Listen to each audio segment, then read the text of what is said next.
Alrighty, here we are, goods to go on another day of Hydroneer, and day 51. So what we did yesterday was complete the mass of piping stuff that we have here. It's really lots of pipes. I'm just trying to walk up to kind of show you some of it. Some parts are kind of really hard to walk up, as you can tell. So we're gonna cheat a little bit. We don't use mods or creative mode, but that's in base game, so we're allowed to do that. So crouch so you don't fall off. So that's what we topped off yesterday, was all these pipes. Added a bunch of T-pipes, straight pipes, and elbows to the top. Got them all situated up, going. We have a forest of pipes now. Very trippy. Pretty good, very good. I'll show you what it looks like downstairs, because I know most YouTube attention span is like really short. But that's alright. People are on lunch breaks and they only have a couple minutes, so yeah. Oh, why is that 0? Oh, okay. Maybe we didn't put a number into it. Wow. Crazy. Interesting. That's good. Maybe just on the reload it got all reset or something. Sounds fine. But in lieu of, LEU, in lieu of the 2.1 farming update, the gem compressor is going to be remade and redone, and it will basically work like a smelter works. Smelter only allows in one material, so as soon as one material gets into it, anything else is basically going to be destroyed. Unlike the gem compressor, if another gem kind of goes in there, it will basically just popcorn out, and that's cool, so you don't lose your gems, because that would suck. So pretty much have to separate your type of gems. There's only 4 types of gems, and we did get confirmation from Itchybeard himself that the I want to say RAM, basically there's a piston that will go back and forth, or basically back and forth, showing you that the gem compressor is on and ready to compress gems as they fall into it. Again, that'll be in the 2.1 farming update. Now, the reason why I'm talking about the RAM is the RAM basically is in the same place as this arm, which is also the same place where the water comes into the gem compressor. So one person wondered, basically, can we put the gem compressor water inlet somewhere else, like say on the side here, so we can have a belt pee right into the new gem compressor? And will it work if we do it like that? And Itchybeard basically mentioned yes. Gems will pass through the little piston, the ramrod thing, because that's in place of the arm, and currently the gems will not pass through this because it has collision. Basically, because it's moving this and forcing it down to compress everything. In the video, they show the gem compressor being 1 block lower than the belts, kind of like how the smelters are set up at the moment. They're exactly 1 block below because the smelters, try to get that there, are just a little bit above where the belt would be. As you can see with a window, we'll grab another window here.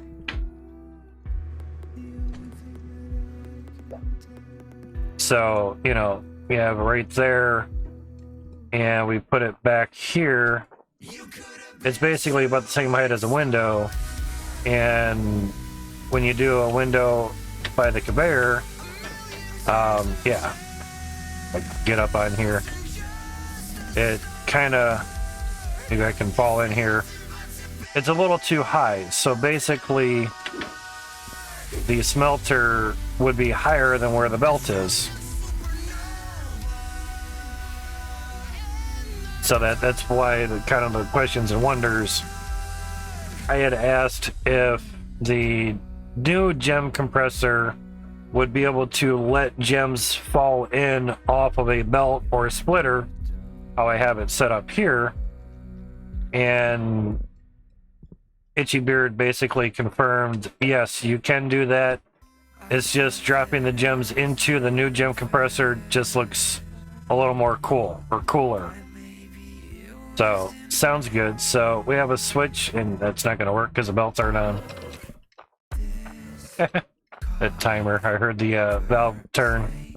Sounds fine. So, yesterday we didn't process anything. We just built pipes and went from there. So now, if I hit this switch, which you're going to have to use these switches on the new gem compressor, basically everything will trigger, things will compress, and basically the belt had stopped. So basically, this would be turning on all the gem compressors and also activate the belt. So the belts would get going and do everything. So there's that. We're actually just going to want to run 36 T2 drills. And it will go at 100. We could actually do that to 50. We're not doing that much. A little bit more difficult on the controller, so there's that. So now when that hits 50, it will go and compress and everything. It's good, it's easy, it's smooth. It's basically dirt falling on a conveyor, and then the dirt is coming off the conveyor down this chute here, the square chute here, and then going directly right into a harvester, and resources are being outputted. Now, Crispy had to make a little bit more gem compressor stuffs here for the time being. Get some windows there. So now we can basically stand here and kind of watch some of the jimmies go around. Now if we, oh, okay, cool. I was gonna say if we ducked down we couldn't see it, but that was what's the other two windows there. So now we can see the gems kind of go through, and when they find their route, that didn't really help. Never mind. We'll be able to see it. So on. Now, basically, you only need 3 splitters, or sorters, however you want to call it. Name in the game is splitters. 3 right-hand splitters. The alternate, or left-hand one, is so-so. It's okay, it's a little finicky. But we are having about a 3-minute ad starting here soon. Oh, actually, that's going to play in the end, but yeah. So, ad soon there. So yeah, 3 minutes every 8 minutes to help keep rolling ads away and to help pay for things here. So, in a sense, thank you for visiting and supporting this channel. I love you all, just like it says there in chat. Now, emeralds are the most common, then sapphires, then rubies, and then onyx. Onyx is last. That is the least most chance of getting from the gems. 0.1% chance for the onyx. So pretty crazy. So as we can see, it's working pretty good, pretty well. I think we can get up on here, yeah. So put a gem up on top of the splitter. You just need one, doesn't matter what the size is or anything. Same with everything else here. You get something on there and it can sort out and all that. Not a big fan of having the gems separated, but it is a do what works type deal. And currently I've had a sapphire get stuck at the edge between the compressor and the belts, even off the sorters, which is kind of shitty. And it didn't seem to matter how slow the FPS was or how fast it was, just happened. Some get the emeralds. There is a compression. Nice. The belt stopped. Now they get going again, and good to go. And I figured T-pipe all these cables because the information is coming from below the flooring, which is all down here.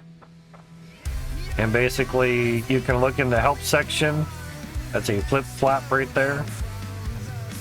Diode right there. I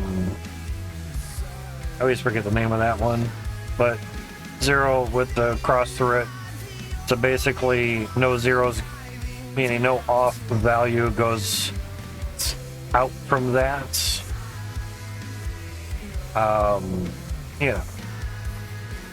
And basically this one here, crouched, is the, I guess, greater than what this equals. So basically if A is larger than what B equals, which is the readout of 50, it will then signify or signal it to do what it needs to do. And this pipe up here, or cable, comes up and resets it. So if you interrupt this cable with a lever, what it will do is basically reset that with a 1 and basically stop everything. It'll stop the belt. It'll actually, well, for what we're hoping is turn off.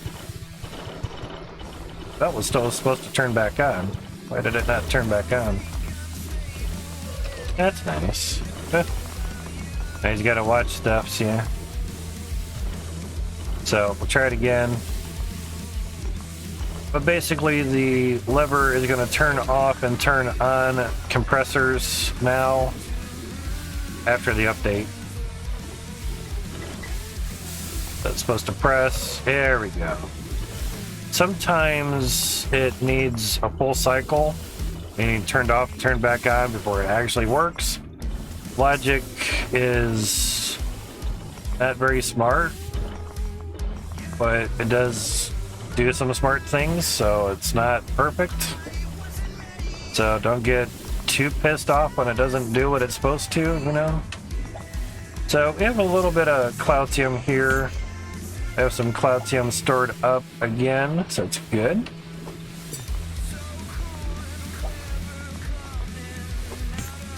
Yeah, we have 120,000 now. I thought it was 105. So we have 120,000. That's good enough for 400 T2 drills. Super awesome. So now we can put this on there. Put that on there. And we now have 12,029.98 Cloutium so far, which is very, very nice. We will smelt those together.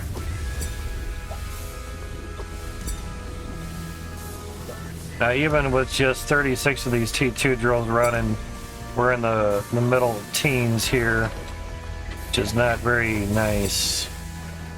Hopefully they get some optimizing at some point for us. That would be nice. Just want to make sure the belts are on over here. Okay, water is there, so that's good. The big thing would be is one of these tanks being opened for some oddball reason. They're all closed, so that's good. Just have to get some pressure readers on there. Yep, all the belts are open, so that's good. Let's see on this end. Yep, belts are running. Valve on that's open, so that's good. Yeah, pretty crazy though. And that's turned off, so then that's on. It's given 368% pressure, so that's good. So that means this is basically still has a shard bar in there, so that's just as good. Pretty nice. Sun is setting over my neighbor's house. Pretty good, very nice. Yeah, moving, that's not all that great. I'm sure our sensitivity is all the way up. Yep, we're at 5. Yep. Okay. Yeah, it's just low FPS. It's water going through pipes and such. Making sure that that one, well, that has to be on, but this one doesn't have to be on. Maybe not having those run would be good. Okay, net's off, so those are off. I know I could have put an elbow here, but I wanted to put a valve there versus having it on that T. 6 of one, half dozen of another. You do it however you wish. But I wanted a pressure tank there, you know, is a little monkeying around and weird way of having things go and just having to rearrange and move things and get things to do what they're supposed to be doing and all that stuff. It's just weird with the FPS range. Turn that off. It's just the game needs a little more optimizing when you're having a lot of parts in the game, you know. And for that amount of time that we ran it, the amount of cloud tune that we were able to get is 243 weight, not pounds, not ounces, not kilograms, not grams, not nothing, just game weight. That's all it is. Pretty simple. This Onyx now weighs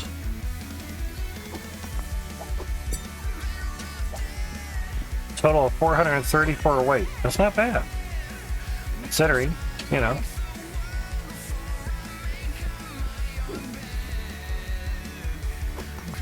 Really? We got gems piling up there? That's awfully nice. Great.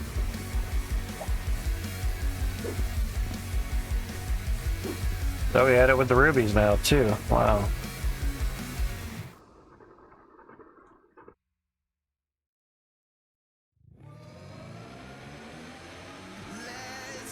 Alright, so let me send that into their Discord.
Yeah, so very seldom you actually see it happen with the rubies, the ruby rolls.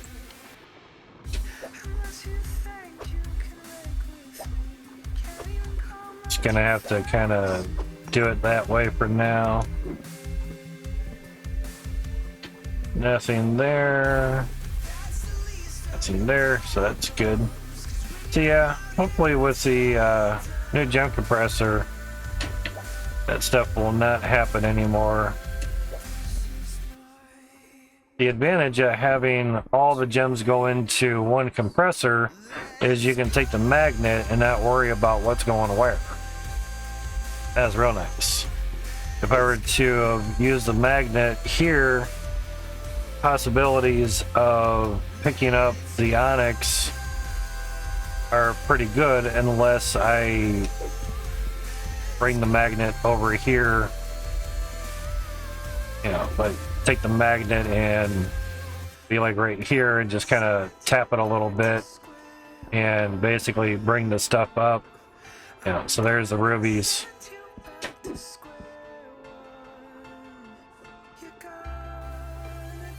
So it does have a good reach on it. It's just you don't want to. Oh, yeah. Basically, some of the rubies started moving up and around. So yeah. Oh, autosave.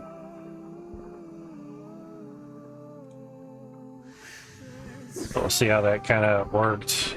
Kind of did all right. They seem to have gone back to where they're supposed to. So if you have enough space in between your compressors, you should be pretty good. It's just, obviously, if the ruby gets past this little throwing part on the splitter, obviously the ruby will go in there. Yada, yada, yada. But like right now, we're at 30, high 20s FPS without any drills running. We can turn off the water.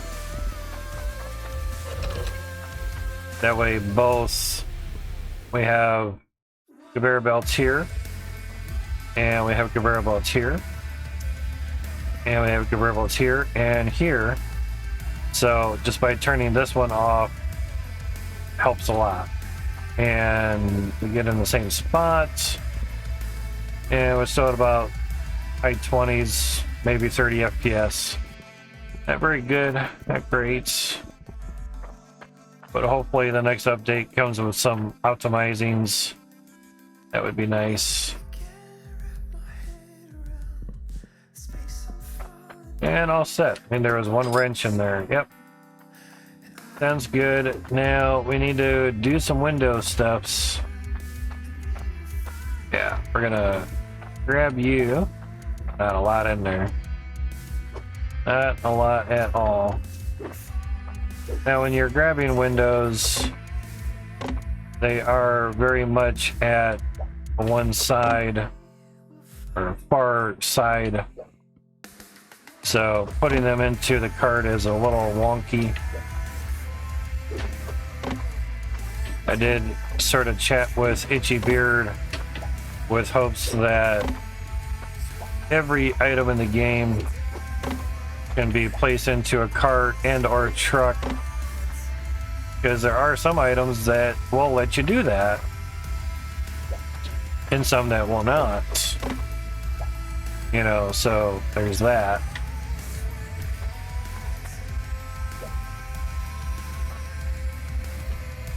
Give that a try, yeah. In case we need to kind of go up there, we can just kind of jump up and then, yeah. Or do that. Another one would be pretty sweet. But we have a couple staircases here to let us get up on through things and whatnot. You know, different things, just, you know, stair next to stair, whatever. Just all depends what you want to do. Moved everything a lot closer, so yeah. Something to do, stuff with stuffs. Alright, so this little stairs there, that's fine. It's our cart O valves. Alright, we're gonna need more windows than this. So we'll just go get those right now. And there's a cart of miscellaneous stuff that we don't need anymore. That can be set to take to the scrapyard.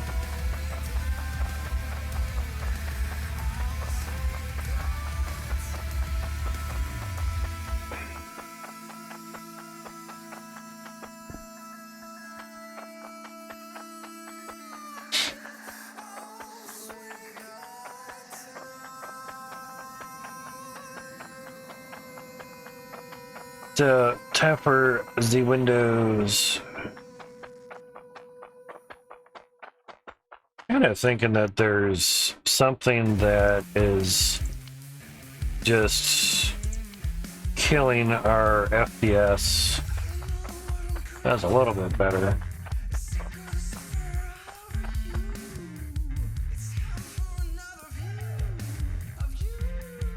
Weird. Just wonder if it's something being stacked up. I wonder if we get rid of a whole bunch of loose items, if that would help. Slap them in the cart so they're not trying to move or anything. But I'm also thinking it's just the amount of items I have in the game. Alright, so if we kind of get a little low. Thank you, autosave, you suck. Nice, but in the ass.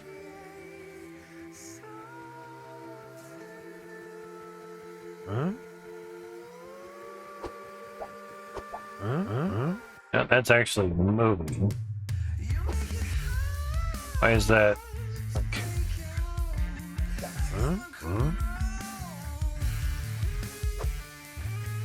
I don't want them to do that.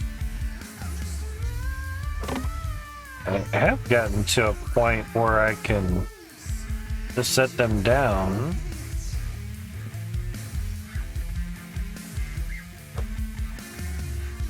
Weird.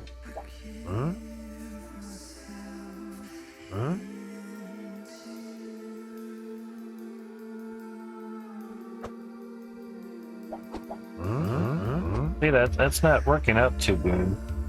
Wonder if some of these are in the way.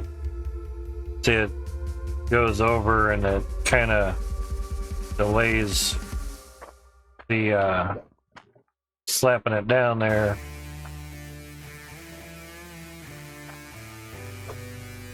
Hopefully that's a little bit better.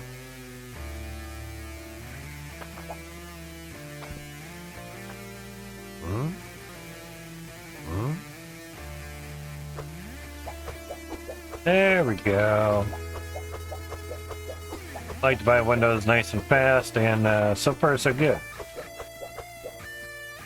So a little closer to the cement blocks. Sounds good. Did have it where I stood on top of the block and dropped the windows into the cart. However they fit, whatever, it didn't matter. And I thought, wonder if I can line up the handles next to the blocks and climb up the handles, because the handles kind of work as a ramp. Wonder if I can just climb up the handles and drop the windows into the cart. Since when you're standing next to the cart, the windows go halfway through the cart, so you have to jump and drop each item. No. Get on top of a block or stand on top of the cart and drop the items in. So much easier. But if you go too fast, things sometimes trip out, sometimes not. It all depends. Actually doing pretty good right now. We'll roll with it.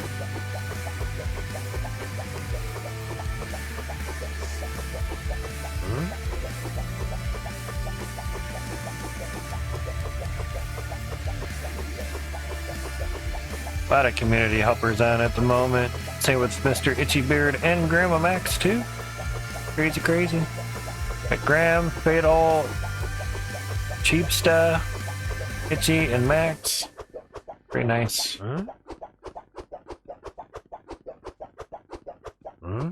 But it's usually like getting close to midnight Europe time. That should be good for now. Just like, and one more. Alright, now what I do is I get over here, grab the cart, because there's going to be a lot in there. Then I back up a little bit. Not too far. You go to too far and you'll be out way, whoa, really far out, but far out, man. So basically they're 4 apiece. 1,200 would be 400 of them. No, 300. 3 times 4 is 12, so yeah. So almost 300 of them. Sounds good, sounds great. Half a mil of coins. Stuff here doesn't cost too much. Unlike other spots where it's usually hundreds per piece. So if you have a lot and turning is slow, drop, turn where you need to, pick it up, get going, good to go.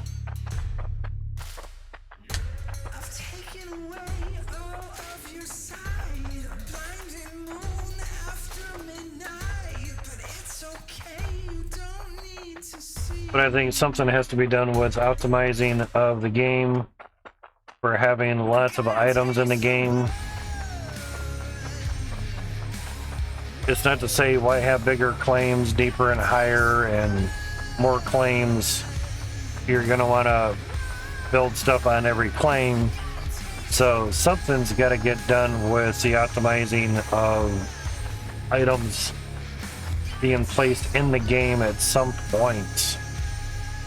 Or some point or another. And there's only 2 people doing the coding. Take some time, guys. Takes time. Lots of time. Lots and lots and lots of time.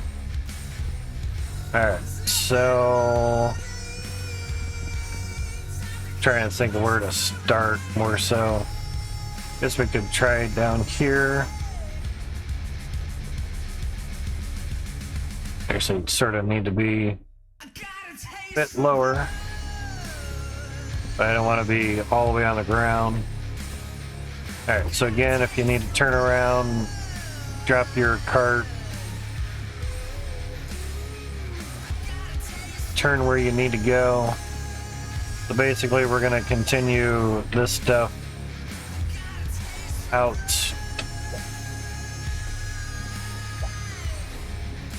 But we're not even running anything right now, and we're still below FPS range. Okay, need to extend that out with the mouse wheel. So that's good. Oh, okay. Great. And want the floor. And it's not facing the right way, so there we go.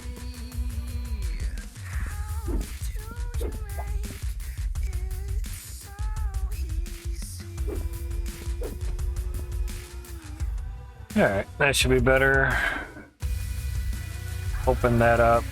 Now, we're going to basically put this in last, mainly because we're on a floor rather than having to go over the funnel system as is.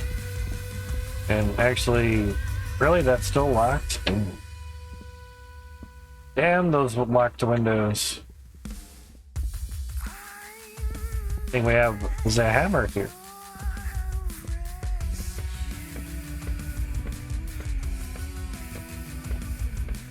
Much easier to do with controller.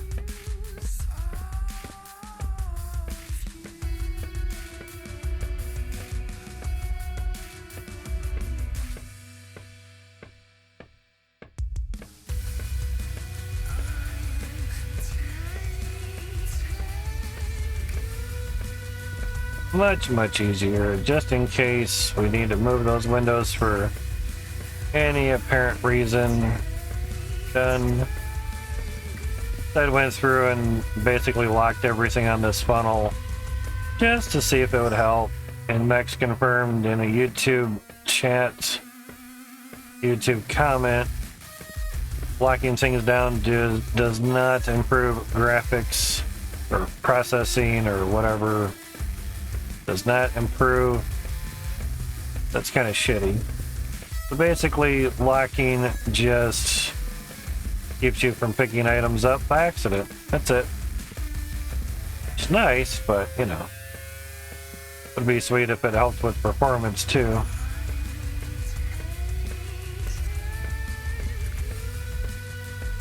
But at least you can hold the mouse wheel down. You don't have to keep pressing it for every action, so that is very nice.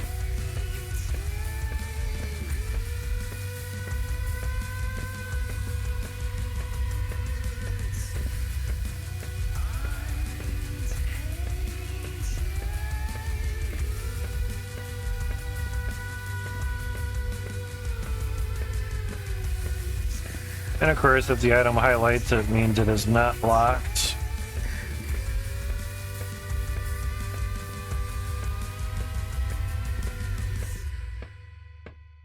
Say whereabouts where you are. I just haven't legitimately gone through and like done every window or so. Alright, so that's better. Now I don't mind locking the drills, that's for damn sure. But kind of the downfall with locking a drill is when you're trying to do grab some dirt from it, you don't know if you're just grabbing the dirt or if you're actually on the drill or not. But it does help prevent you from grabbing a drill by accident, so there's that. Feel like if I need to put a drill under here, I gotta get rid of that dirt. Same with this. Same with everywhere. Stock goes. So, keep that there for now. Okie dokie dokie. Yeah, I didn't think that would go.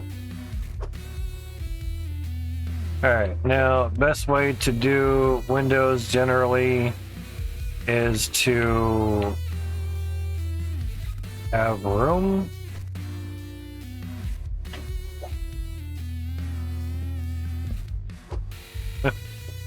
You go there. I'm surprised it stayed like that. Is to basically have the ability to see where you're putting things and always do the furthest part away from you first. So that way when you're placing windows closer to you, you can see them going up, you can see where they're going, yada yada yada. And if you can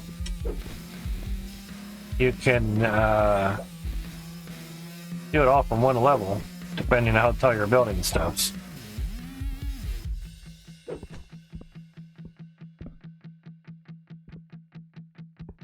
So basically that's up there.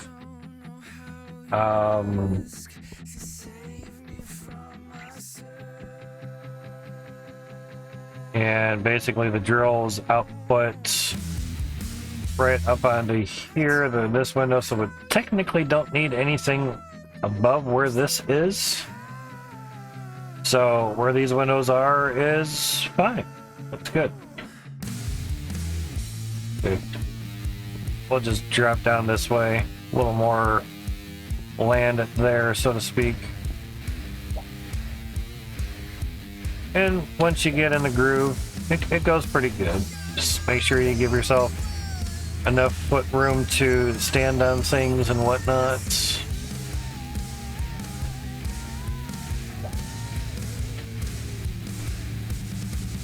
Now, I guess technically it doesn't really matter if you do windows first or conveyor first.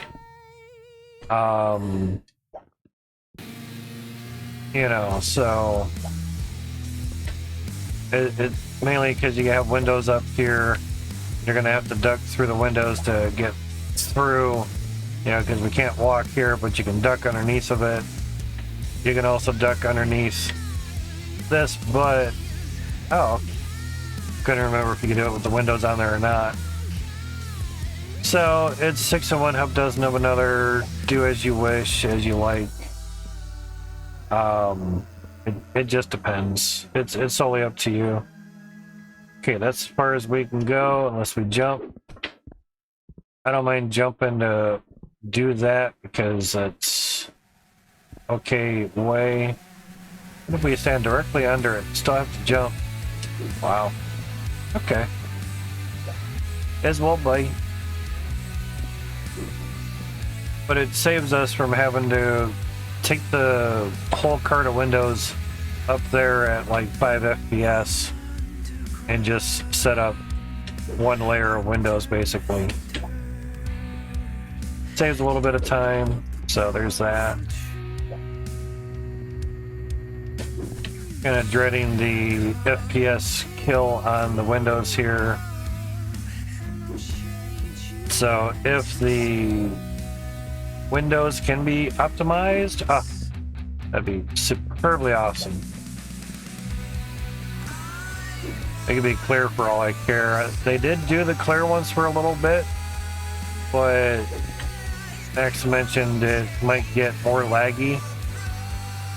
So I think they went back to the original look of the glass, mainly because the angled pieces and the triangles were not the super clear and autosave. So there was that. Now the farming update is going to have windows as well for greenhouse stuffs. So that'll be interesting. Yeah.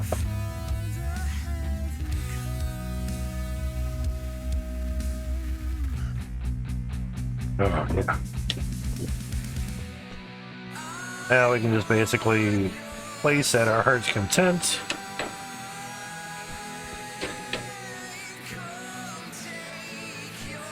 Oh, it is nice having a nice big board to be on. It helps out a lot. You're not worried about falling off or anything. Yep, not a night vision just yet. By this time in a month or two, it'll be dark. Definitely be nighttime with snow on the grounds. That'll be interesting. Night vision with snow. Everything is super white.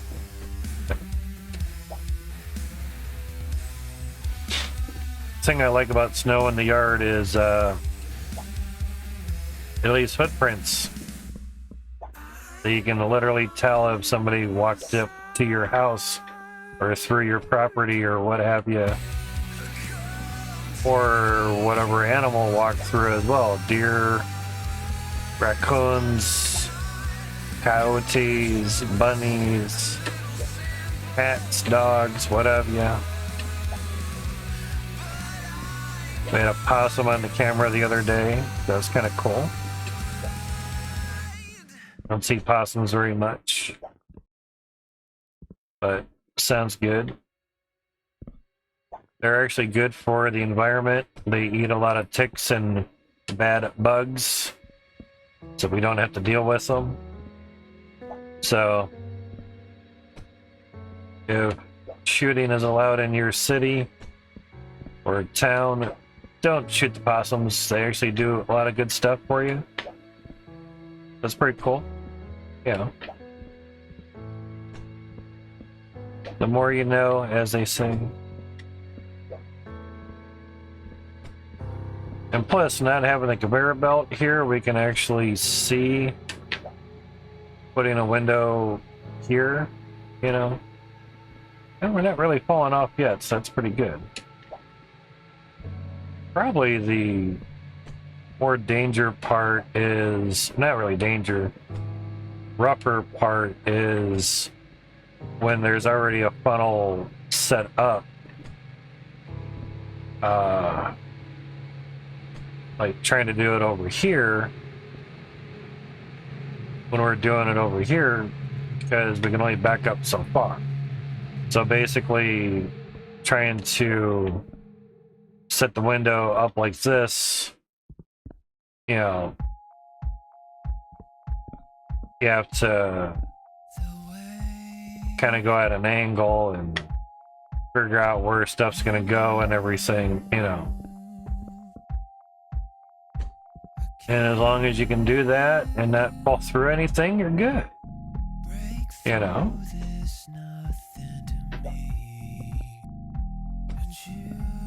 But I have a couple of solid suggestions for the game. It'd be kind of cool if they implemented them. One's with the shard tank. Pressure tank. Put a shard bar into the tank.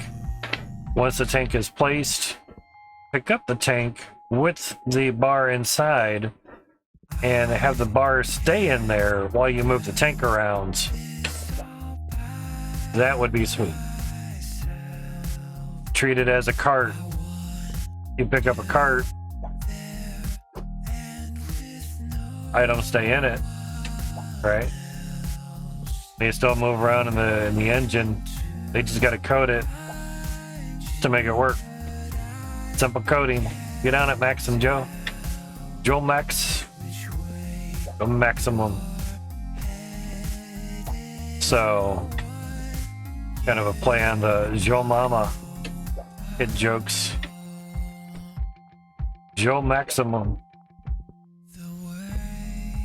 But that would be really nice. The other suggestion is if I go to place something and it's not allowed to go,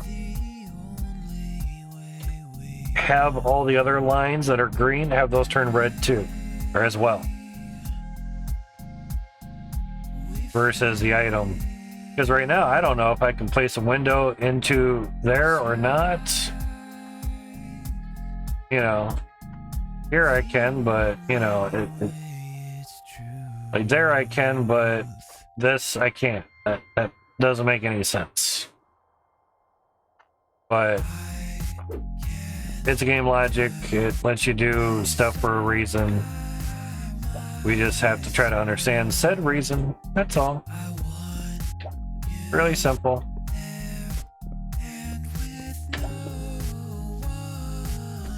I do kind of wonder how hard this would be to do with some drills going.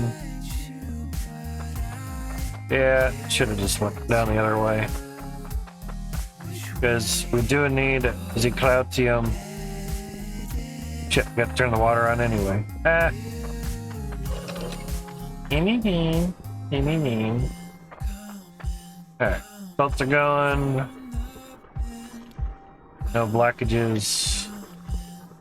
Don't have any blockages here, right? Nope. Then there. Belts are going. Uncrouch, get up, and it'll let you get on out of there. Alright, so basically that's turned off, so only half of the drills are going. So it should be around 36 drills. Down in the teens.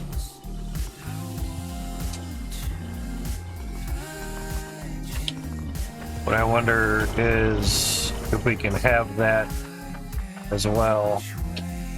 Maybe get like 18 of them going or something. So I wonder if we just have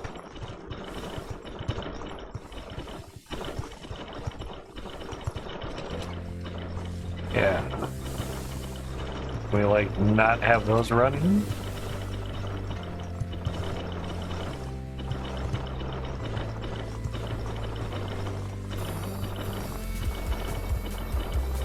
That'd be kind of neat.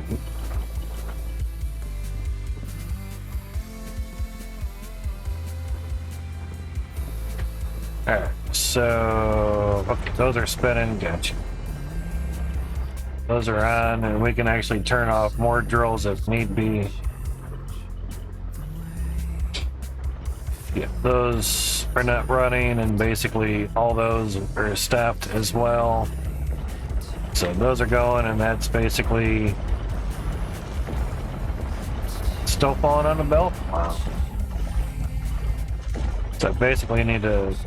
What I want to do is turn off stuff on this belt. So I basically need to move it over one. Because if I could turn off those other belts, that'd be great. Do that. Even though it could be right there, that's fine. Yeah.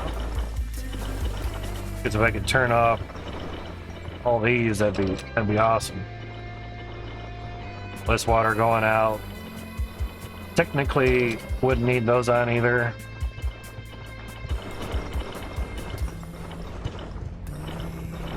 And we can grab a window here. That. Basically, dirt's not falling over into our area there. Now, we did put a valve.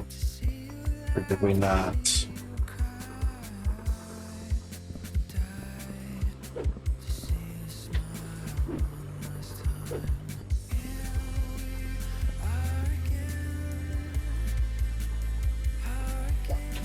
Guess we did not.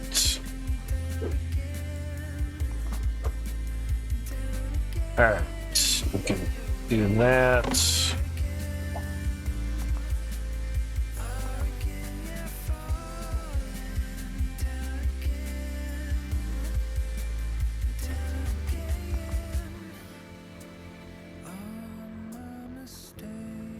Mm-hmm.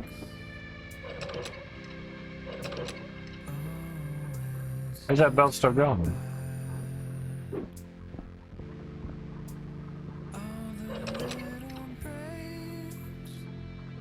Ah, because it's the way that it turns. Wow, okay.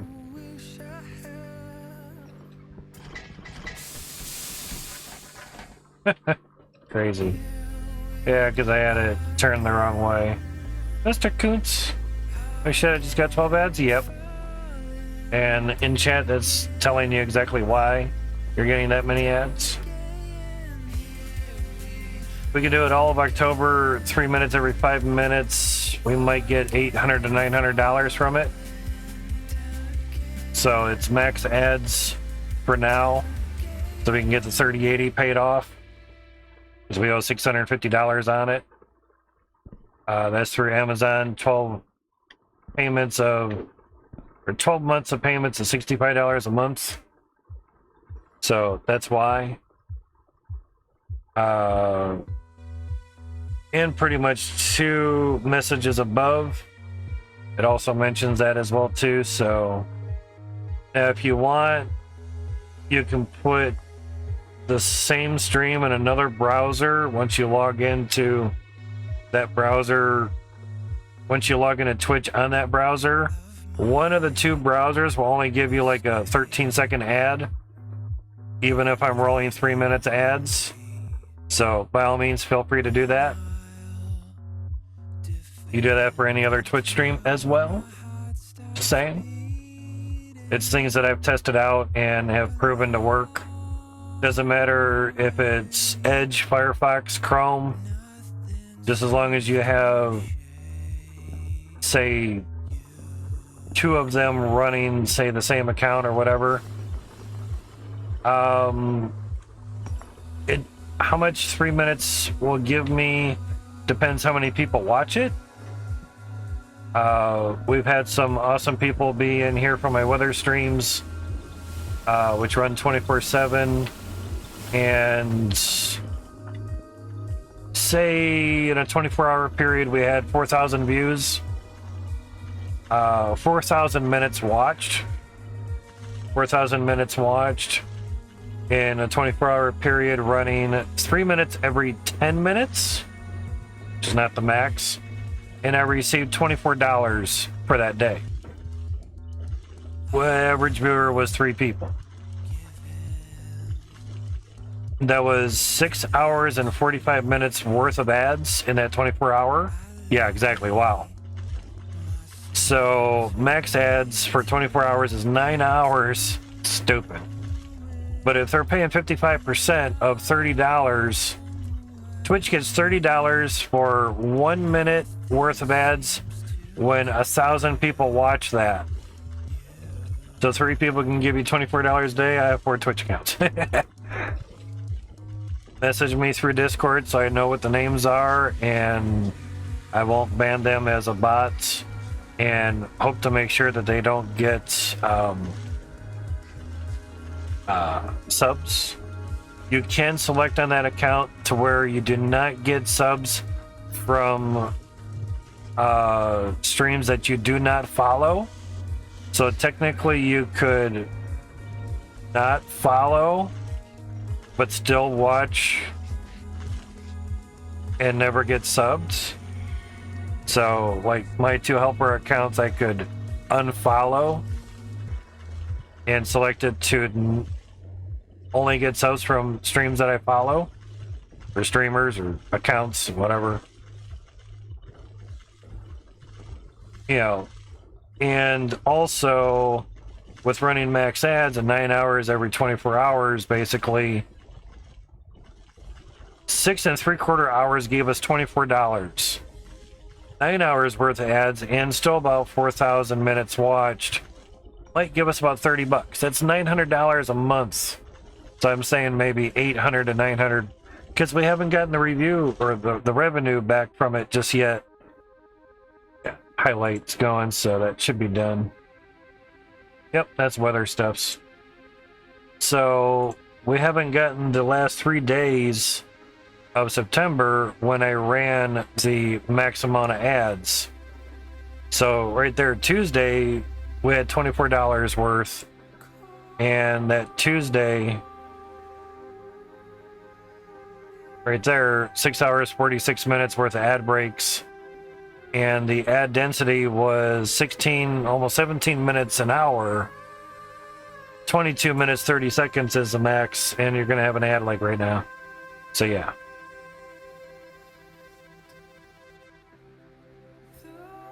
So yeah. The good stuff's good stuffs. Okay, so that limits our amount of drills.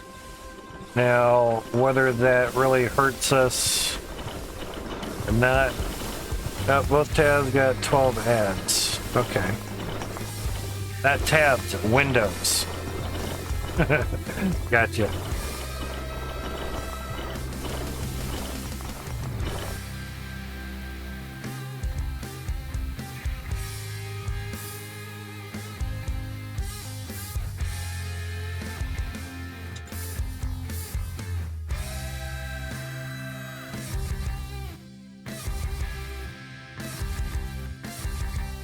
Two B's in there for tabs.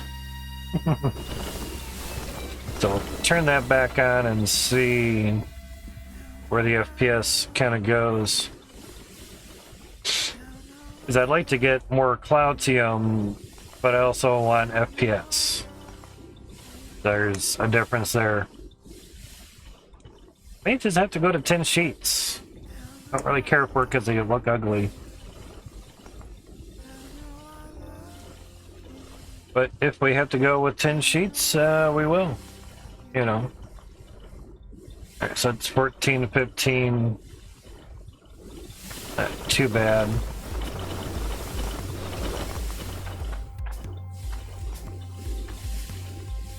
Kind of trying to stand in the same spot.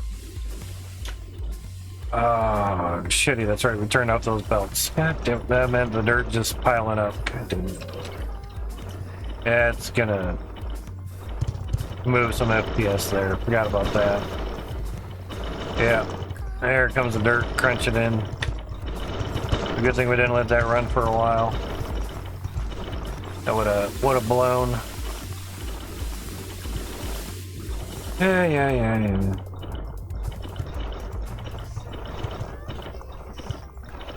Where are those going? Okay, don't need those rolling. Now, That's for that. Okay. Don't need those on either, so we'll turn that off. Trying to limit water going through pipes or so.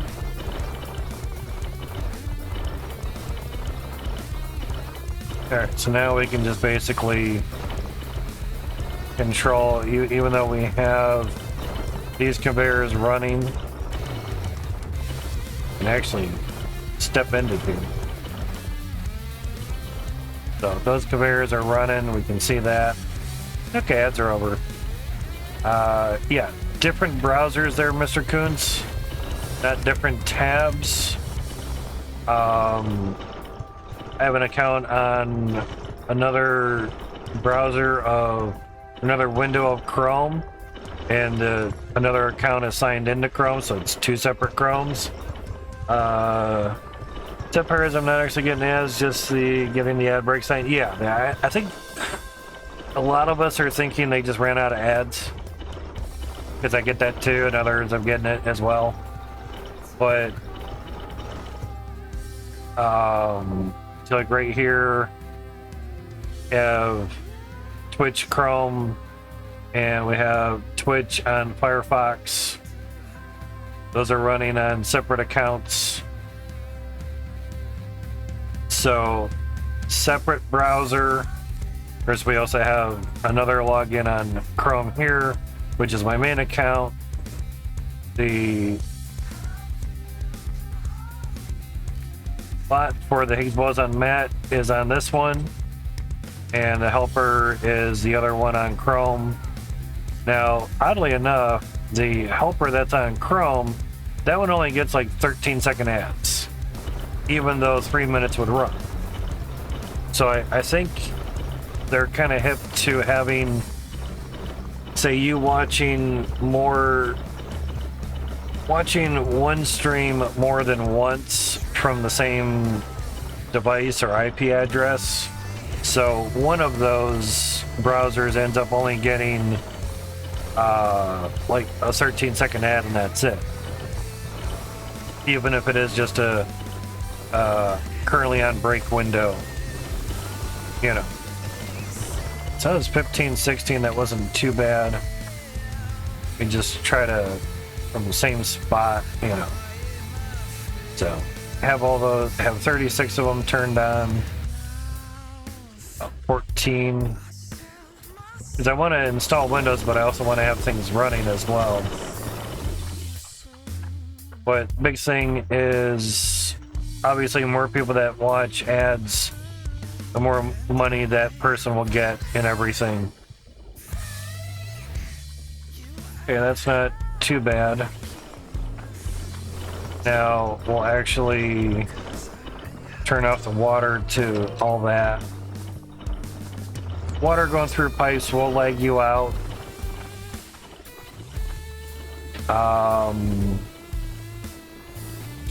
Sure, we have water going down through all those pipes too. Try to figure out where that kind of shuts off at, because we only have so many drills on here.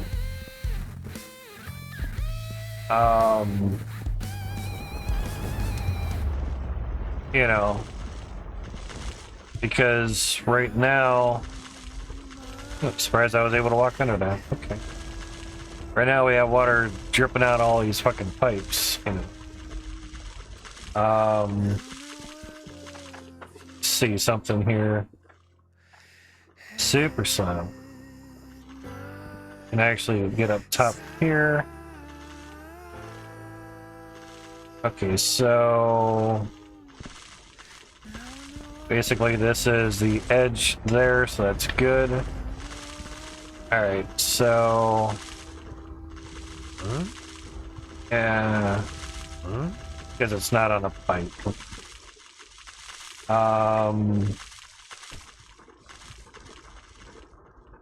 That'll be on a pipe somewhere. Whether it's turning stuff off or not, I don't know. So there's that.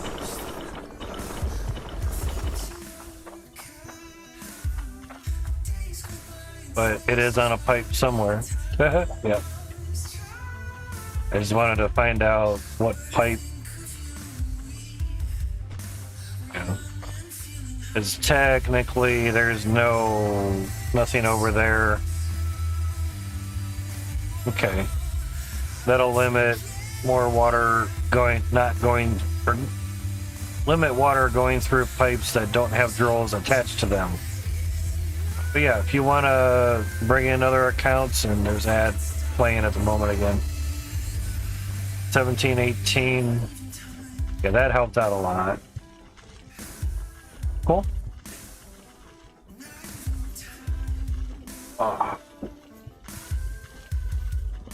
Okay, so grab another valve.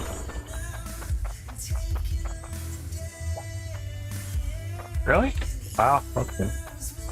Didn't think we'd ever run out of valves. I bought so many.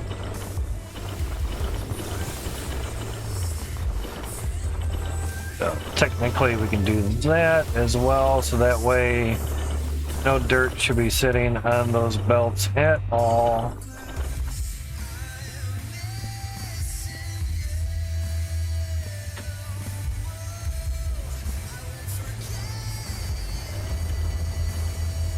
Oh, that's right, I wanted to see up here. Kind of hard to do that, so I have to go down here.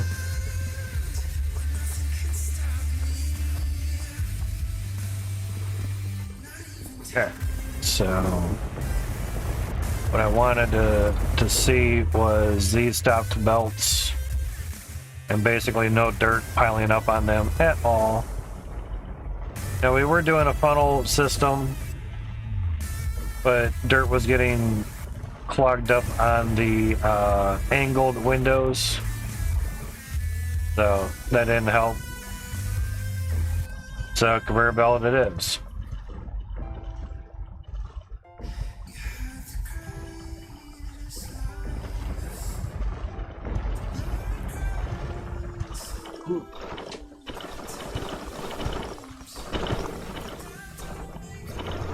So there we go.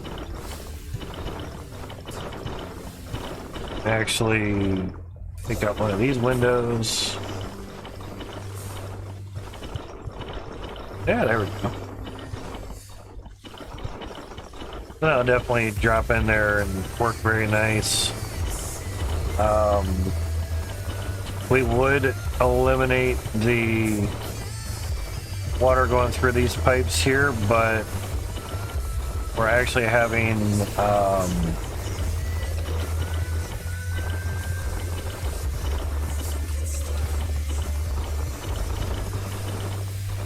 I guess water is coming out of these belts and going on to here versus, yeah, that's how it's going, versus having water come out. We don't have an X pipe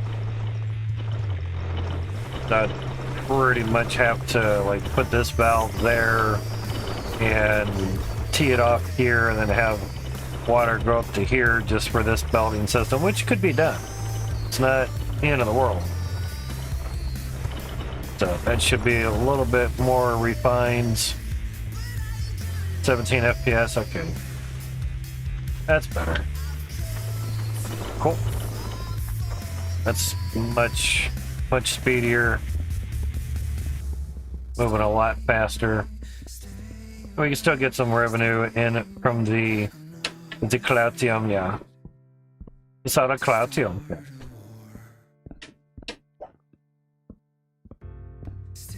I say, Jesus Gamer has joined the chat. How goes it, buddy? You're still streaming? If you are, how's it going? Yeah, that's not too bad. We can still have some revenue being generated for the Cloutium. Really wanted, I just have the bottom drills going, but I didn't test on that. It didn't really help out too much. Figuring the lower the drill, the bigger the resource. So I did 120 drills, having drills at 4 layers. or levels, whatever. And then also I have 128 drills, only bottom drills, and did the math, and as it was exactly 128 drills, which worked out pretty good. And ran each test a couple times for 10 minutes each time, and the numbers went all over the place. It's a 0.9 at the moment, a 0.9% chance for getting Cloutium. But I also compared the iron, which is like 53% drop rate, and the iron was all over the place. Yeah, sometimes it was better with 128 drills with 4 layers vertically, and sometimes it was better with 128 drills just with bottom drills. Yeah, the lowest you can put the T2, so got me. And sure, with width, that's a lot of windows. So 6 one, half dozen other, doesn't really matter. What at that point matters is how many pipes you have water running through. More pipes, less FPS. Less FPS, less resources per minute. So there's that.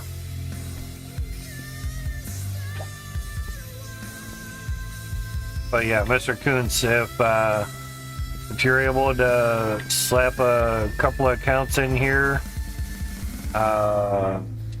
that's not subbed basically or whatever, or doesn't have Twitch Turbo, by all means, I would much appreciate that.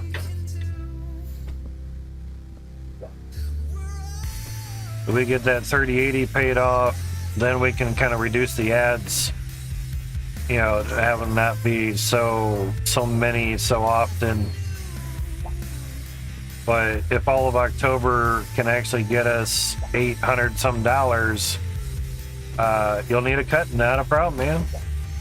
Got a PayPal donation thing? I'll slap you some monies. I do not mind doing that, man. I'm here to help people out. We help the helpers, as I described to Gadgets Gaming earlier today. Want to help him out a little bit too. You know, you have a BTC address? Gotcha. I do too. I have a Shiba address. I have a Ethereum address. I have an Algo address. Got a lot of different addresses for all the learn and earn shit. Yeah, I could slap you some BTC. That causes 100 SHIB a day per account. Oh, geez. 100 SHIB isn't much, but sadly, I think the gas fee on Shiba is extremely expensive. I'd slap you some BTC before I slap you some SHIB. I still have 1 million SHIB, 1,000,004 Shiba, and that's staying there until like it hits $1. Whatever it does. That's my retirement. All $12 worth. Yeah, just get 1 million SHIB and set it on Coinbase to sell at $1 and just fucking leave it there. Get 1,004,000 some odd SHIB. Make sure you select post only, not taker, and you'll get 0.4% fee versus 0.6%. And basically, it'll give you just below $1 million if it sells at $1. My guess is there's a nice tax bracket right at $1 million. I don't know. I haven't looked it up because that could be years away. Or if it hits 10 cents and I don't feel greedy, ready to sell it at 10 cents and get 100 grand. Maybe after taxes get like 40 or 50 grand, that'd be fine. Dude, Shiba hits $1, they can charge me 10% fees. I won't care. Yeah, exactly. Yeah. We're not too greedy, but we don't want to be penniless our whole lives either. You know, so there's that. Yeah, I feel you. I feel you. But I turned my mining back on. I had it off for almost a week. It was nice, quiet sleep. It was actually quite nice. Because basically mining, it's about 80 cents a day. Without the CPU mining, it's maybe 90 some cents a day with the CPU mining. So there's that.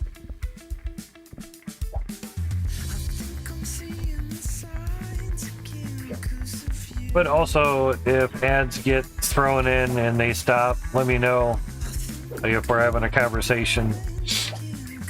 You know. Shit. But I do have closed captioning. So maybe, as long as you don't translate another language, it's free. Just started another side gig today selling should've find at garage sales and thrift stores on eBay. This is my first 30 items today. Awesome, dude. Awesome. It sounds good, man. Hopefully that pans out good for you. But what I was saying when the ad break was going is I have the 4 GPUs rolling again with the mining. It was a nice couple days off. No hearing the computer being loud. Nice couple days of good sleep. But then I also figured, you know, we're buying another PTZ camera for the stream here with the Twitch payouts from August and September. I think so, to say. What happens with the ad revenue if a person is running an ad blocker? I have no idea. No idea. But feel free to let me know when you pretty much can't hear me and when you can. And I do have closed captioning extension on this stream. As long as you don't translate it into another language, you can use it for free. Otherwise, it's like 500 bits a day. Wow. Yeah, that's a bit much. Yeah, I could see a week. That'd be fine. I'd be down with $5 a week to understand my favorite foreign streamer. You know, but it goes to support them. You know, so do that. They'll probably get like 80% of the bits, which is actually more bits than Twitch would give the person. No, actually not. The Switch already takes their cut. Shit, that's right. Anyway. Yeah, it's actually less. But the extension needs money too, so there's that. But with the mining of the stuff before the next ad, it's probably about, I don't know, maybe $28 a month, about 80 some cents a day ish. Now it doesn't add up to a whole lot compared to get that much in a day just from ads, but that only comes around once a month on a Twitch payout. It's not to say what if you need some money in between the Twitch payouts, but yeah, what if you need some money in between? That's where the mining comes into play. And any millionaire and billionaire will tell you the more money you can make every day, the better. It's not about greed, it's about securing your income and such. You know, sell plasma? No.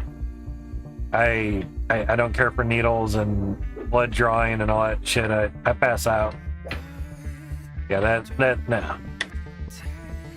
That don't work. Plus someone's got to drive me home and no one's around here to drive me home, so you know, or you know what I mean.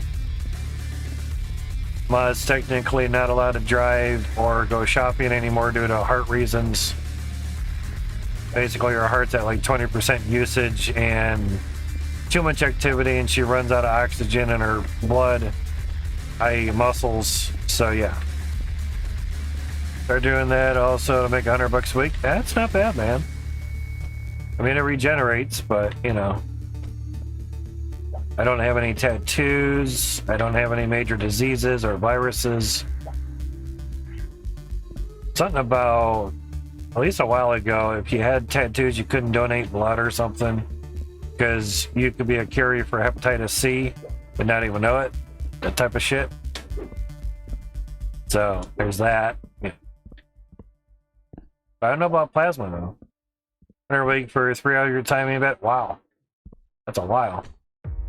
You could watch your favorite weather channel on Twitch with dual PTZ cams with night vision and human tracking as well. Not trafficking, tracking. You can track human movements. Like right now we're on the night vision because it's just that dark outside. But there is another program that I can try for free for 30 days. You have to wait a certain time after tattoos. Oh, okay. That's good. I know a lot of people have tats and all that shit, but they want to get blood. Watch Twitch or YouTube while I'm donating. There you go. YouTube and Twitch is good for that. As long as they have Wi-Fi or you have like free data shit, you know. We're gonna have to go way over here for the Windows file. But yeah, do what works. The start of the eBay gig, try to get money and take wife to Hawaii for our 30th. There you go. Hopefully that can work out, man. Do what works for you, man. Add in progress, gotcha.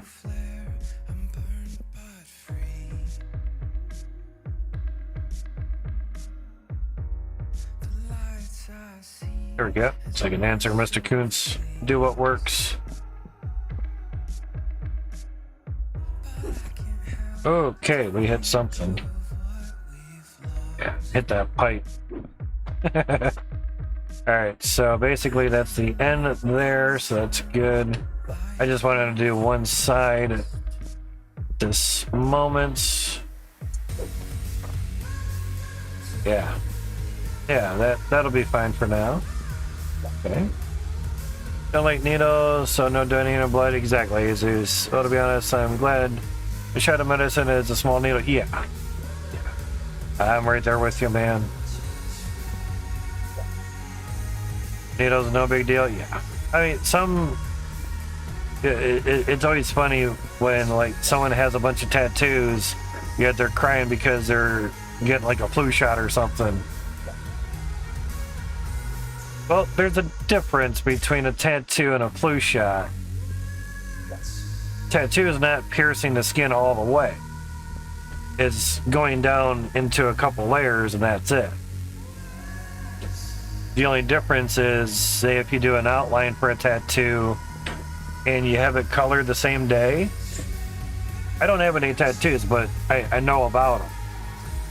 Is when the row of needles that's coloring it in hits that outline, you're basically opening that wound all over again. It's just like, sons of a, you hit the outline. Oh my god. Oh, sorry, dude. Sorry. It's alright. It's just, that stings. But you could say half the tattoo is the endorphin rush from the pain, is my guess. I don't know. I don't have a tattoo, so I have no idea personally. But I have watched tattooing TV shows and such. You know, it was Ami James and all that stuff, you know. Miami Tattoo, yada yada yada. It's cool stuff. So, you don't have any either? Gotcha. In a sense, I'm all for them. There's some really great designs on there, especially when they have color, you know. But I just kind of don't really see the point of me having any, or having any on me, because I have a hard time deciding things, and that's kind of permanent. You know, I'm very indecisive on stuff like that. Nope, none for you either, Jesus. Gotcha. I just don't understand the logic behind it. Yeah. Well, it's their skin, it's their canvas, and if they want a design on there, and to have it not wash off, then tattoo it is. Yeah. Got better things to spend money? Yeah, bingo. They're pretty pricey too. But one could say, YOLO, you only live once, whatever, who gives a shit? Fucking do it, you know. It just all depends. It's your body, you do what you wish, you do what you want with it. Yeah, see, I face this way, I get about 17 FPS. Oh, shit.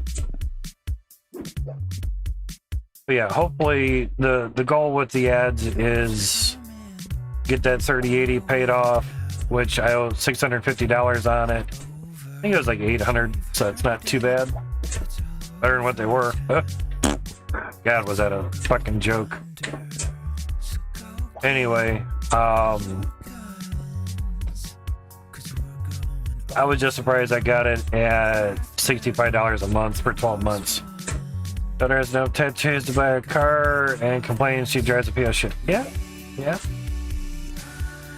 See, I saw POS and I was thinking proof of stake. Because we lost basically like $100 a month for Ethereum going to proof of stake. But yeah, how long did it take, to get to that state where mining was very profitable and everything? Yeah, it's gonna take that time again, I'm sure. But almost $1 a day, it's better than nothing. You haven't turned yours back on yet? Gotcha. Yeah, for those that pay for power, yeah, I can autosave. I can understand that fully. No worries there. No biggie at all. You're good. I don't pay for power, so I'm running it as long as I can. Do it to it. We're using 560 watts on the gaming computer right now and 480 on the streaming computer. OG Hannah, thank you for the follow, man. Lady or whoever. I appreciate that. Welcome. Ding goes the email from the follow. I appreciate that. Obviously, you have your account email verified, so that's there to thwart off bots and shit. Even though they still make it through, so it happens. But hopefully your day is good and well. And we do have a 3-minute ad starting in about a minute or so. Just to let you know, ads do roll in this channel to help pay for things here. Like the 3080 that we're using to play Hydroneer and mine on at the moment. Also, Mr. Kuntz, the mining is to also help pay off the 3080 a little bit quicker too, and give us a little bit of money in between Twitch payouts, just in case, God forbid, Twitch reneges on their deal. Not the other nig type word that you're thinking, like renegotiates. That type of nig renegotiates their Twitch ad terms and all that shit, or because they ran out of ads and they don't know how much to pay you. So good, man. I support you when I can. I appreciate that, dude. I appreciate that. I don't pay for power, but 17 cents a day and overheating my 56. You're not going to overheat your 5600 XT. GPUs and CPUs are made to even go up to 95C and still be fine. You set the core clock a little bit lower and set your fan curve to basically 100% at 80C. Should be at 80C and 100% anyway on your GPUs, so they never hit 90C and all that stuff. Besides, I replaced 2 of the GPU fans. Yeah, exactly. Oh, you did that yesterday? Awesome, dude. Hopefully that went well for you. But that's the general misconception, myths of mining, is that you burn up the GPU. You don't. It's actually better for the GPU because you're running at a lower core clock frequency. And right now, the bumping up the memory doesn't really do anything anymore. I was testing that before Ethereum went to POS. Yeah, it's a piece of shit now. But proof of stake and memory was not making any difference overclocking it or keeping it at stock settings. So I just put it back at stock settings. Because the big thing was more mega hash equaled more shares. And that actually didn't seem very true, at least on my end. You know, yes, your hash rate will go up a bit, but you don't get paid in hash rate, you get paid in shares. But you would think the hash rate would let you calculate more things, thus you'd get more shares. Technically.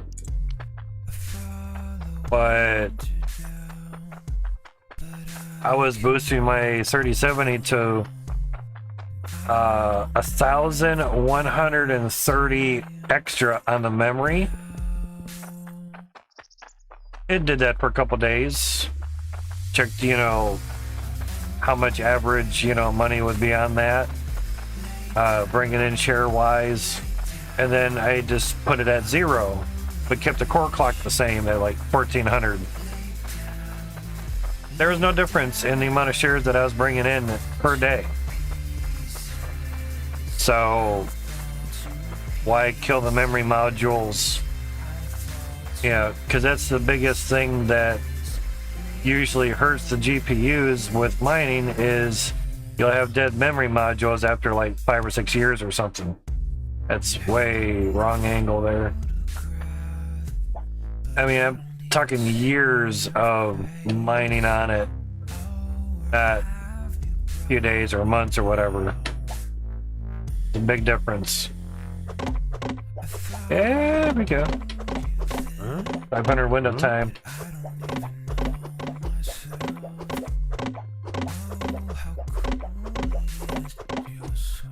Yeah, we get a couple of slacker windows that kind of got dropped off before they got to where they are in the cart now. But you do it right, you're not going to overheat your GPU, even though it's at 100%. My GPU is at 100% right now. 280 watts on the 3080. Core clock is at 1560 megahertz. Temperature on the GPU is 53C. Its fans are at 100%. If Windows running faster, you're just getting Windows. Exactly, yes. Yes and yes. How many Windows you buying? Yes. How many? Yes. Yes what? Yes, that's how many Windows. No matter what number you pick, yes. Yeah, all of them. So yeah, we're mining through Kapow right now, and it kind of auto downclocks the core clock, which is kind of weird. And it's probably about 30 mega hash or something. There's a window. 39 mega hash, it's normally about 41. Because the FPS is low, so there's less for the game to do. Less for the game to do.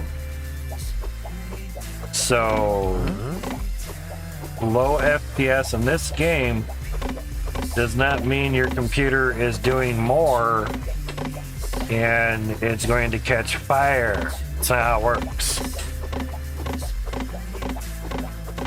If there's less for you to do... Wait, what? Coinbase lets you convert BTC to SHIB for free now?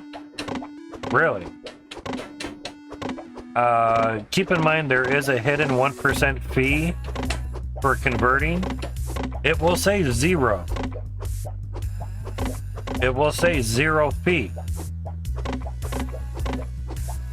But there is a hidden 1% fee in Coinbase unless they totally remove that. Say you have $10 of Bitcoin, right? You convert it to SHIB, you should still have $10 of SHIB, right? Right. You'll actually lose like 10 cents because that would be, well, not 10 cents. Yeah, $10 would be 10 cents because that'd be 1%. So you would have $9.90 of SHIB from $10 of Bitcoin converting to SHIB. We actually have a Shiba emote here too, if you're subbed. Shiba! We had to do it. We had to do the Shiba emote. The S was actually a black dollar sign, and that was a bitch to see, so I changed it. Forgot about the hidden fees? Okay, gotcha. Yeah, now like in the learn and earn, where you like learn and earn like $3 or $4 or something, I convert that shit because we're talking 3-4 cents. Who fucking cares? You did $10 conversion for shits and giggles, and all that's 26 cents. There you go. There you go, told you. Should only lost 10 cents because that'd be exactly 1%. So technically that's 2.6%. It's even worse.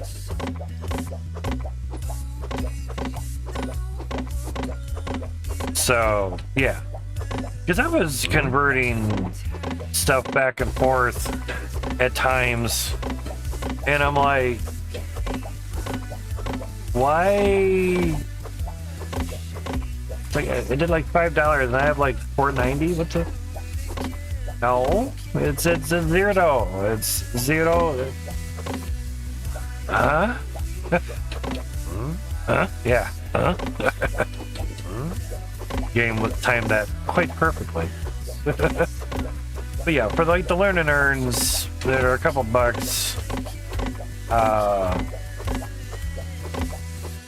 just converted over versus trying to go through, say, the advanced trading. Now you can go through advanced trading, sell it to USD at 0.4% for post only. Then buy what you want to convert it, what you wanted to convert it to, and also be 0.4%. So you're at 0.8% fee because you went from, say, BTC to USD, USD to SHIB. 0.8% is still a lot better than 2.6%, like what you just found out. So yeah. I learned about the hidden fees a long time ago. Converted like $100, lost $20 or some shit like that. Oh my god, wow. That's why I learned about Coinbase Pro and using exchanges. Right. Now Coinbase Pro is dying out. I haven't been on it in like a month or so. Advanced trading is what Coinbase wants you to use. And that's what I've been using, and it's doing alright. Yeah. Doing alright.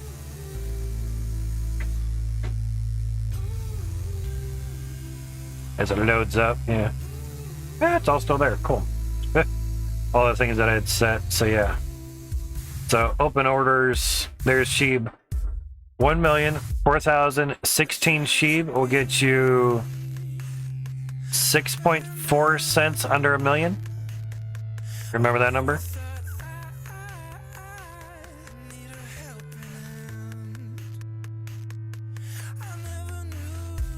X that out. There you go. Remember that number? It's just under $1 million. Now that's at the 0.4 taker. Get off that. Sorry, post only, not taker. Post only is 0.4% fee. Taker is 0.6. Right up there. Fees are 0.4 for maker onlys, which is post, and 0.6 for taker orders based on your 30-day trading volume and all that stuff. You do over $10,000 worth of trading, the fee gets less and less and less. I'll let you know when I get there. Just let me know what color your 3090 or 4090 or 9090 wants to be. Now, I'll be sure to get you one. Shiba hits $1, just let me know what color you want your pre-built 5090 to be. Because it'll probably be a 5090 or 6090 by then. So, yeah. So do post only, you'll get charged less. still have 1 penny of the USD in there. It didn't take all that out. Yeah, I must have like half a penny in there or something. It would not let me take out. It was like $10.04.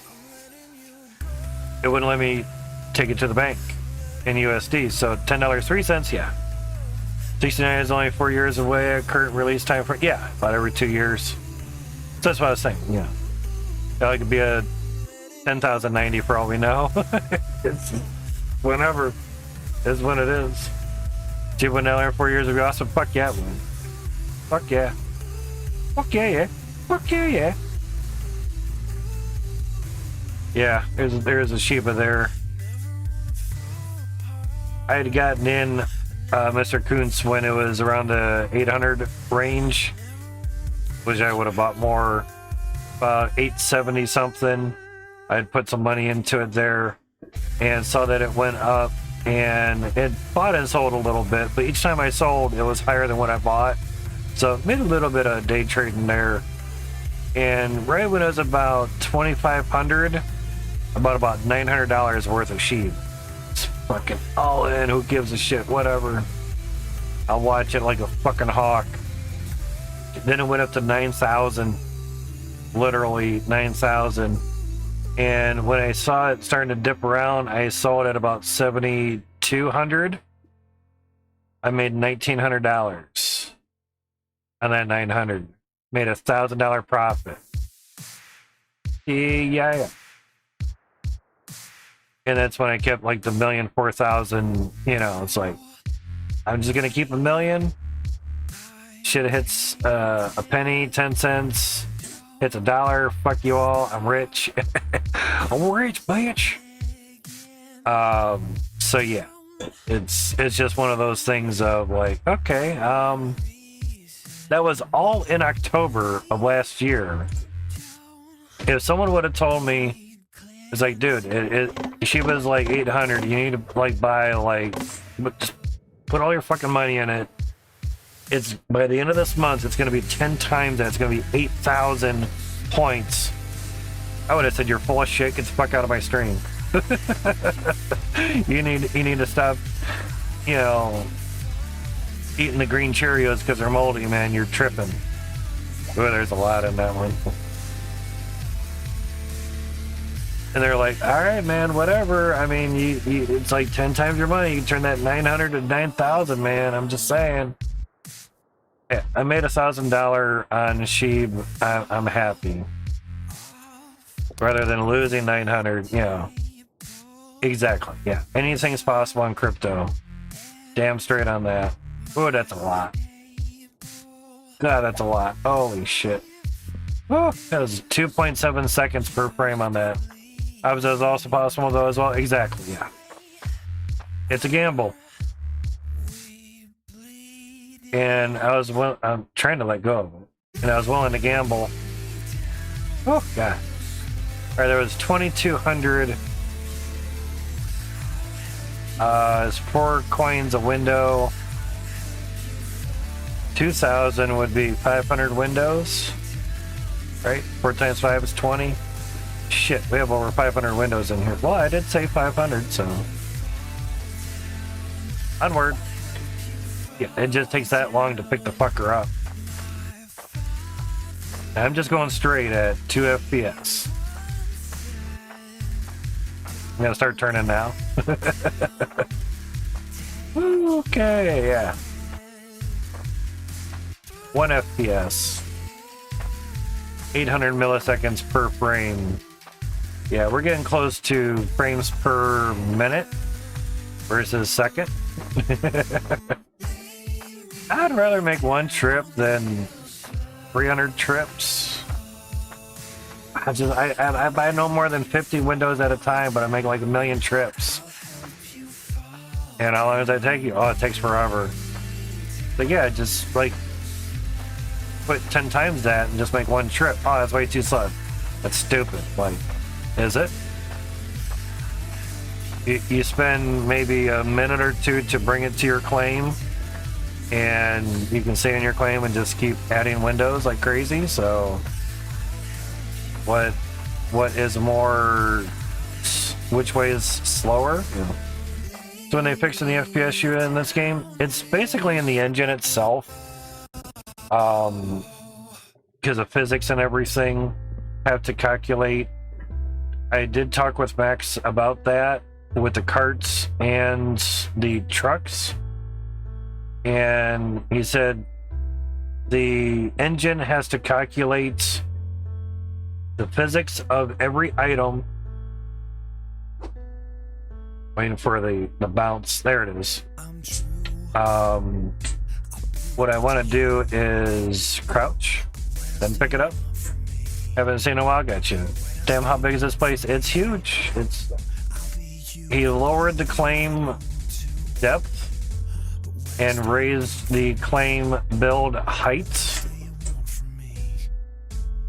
Just want to move it over a little bit.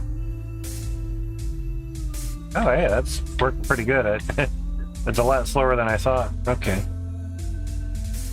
If you duck or crouch before you grab the cart, you'll be able to duck underneath windows and whatnots and conveyor belts.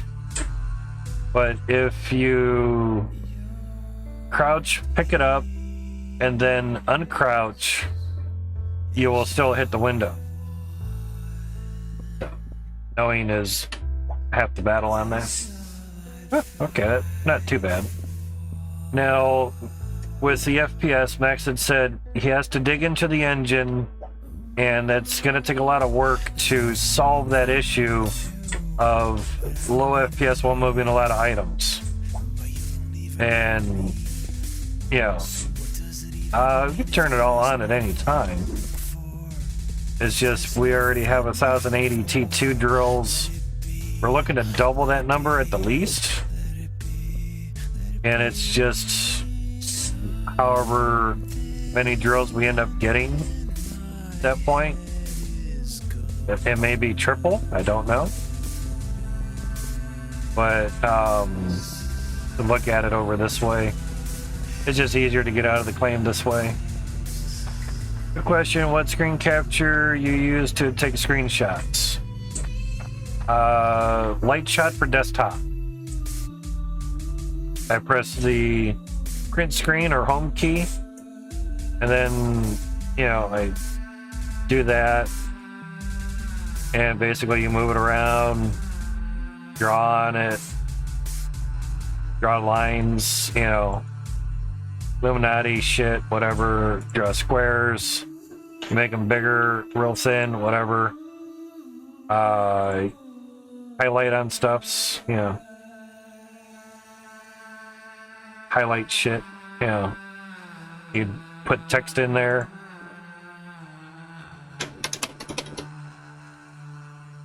And you can make that smaller or bigger.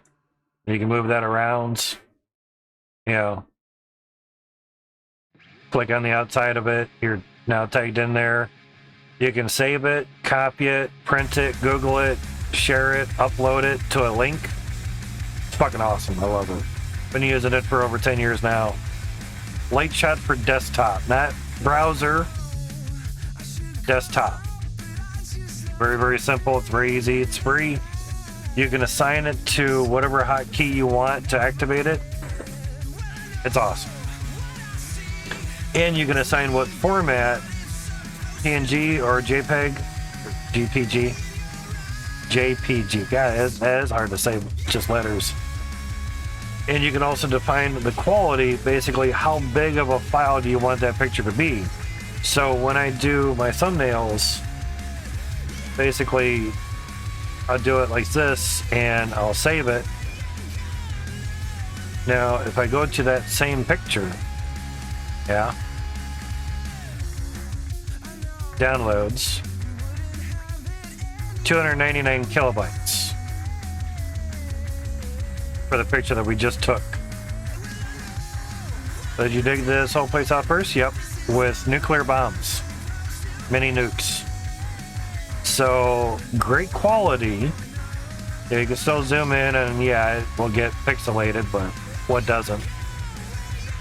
But this photo that we did yesterday was 320 kilobytes. This one, because there's like less detail, 299 kilobytes. This photo that I took of the sunset was 69 kilobytes because the window size itself wasn't very big.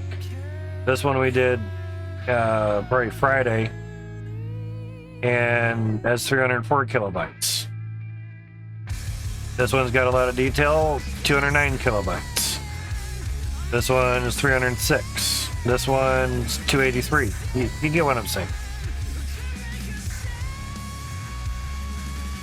249. So this was the start of placing the pipes underneath, and you can see by the dips here on the ground, that's from each little mini nuke, and that's T3 dirt. So millions and millions of coin have gone into this to basically carve it all out and everything. And most of the money came from the 198 T1 drills at Ember Cradle that are above ground. They were spitting out Cloutium before the 2.0.8 patch came out, and 2 squares below the main claim of the dirt, or top dirt, is where you get Cloutium now. So that's either digging with a shovel or with a drill slapping out dirt over and over and over. So back to this, we're hoping to fill these up with T2s. We just finished up the pipes yesterday. That will bring in maybe 800 drills. Sorry, maybe 500, I think. And I think this end, this edge or end or side will bring in maybe 300 drills or something. Both sides should bring in about 800 drills ish. That's the guess. So all those are windowed up and good to go. And of course we're getting 10 FPS, not 9. There's 9. Yikes. We were hitting 10, 11 yesterday. 9 FPS now. That's sad. Yeah, those windows really do tax the FPS. That sucks. That's why I kind of stopped from building these all the way up. Mainly the FPS on the windows is what's hurting us. Not so much the amount of build items, but just the windows. So if I turn the other way, kind of look away from it, we about doubled our FPS. Kind of. But we do have some machines running, so there's that. Can't forget about stuff running. I think I might want to clean some of this up because things are resting on top of each other. Probably be better if they were probably locked in somewhere. Probably my guess.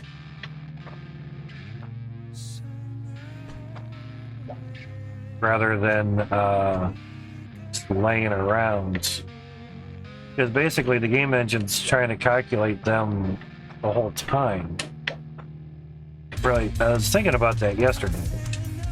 Come on. There.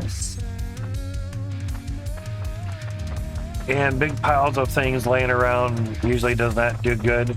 And the current, they're fine because they're all locked in, you know. Sort of. But we do have stuff going. Hopefully there's no cloggos and Kenny Cloggins.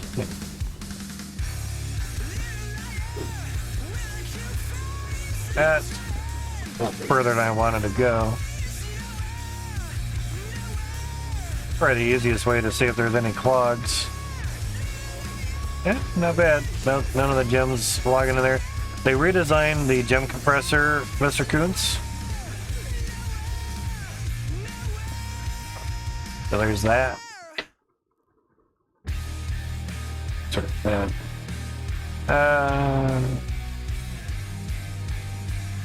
Guess we'll just put that there. That's fine. floors. That turns off water there. Not what I want on this pipe. Thank you. Everything through there looks fine, so it's good. Which Clatium do we have?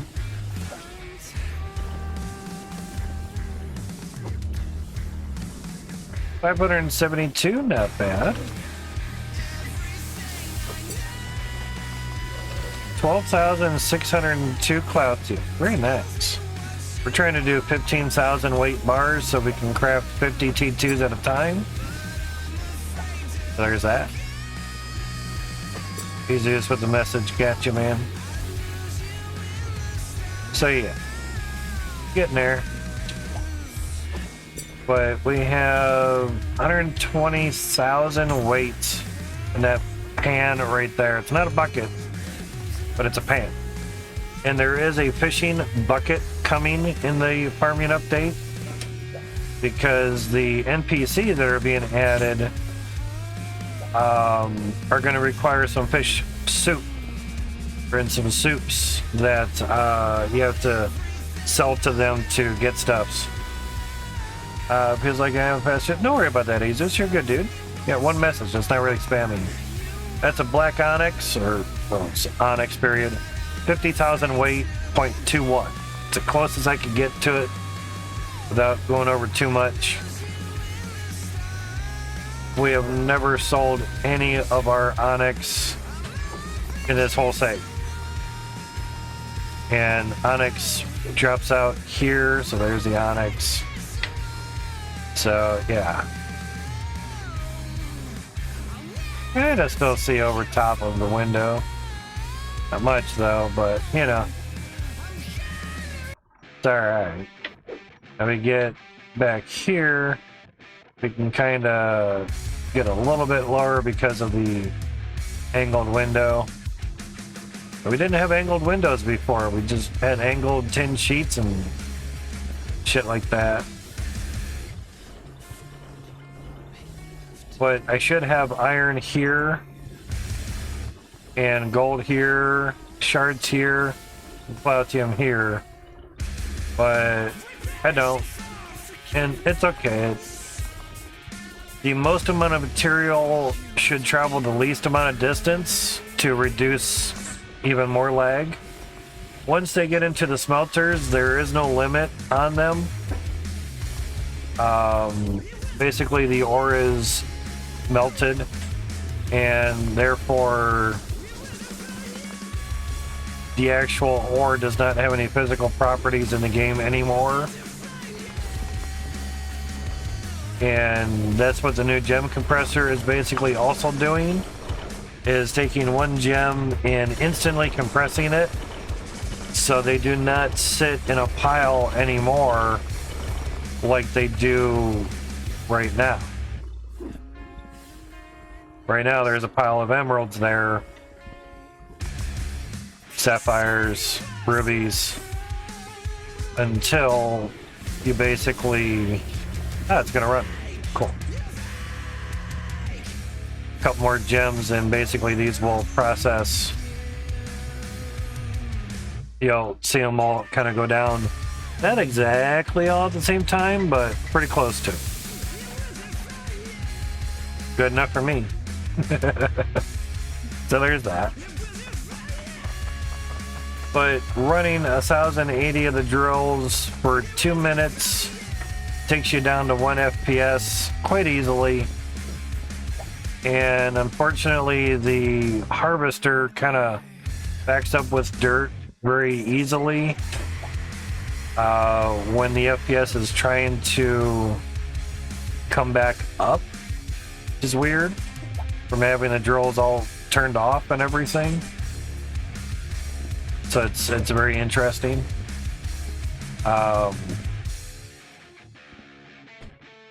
With more drills, like doubling the number, it's not so much how many can you have running for how long, it's how many can run, period, for even just a few seconds without crashing the game.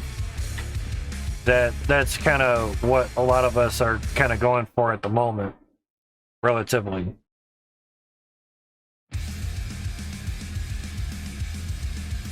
Notice the FPS numbers kind of look like they're, or the computer information looks like it's kind of red, even though it's not. I turned up the saturation a little bit, so some of the coloring is a little bit off. The orange is looking a little more red. I did that after closing the game out last night, so... Yep, there's 8 o'clock Twitch stream summary. So there's that.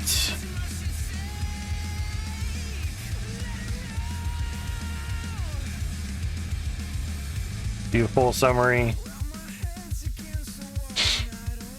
So 160 live views, 3 average viewers, yeah, plus 0 from last stream, yeah. Max viewers 11, that was probably with Hydroneer. Unique viewers up 33 from last stream, cool. I'd shut, even though I shut the stream down, excuse me, chat blip crap. Crazy. Even though I shut the stream down at 2 a.m. to switch to the weather and just before 6 p.m. to switch to the game, it still shows basically 24 hours. Weird. Oh, wow. Really? 9.4? Are you fucking kidding me? Yeah, there's 9 viewers here. You guys are awesome. Now you can switch it to live views and then it scrolls the screen up or something. Have a food, I'll leave a lurk up for you. I appreciate that, dude. Much, much appreciated. So live views, that was basically 2 a.m. That's when I basically shut it off. That's weird. But you can go average viewers and you can see exactly what time. Like this was all weather stuff. And we actually had 3.9 viewers there. That's cool. Average viewers. So yeah, with a 3 viewer average for the weather stuff, and sometimes it dips down to 2, sometimes 1, because Twitch is being twitchy. Ad breaks, those are all pretty standard. This was at 2 a.m. basically. That's when I switched from gaming to weather. New followers. Yep, there was one tonight. There you go. Appreciate that. New subscriptions, none. Chatters. Lots of chatters. Of course, that was gaming stuff, and this is weather. That's mainly just timer stuffs.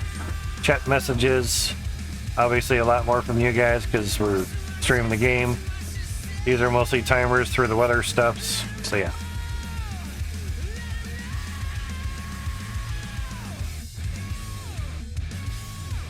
Good stuffs, good stuffs. But yeah, it would be nice if the ad revenue got added in. But you go down to view my payouts, and this line right there says a lot of everything. Next estimated update, October 12th. That'll basically add in the value of what came in through September.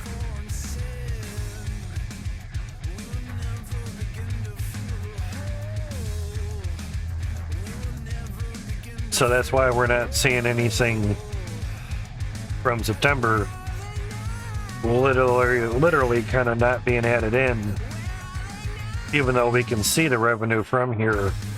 But the last 3 days, I'm also kind of guessing maybe that's when they ran out of like ads or something, you know, basically. It is my guess. Mining on the GPU at the moment. Okay, should have let me know before you did that, man. 3 mega hash, sheesh, it's not much. 69 watts, that's not bad.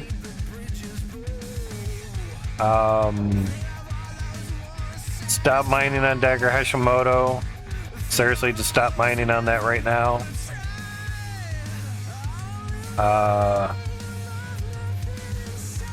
That's XM rig, that's CPU mining. You're gonna blow a lot of power CPU mining, just letting you know.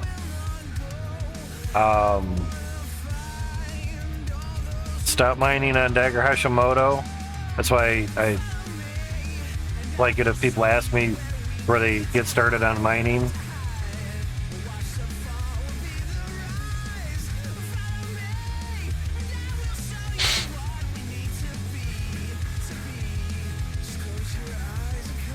Always click BTC/24 hour. That'll give you the most amount of Satoshis per 24 hour from your mining. Now, I was trying to think what, oh, he has the 5600 XT. Okay. Yeah. You have AMD. Now, AMD is going to have certain plugins. You may not get a lot of these, and you may get some of these. I don't have any AMD GPUs on my computer at the moment, so I don't see the AMD plugins, okay? This is for you and everyone else here, Azus Gamer. Dagger Hashimoto is what you were running in your photo there. You were running Excavator, you were running this one here. Even though that does not say it's too bad, but that goes up and down. Dagger Hashimoto is mining Ethereum, which is proof of stake. You are not getting any shares from that. Those shares that you get are being burned and turning into nothing. You're not getting any money from that. Do not mine Dagger Hashimoto. I'll say that again. Do not mine with Dagger Hashimoto. Do not mine with it. I cannot stress that enough. You are using the Ethereum network mining with Dagger Hashimoto. Ethereum is proof of stake, not proof of work. You can mine with it, but your shares are being burned. No one's getting anything for that. Alright, not even Ice Hash. They should just disable these, period, for now, but they're going to turn Dagger Hashimoto into something else down the road. Okay? At the moment, Kapow and Beam and Kaku Cycle and Octopus are the ones doing the best at the moment. Autolycos and ETC Hash are doing pretty good as is. So yeah, that's why it's 0.01 cents when I mine it. Then X-Rig CPU minus 10 cents. Yeah, exactly. XM Rig, which is a miner, and Random Monero, just not saying the X. Nothing bad about it. That's your CPU stuff, that's fine. I don't really know what coin they use for that, but it does okay. But you're gonna burn through a lot of wattage doing Random Monero. If you're not paying for power, fucking do it. If you are paying for power, do not CPU mine. Because you're gonna use a lot of wattage.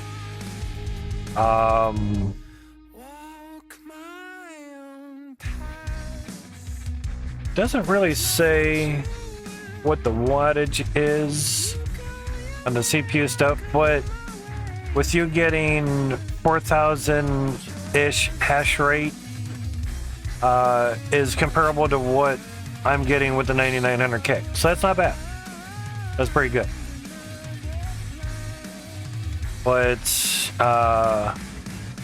this shit, Dagger Hashimoto, 2 mega hash, yeah, that's bullshit. Basically, you're not getting any shares. There would be something in there saying shares. You're not getting any shares from this. So in other words, you're not getting paid. You are doing some sort of mining, but you're not getting paid for anything on that at all. zip, zilch, zup, the none, 0. So click on this here, BTC 24 hour, and then click on it again, and it will give you the highest that your GPU can do at this moment. 6 hours from now, Octopus could be up there, or Beam could be up there. Now my 3070, I do the same thing. Click BTC 24 hours twice, and Beam is the highest one with 37 solutions per second. Okay. Kapow is way down here, so I can make 170 more Satoshis per day. Sweet, I'll stick it on Beam. Find out which one works good for you, benchmark them on standard, and just wait for it to get done. Now you can also hide mining windows down here. I click the gear cog, hit advanced, go down here, hide mining windows. But right in the beginning, it's not bad to not hide them, you know. The message, okay. I gotta look at this bigger, sorry dude. My eyes ain't that good. Now some will not go through, or they'll error out, or not be stable. Yeah. Thank you for turning off the Dagger Hashimoto. Do not use those. Yeah, 19 Satoshis per day. Yeah, fuck that. Even if you're getting shares from it, still fuck that.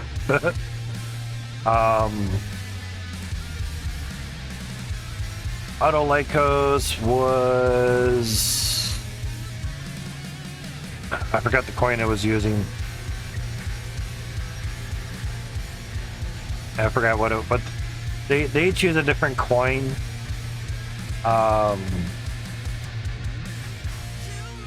It's almost been a month and I already forgot. But Auto Lycos 61 mega hash is nice.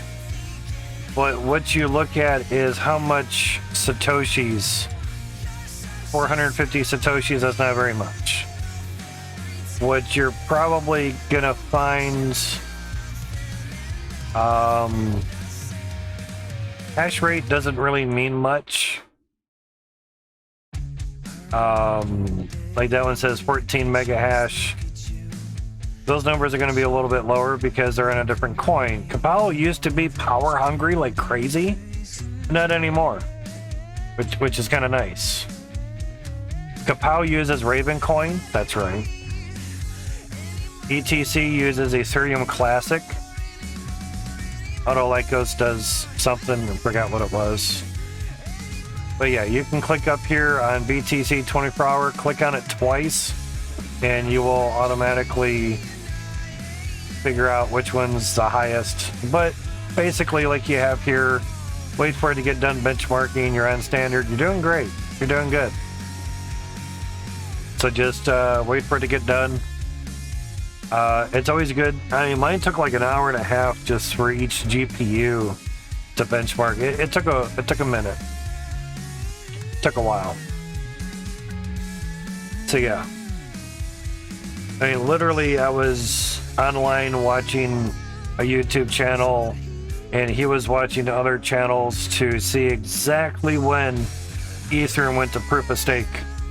And he's like, come on, give us the pandas, give us the pandas. There's the pandas. All right, we're proof of stake now. All mining on Ethereum is now proof of stake. You're not getting paid for your shares. Stop mining on Dagger Hashimoto. Disable it. Stop it. You're not getting paid for them. Even though it says you are not. Because NiceHash isn't getting paid for it either, so therefore you're not getting paid shares from it as well. I'm like, okay, no more Dagger Hashimoto. That sucks. Do what works. It's a little bit of money. Now, when this number right here Yeah, really. When this number right here, Jesus, when that number 0.0005, when that equals a 5, no, I don't want the whole thing. This number equals a 5, you can withdraw out of your Nice Hash wallet or BTC wallet balance. You can withdraw out of that to Coinbase.com if you wish. Then you can sell your Bitcoin to USD. USD. United States dollar. Or denomination or whatever the fuck the D stands for. Then you can cash that out to your bank. That is the number one question. It's like, okay, I got my Bitcoin. Now what do I do with it?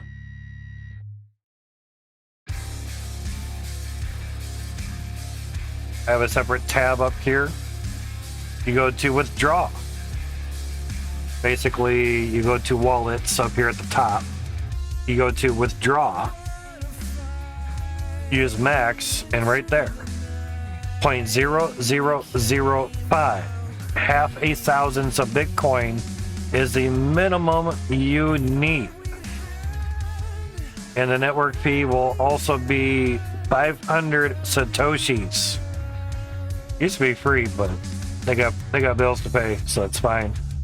So 500 Satoshis will be your fee to basically take it to your Bitcoin address from Coinbase.com or wherever you choose. They don't really give a shit where.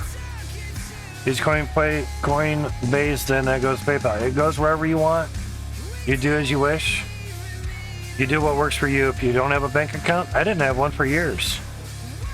You know, until I was able to get $50 and actually open up a bank account. So yeah, I feel you. Now, if you only have one GPU going, of course, with AMD CPUs, every single thread is rolling, is being used at 100%. So you might not want a CPU mine while you're on the computer doing stuff. While you're sleeping, that's fine. Just make sure your fans are set to, like, if it hits 80C, have the fans be at 100%, you'll be fine. Nothing will ever get to 100C and turn off your computer. You're good to go. So, yeah. Now, here, it'll say projected monthly income. That's pretty much what you want to look at a little bit. So, right now, with actual, we make about $25 a month. If you hit local, that's your hash rate, not the amount of shares that you're getting. At the moment, it's still about the same. Actual is how many shares you're getting in say, a 24-hour period. Better if it actually runs for 24 hours. It will go up and down. Do not get scared by that.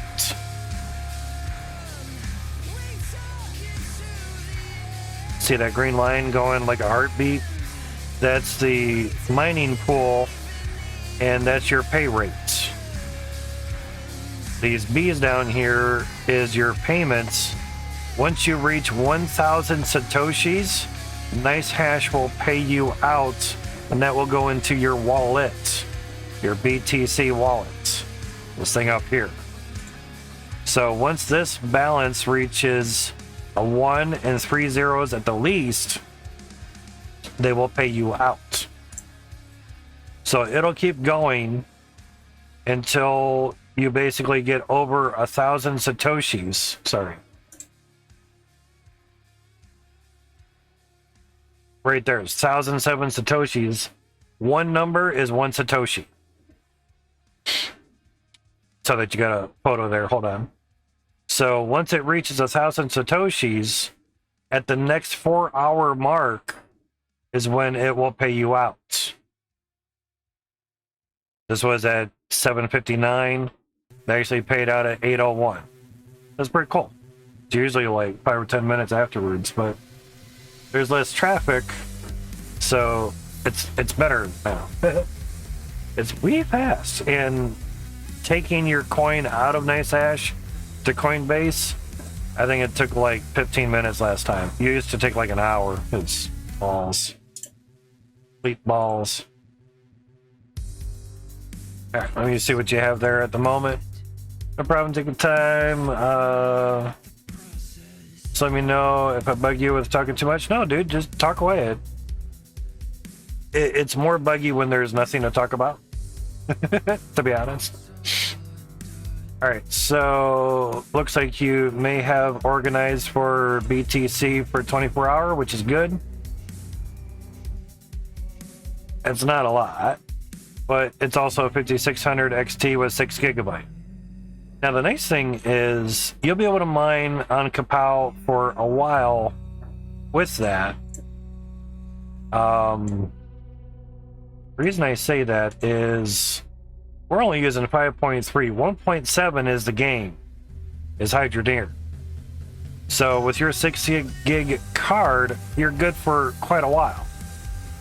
It's not a lot, so it's going to take you about maybe a day and a half. We could actually see what the 3070 is doing. 4.6. And that's on Beam V3 algorithm. That's still good. Yeah. And of course, here's the iGPU doing stuffs. That's doing all the game stuffs. Yeah, we're using 27 gigs of RAM right now. 28.2. That's a lot of RAM. Actually, let me do something here. I want to show you guys what it's like to clean RAM. Performance, monitor, and task. Now, I'm going to move that. Turn that on.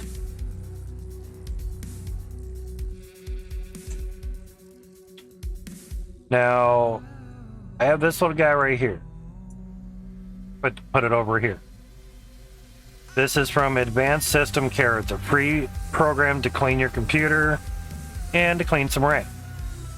So it's washing the RAM, it's cleaning it. It's going to use some CPU usage as well. But you can see it's 3.6 gigs of memory released. That's fucking nice. So now, basically, it cached all that RAM it just cleans and more.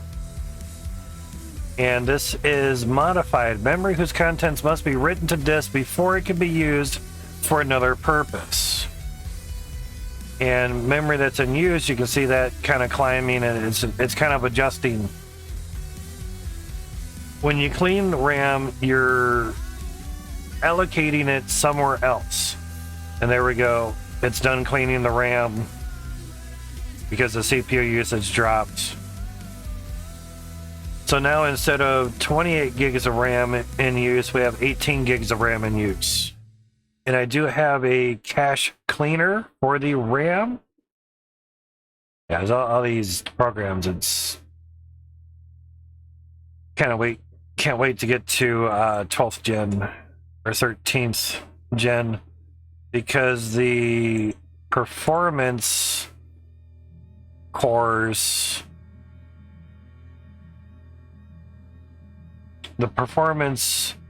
will do your main programs, and the efficient cores will do your background processes. All those little processes that are taking up like 0.5% or something, they'll be doing those. Now, back on your number here, Kapow NB miner, that's probably the same one I'm using. I'm actually using Nano Miner at the moment. That one seemed to pay out a little bit more than the NB miner, which is fine. You have Nano Miner here for your GPU. The NB miner from Kapow seems to pay a little bit better than the Nano Miner. Every GPU is a little bit different. Like here, my 3070 loves Beam V3 from LOL Miner. It loves it. It does better than the Kapow, so fucking run it. they're both made from the same company. It's the same brand of GPU. So go figure. They're both Ventus 3, whatever. Maybe because the 3070's on a riser and the 3080's right on the motherboard. I don't know. That could be a reason. But I do have a better riser that I do want to try out at some point, but things are doing okay, so I just leave it. I bought two really, really nice risers with 10 capacitors on each riser, so well, I think it was only like $17, $8-ish, or almost $9 a riser is pretty good. Usually $10 or $11 a riser is about the average. Basically, instead of having both GPUs right next to each other, or like this, you know, taking up room, I basically dropped the 3070 down a little bit lower in the case, so that gives some airspace in between the two GPUs, which is really nice. And actually, instead of them being flat like this, of course it's a little bit lower, and if you look at it, actually one is tilted down a little bit because of the riser. So instead of it being exactly flat, one is tilted down a little bit, so there's a little bit more airflow coming through because the 3070 is a bit of an angle. That works. But with your 600 Satoshis per day from, at the moment, from the benchmarking, it'll probably take you like a day and a half to get one payment because you only have one GPU going. It's a little bit. It's some money for you. It's something. Excuse me. So 1660 Supers, they're doing 1440s. Sorry, local. They're doing 1200 Satoshis a day, and that equals to about 25 cents, or through the shares it's about 28 cents a day. So you were at about 600 something, we'll just say 700 Satoshis. So you're pretty much doing about the same as a 1660 Super, which also has 6 gigs of VRAM.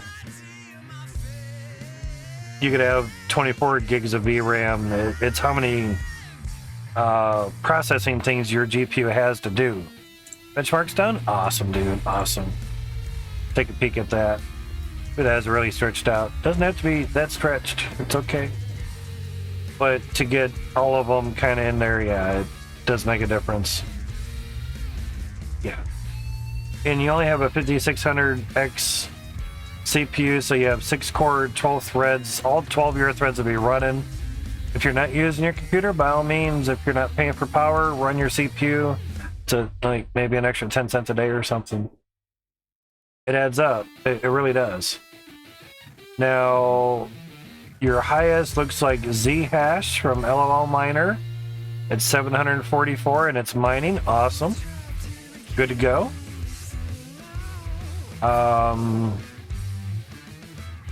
There's some Kapow there.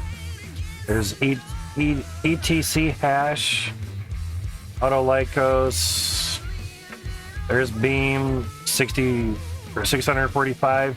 Now the 744 and 700. See NB Miner from Kapow, and then you got Beam here for 645. Now the nice thing is, if you have all of them turned on, it will auto cycle through whichever one is paying the most at that moment. Now, if you wish, you can adjust your switching time frame. Fixed part of minimal time in seconds before miner switches algorithm. I have mine set to 10 seconds. Probably be a little bit more than that. Switch profitability threshold I have at 1,000ths. value is in percentage 0 to 1.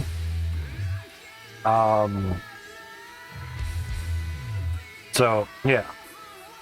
So I have it for like 0.001% difference.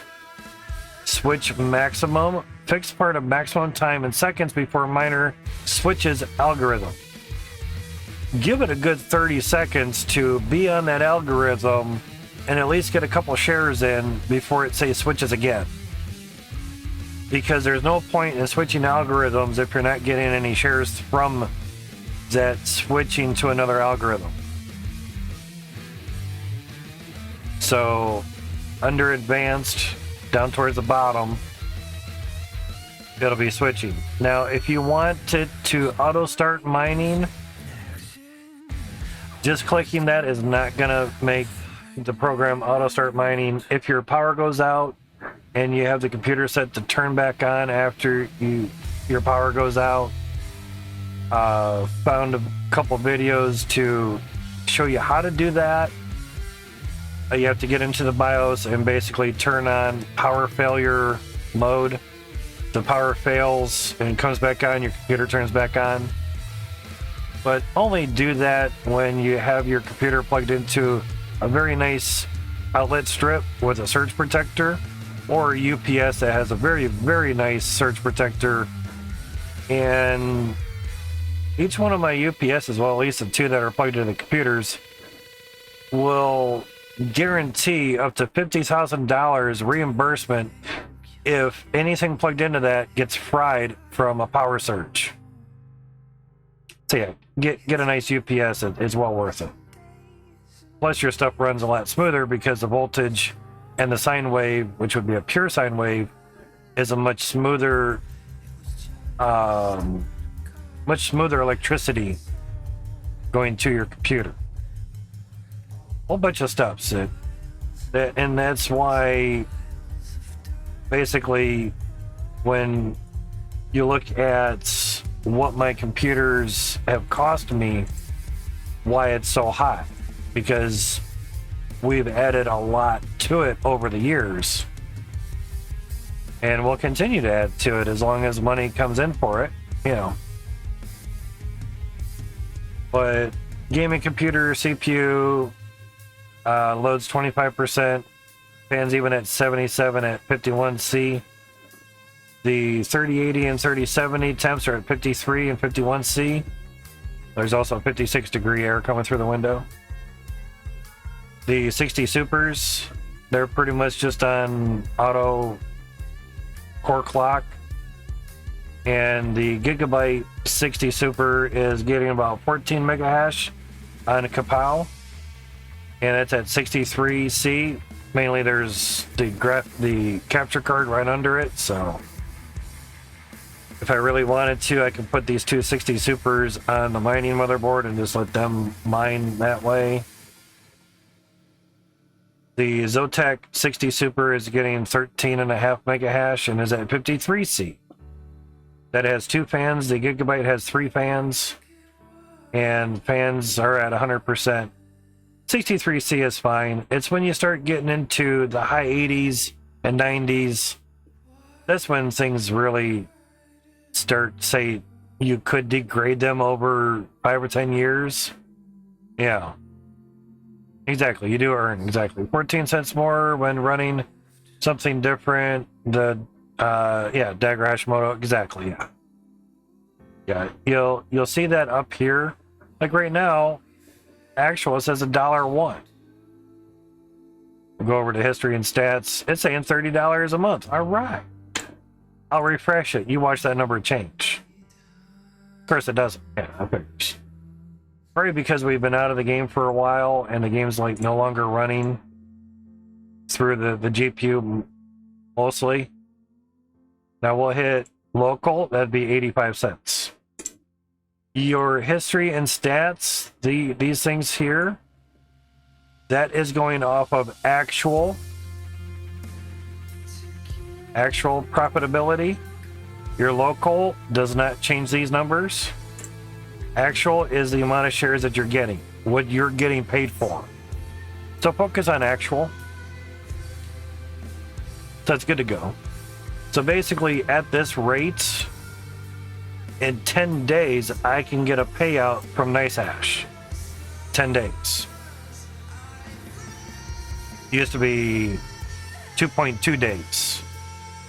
So yeah, we've lost 4/5 of our money. That bites. That really, really bites. But we do what we can and we go from there. Now I'm gonna try and go check out, because we've been AFK'd. I'm gonna check for any Kalagos.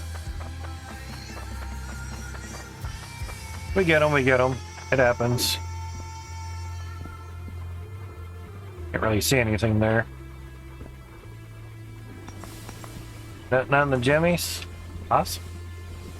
Nothing up there either. Sweet. Well, we don't really have a lot of drills going, but it can still clog. We saw that earlier. We had 3 rubies get piled up on here. You know.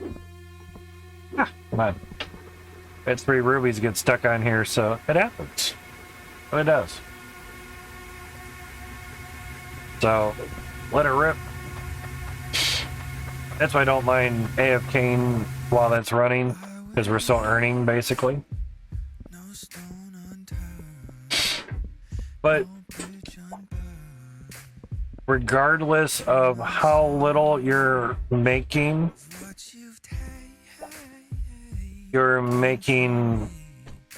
some Bitcoin. Now, the beautiful thing that NiceHash does for you, even if you do other algorithms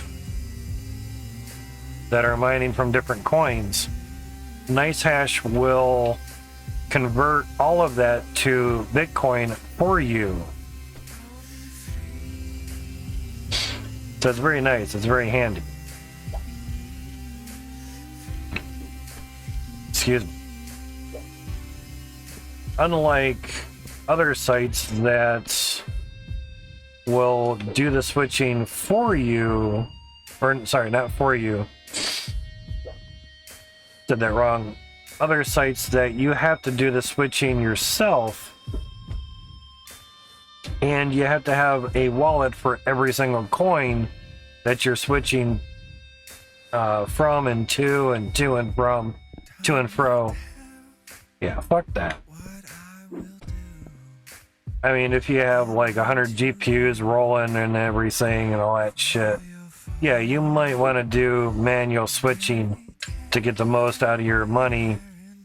But the moment that one coin is not profiting much because there's not a lot of people on those pools that it's mining through, your profitability will go down because you're manually switching between algorithms and coins. Very crazy. So for us newbies and just a GPU or whatever, just use NiceHash and be done with it. It's much simpler, it's much easier. It auto switches for you and still pays you out in Bitcoin. The fee is like 1%, and it does that while it's mining, maybe like once a day, so it's fine. What you have there, Azus? Got some stats. Actual stuff is. Make that large. This is what I enjoy more, is helping people out. Alright, 2 pictures. Zhash, random Monero, gotcha.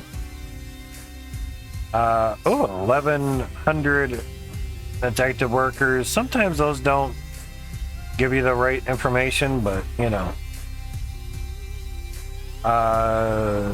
Zhash 52 solutions per second. It doesn't say too much, but load is 96, fan is 100. You have it set on high for the GPU, that's good. Keep that on high, that'll do great. CPU is going, sounds fine. 4.63 kilohash, that's not bad. It's about what I get on the 9900K, but that's with 8 threads rolling, and I still have 8 threads left over. This is where Intel wins, say on CPU mining, because it only uses about half of the threads. Now the 9700K, that uses 6 out of the 8 threads because it does not have hyperthreading. Used to do 4, but it changed it, so now it uses 6 of the 8. So you have like 2 threads left over to do whatever you want with. Where AMD, it uses all of the threads. Jeremy with the 5950X CPU, 16 core, 32 thread. He did the CPU mining on it. Every single thread was running. All 32 threads were running at 100%. That's a hell of a benchmark or stress test. And it was like $1 a day. From the halving of Bitcoin or whatever, it went down to like 50 or 60 cents a day. $1 a day is pretty much paid for its power. Now it's like half that, so it makes even less sense to CPU mine basically. So there's that. Yeah. Just drop the pipe. Picked one up, I should say.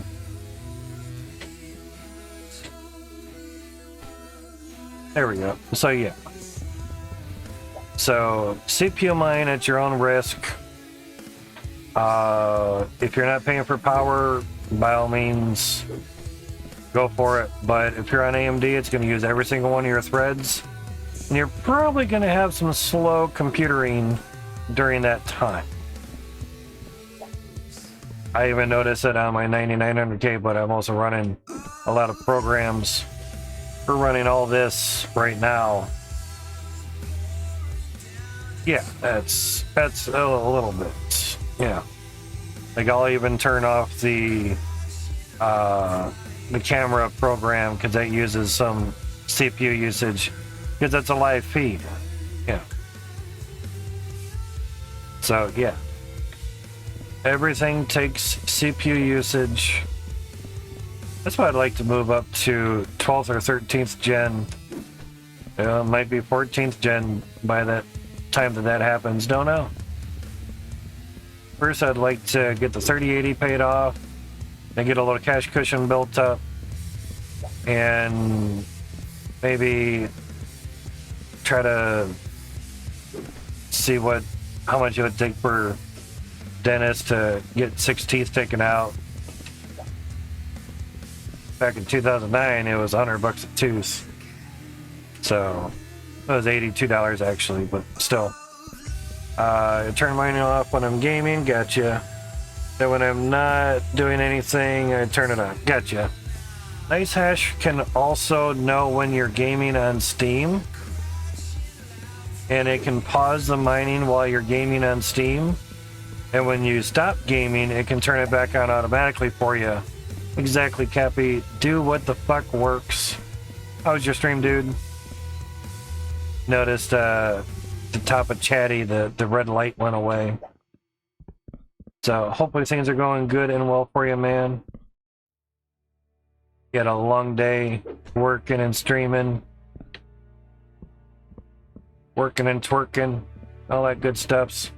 We're adding windows onto this shit now. Getting crazy. So we turn here, so now we're adding the windows. Madman hard at work. So now we're adding windows to this. Helping Azus out with some Bitcoin mining.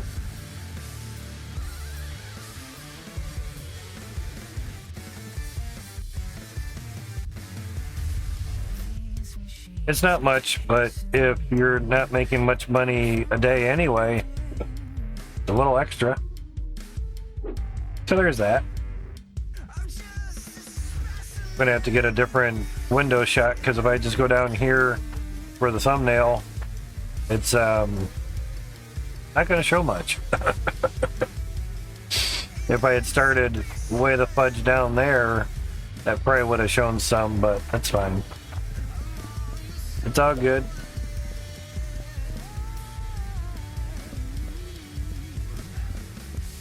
So we got the top windows done up. so that's fine. Now it's just add more windows so we can have more lag, yeah. But I'm also kind of hoping that Max is kind of, without telling us, fix the lag on the windows. He has my save, but he doesn't have a current save just yet. I can slap that to Itchy Beard at some point. Get him a more up-to-date save, and I'm like, yeah, nothing on. I'm in the 20 FPS. There's a lot of optimizing that needs to be done on your guys' items in this game. When you get onto that, let us know. We would much appreciate it. Sit on my butt all day playing games and no pay. 25 cents is worth the time. Yeah, exactly. Yeah, I mean, you're getting $1 every 4 days. You're making $10 every 40 days. It's something. It's like a savings account. And if it's, say, a little cold in your room, it's a space heater that's paying you money. It's paying for its own power instead of costing you power. Let it mine while you game, Asus, like we are. Unless it really hurts the gaming ability, the performance of the game, then by all means, you know, enable the Steam pausing while mining. It is in settings somewhere. It's probably in general. Could be in settings, or advanced, I should say. Yeah, right here. Pause mining when Steam game is started. Nice hash mine will detect when the game is started and will pause mining. Once the game is closed, mining will resume. So go ahead and check mark that if you wish, and you're good to go. I don't do it because I got to pay for GPU. No. I don't do it because I want to still earn while I'm playing the game. Now, for Icarus, yeah, I'd probably turn the mining off for that because that can use up the whole fucking GPU. That's a very intensive game.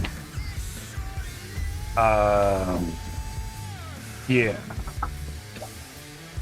But right now, my 3080 is the biggest earner of the GPUs. Now, this is why I didn't mind getting the 3080 on a $65 monthly plan for 12 months. It was paying over $70 a day, not a day, $70 a month on the 3080 alone. It was paying for itself.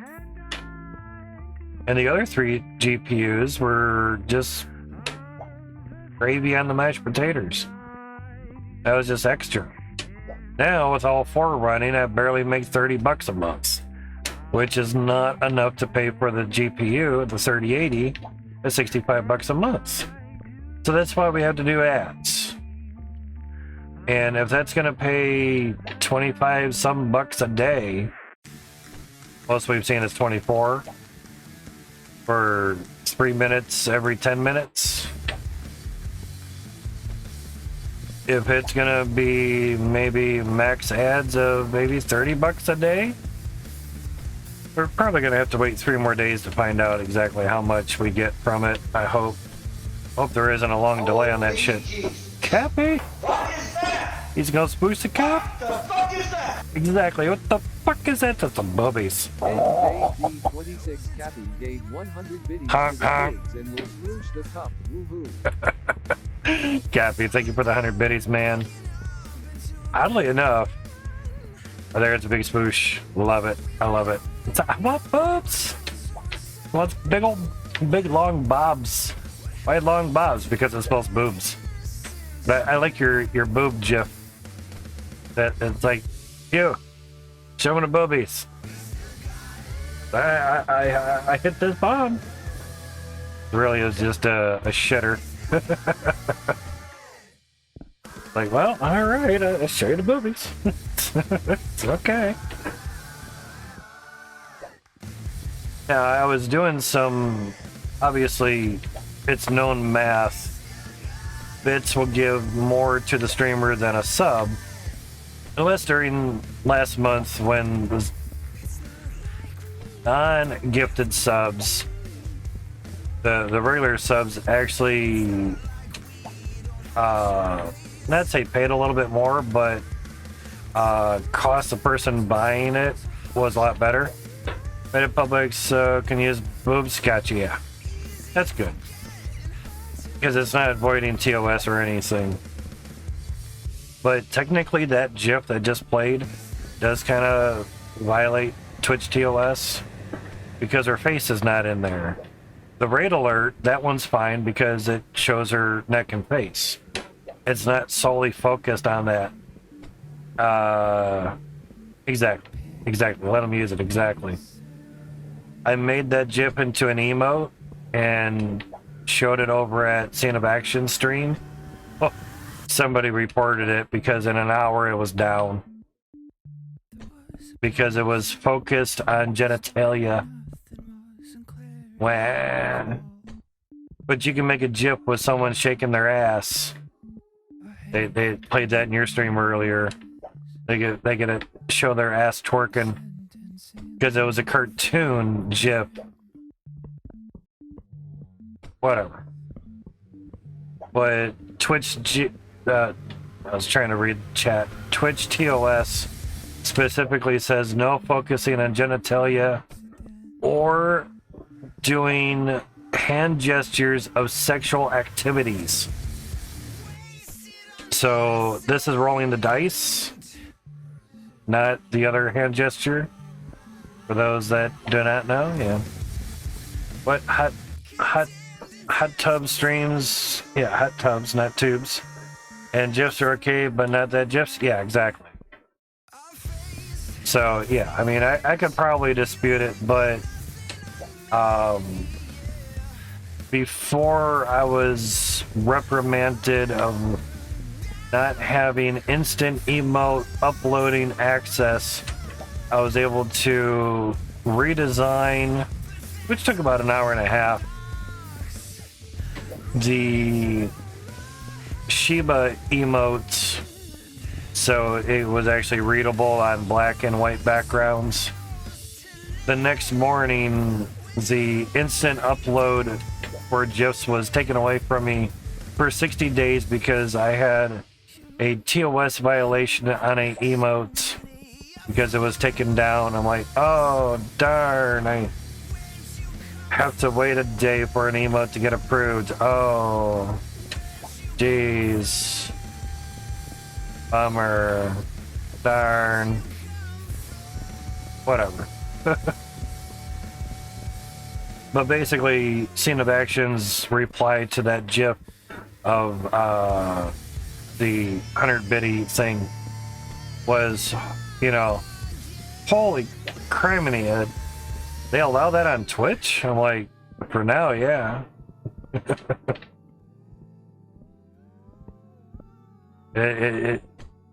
He was doing a thing, he was doing a poll, and he said if you want to bolster your votes, you can use bits or vote more than once, you know. So I had put that emote in there and said bolster. Oh, I thought you meant bustier, and it took me like 20 minutes or something to figure out how to spell bustier. Exactly, Jesus, exactly with the emotes. So yeah, it was quite interesting, and that was last year, because that's when SceneOfAction was streaming on Twitch. He's doing a top secret project with music right now, and it has been for about a year, so we don't specifically know when he's gonna stream next. And that's where all our music comes from, which is copyright free, by the way. So search him on iTunes, whatever playlist thing, music generating thingy. Search for SceneOfAction, and you can stream it to Twitch or YouTube. Copyright free, no copyright infringements. I have not had one since playing his music at all, especially on YouTube. But recently, they have mentioned that YouTube is now going to allow copyrighted music. What the fuck? Whose DMCA dick did they suck for that?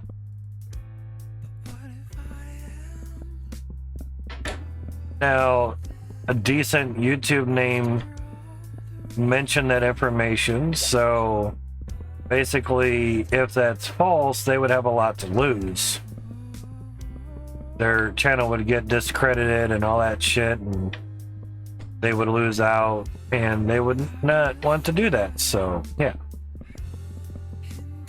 Now, I don't know what the fine print on that is for playing music that's copyright protected on YouTube.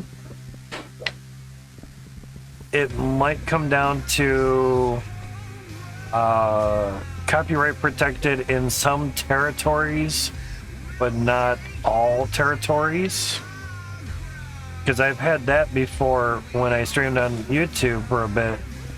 Had a little vacation from Twitch. Anyway, I was playing music that said copyright free, and it was played on YouTube.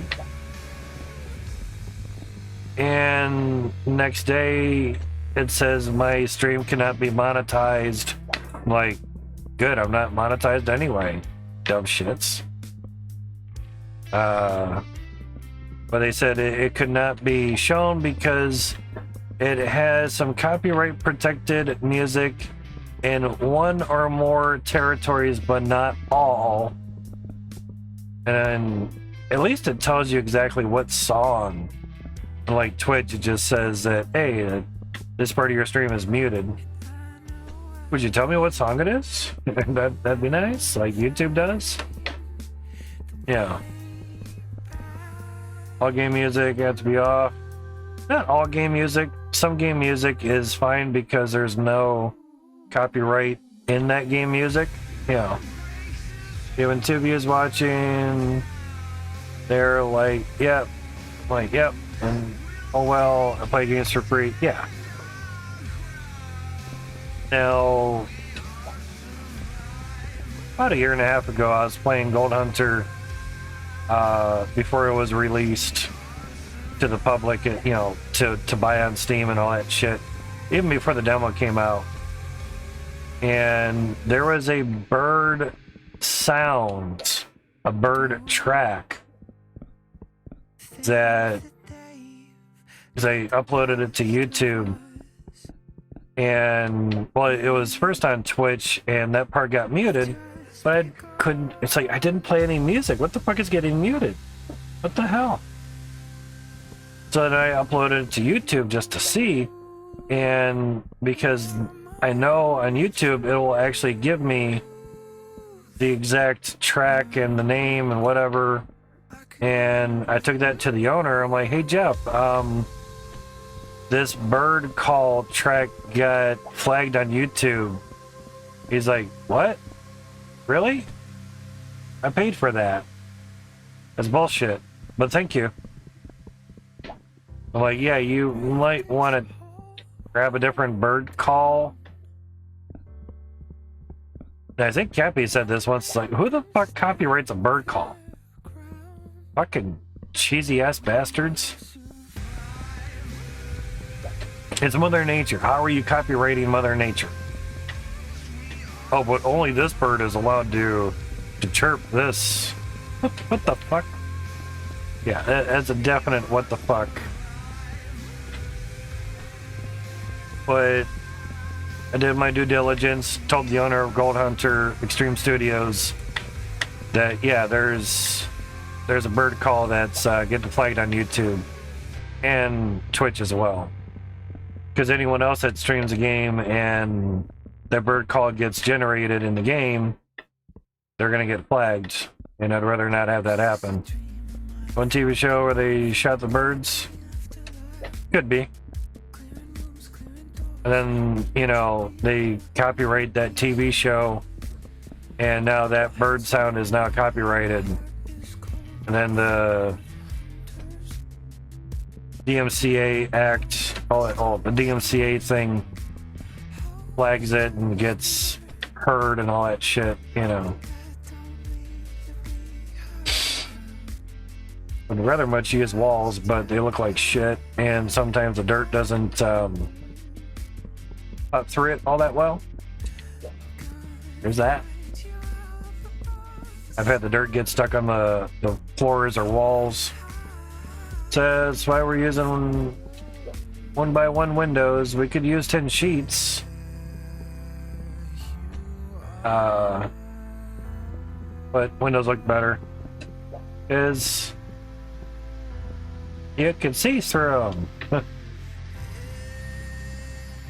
You know, I mean, they're windows, duh. But it does take a mountain of time to put them up. That is for sure. Figured I hit the stairs there. But yeah, most of the time I turn the game music off anyway because I play my own music. A lot of people turn the game music off because at the time it's not that great music and it may not be your kind that you want to listen to. There's that. And there's some people out there that can't stand having music while they play a game. They're playing a game, not listening to music. Everybody's different. Just like Asus is finding out his AMD GPU is liking a different algorithm on mining than my 4 NVIDIA GPUs. It is whatever it is. My 3070 would be on Kapow for like 10 minutes, and then it'd switch back to Beam, be there for like 20 hours, then it would switch to Kapow for 5-10 minutes, and then switch back to Beam. I'm like, this is bullshit. I'm just leaving Beam on. I don't care if Beam gets low for like a half hour, an hour or something, and then bumps back up. Just leave it on there and just let it roll.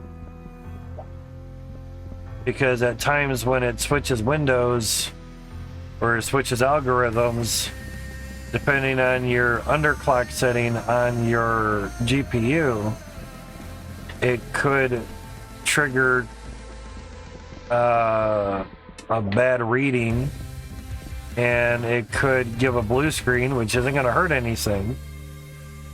What the blue screen does is it's just resetting your GPU to the default power settings, meaning your clock number. That's all it's doing. It does that on purpose to make sure your GPU doesn't get hurt from going too high or too low, all that stuff. So you can set it lower, but not too low, and you can save some power. But when it's set too low, you actually hurt your mega hash rate. And you do need some hash rate to do the mining, obviously. But 'tis what it is, and this funnel is done. Let's make sure there, but we can also get in here and then get on in here. Can't really get up on that, but that's fine. We have the other funnel part there. That looks like everything is done good there so far.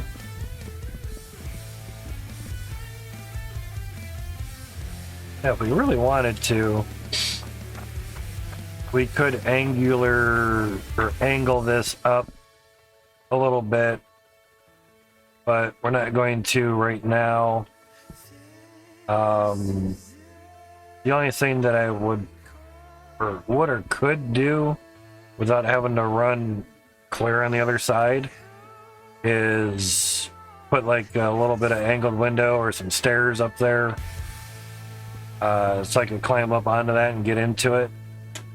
Because technically, once the conveyor belts are in here, I can't get in here like this anymore. So there's that.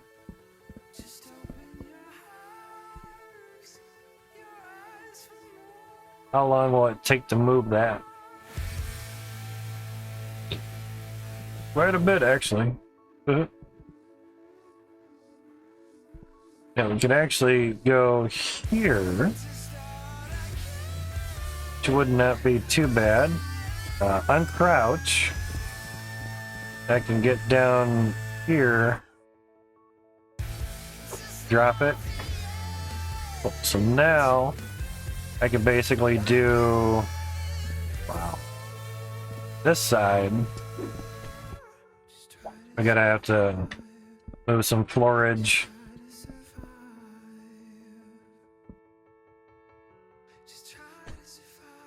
Do that.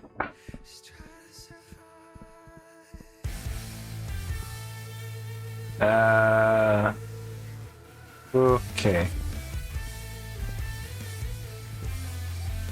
Windows are, I'm on the cart. Oh, the goddamn cart. Shit. Ha. When I'm moving back and forth, I like to be able to see what I'm doing. Okay, so window there. Actually, that can be turned. What? Merge me empires. Trade offers was accepted. Awesome. Another trade offer accepted. Awesome. You guys get them goods and put up some nice goods. Good deals. Good trades for people to enjoy. Ding ding. Yeah, they're going through pretty nice.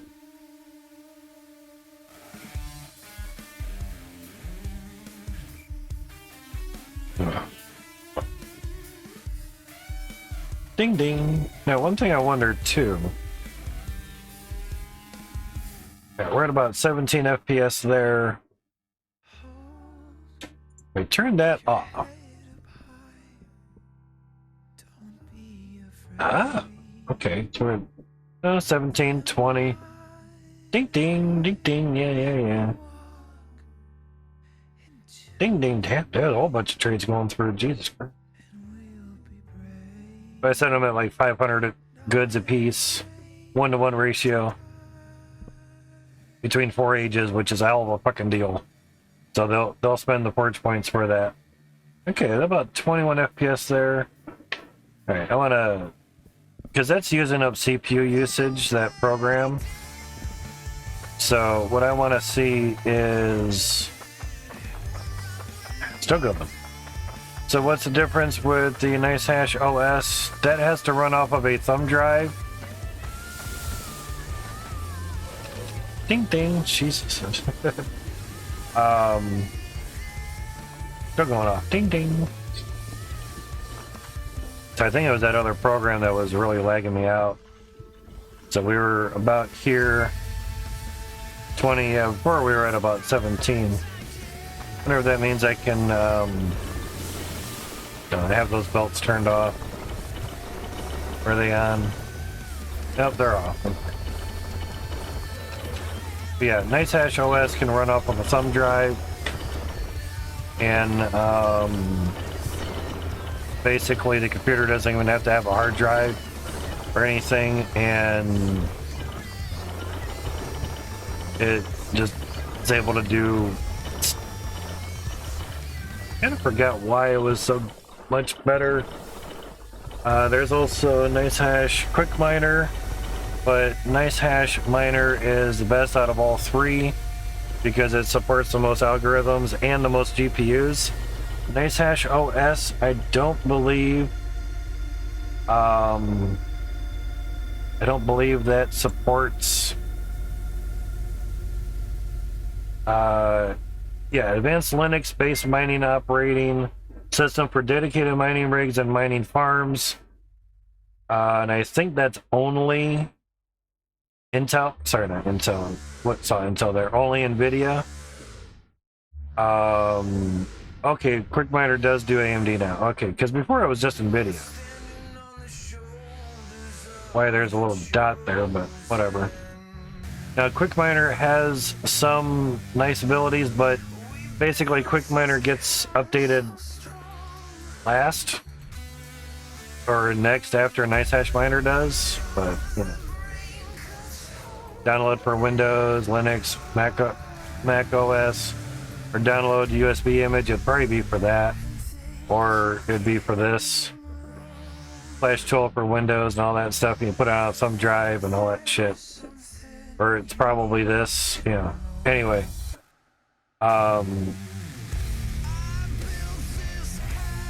Basically, NiceHash Miner is the easiest, most best one to use. It's what I'm on.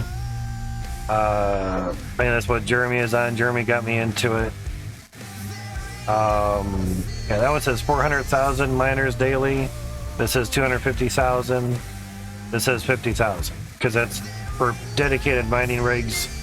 In other words, you basically can't use your computer stuff with it, so that's fine. So yeah, there's a lot of stuff differences. QuickMiner basically does a lot of the stuff for you. Like here, you can choose through stuffs. I think QuickMiner kind of automatically adjusts it. I don't know. I don't use it. But it does give you some more different stats here. But when it comes to the algorithm parts,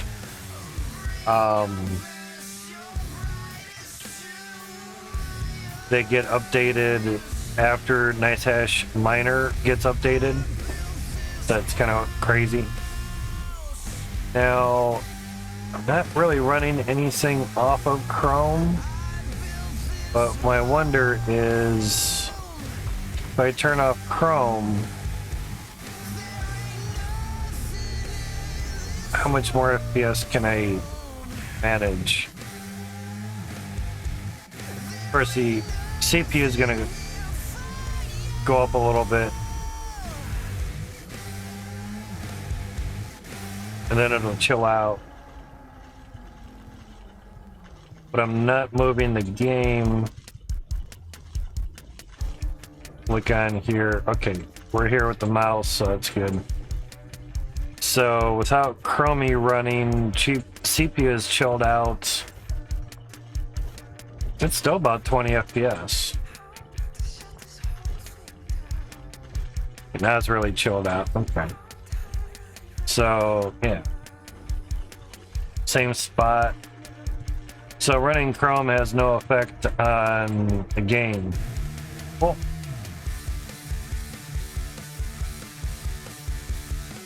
Turn the fuck back on. Do what works, man. Try shit. Figure shit out. Good as right with an autosave. Gotcha.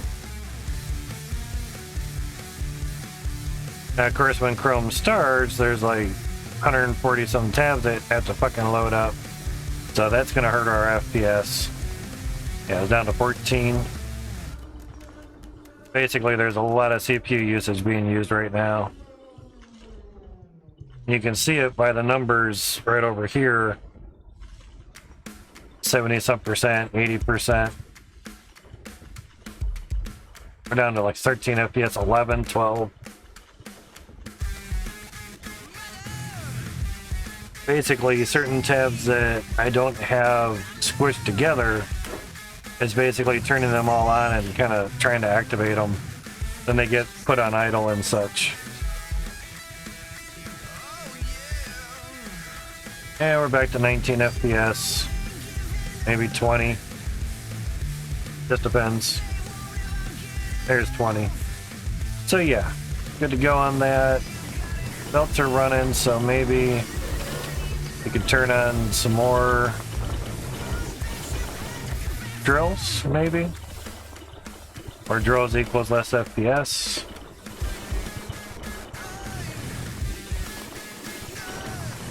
Just to make sure that the belts are on. Yep. That's on, that's on. Because dirt just sitting on the belt does not do very good.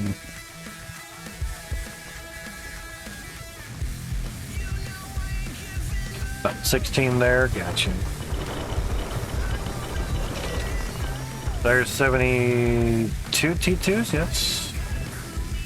Alright, okay. Actually not. Actually that one's all turned off. So now it'd be 72 T2s. Forgot about that. So in other words, turning that one off didn't really do shit.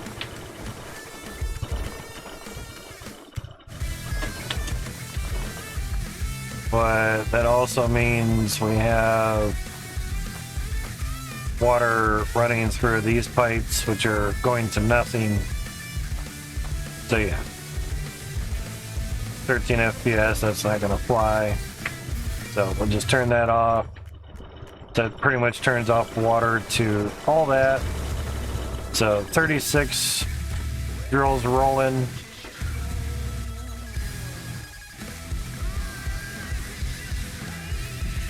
That other program was using up quite a bit of resources from the CPU, so that would make sense.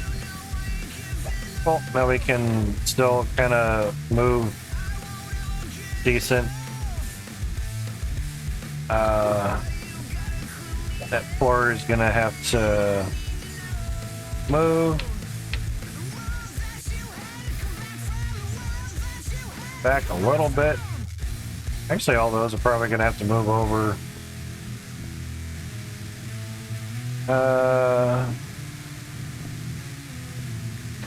Wonder.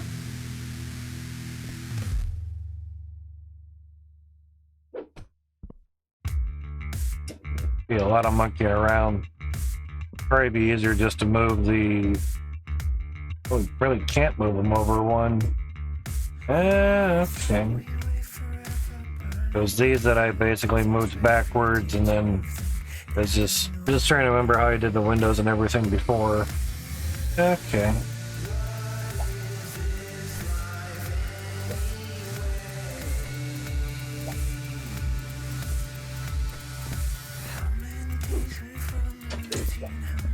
Gotcha.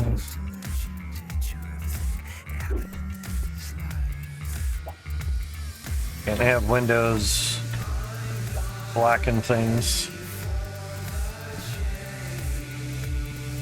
Can't have that, so no. Still at 9 viewers? You guys are fucking awesome.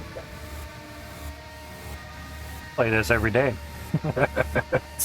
Probably gonna have to get a lot of this done before fucking farming update comes out. Dang on Hydroneer and farming, yeah. Hydroneer. You heard it here first. I'll be Hydroneer. Like I'll be a hydro fucking dams, you know. Hydroneer, yeah. What'd you go to college for, man? I went to college to be a hydroneer, man. The fuck is a hydroneer? Well, we farm with water, man, and we do like engineer shit. Oh, right on, man. It's like science shit, right? Right, sure.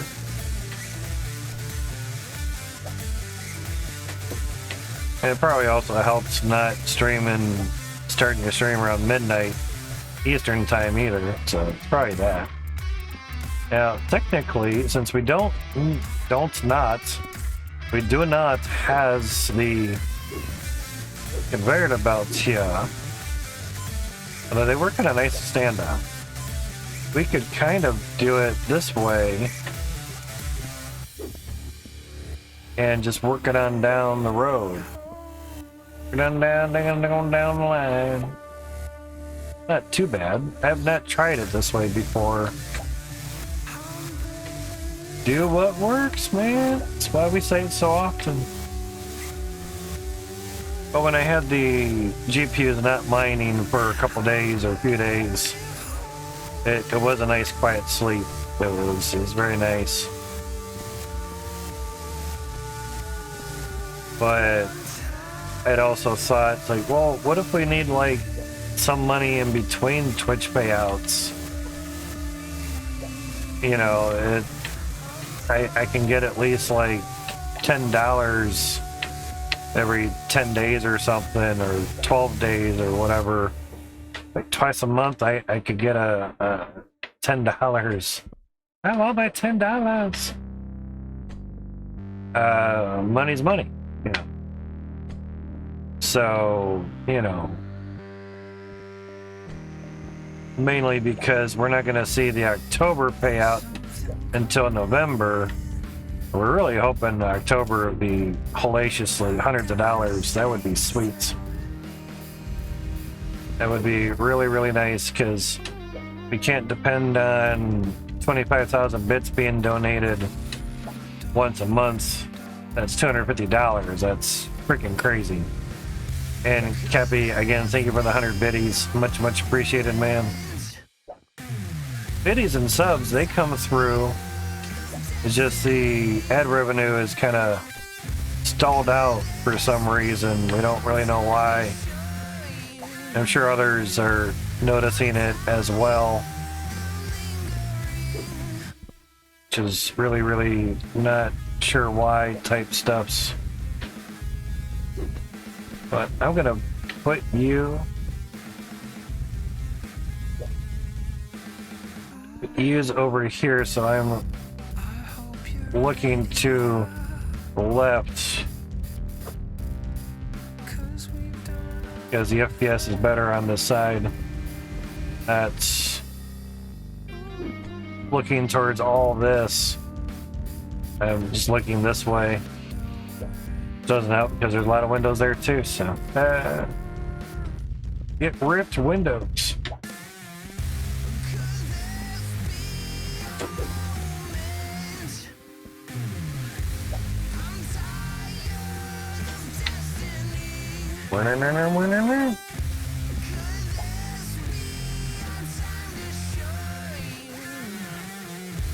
We can pretty much like not look at stars.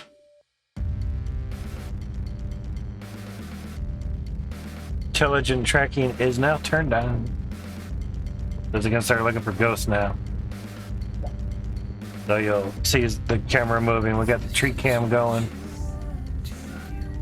The mighty oak tree cam.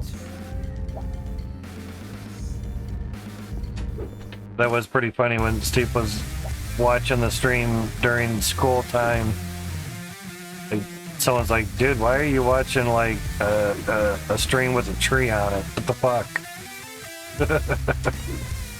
He explained it, I'm sure.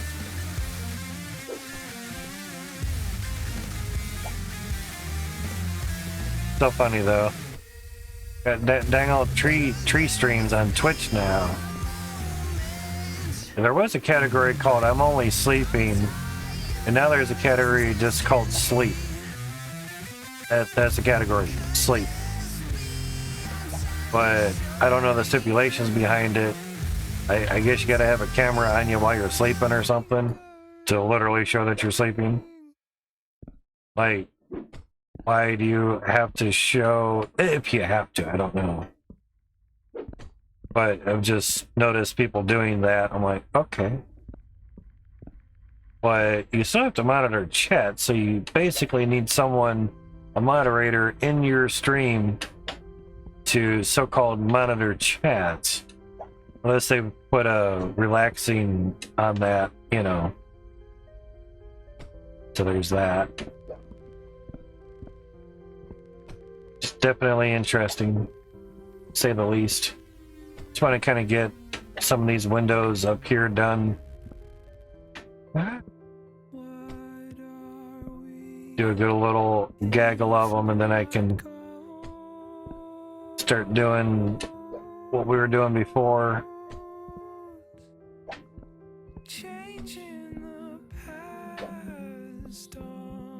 Here, because it's drawn out a little bit. View distance wise, I mean, by drawn out.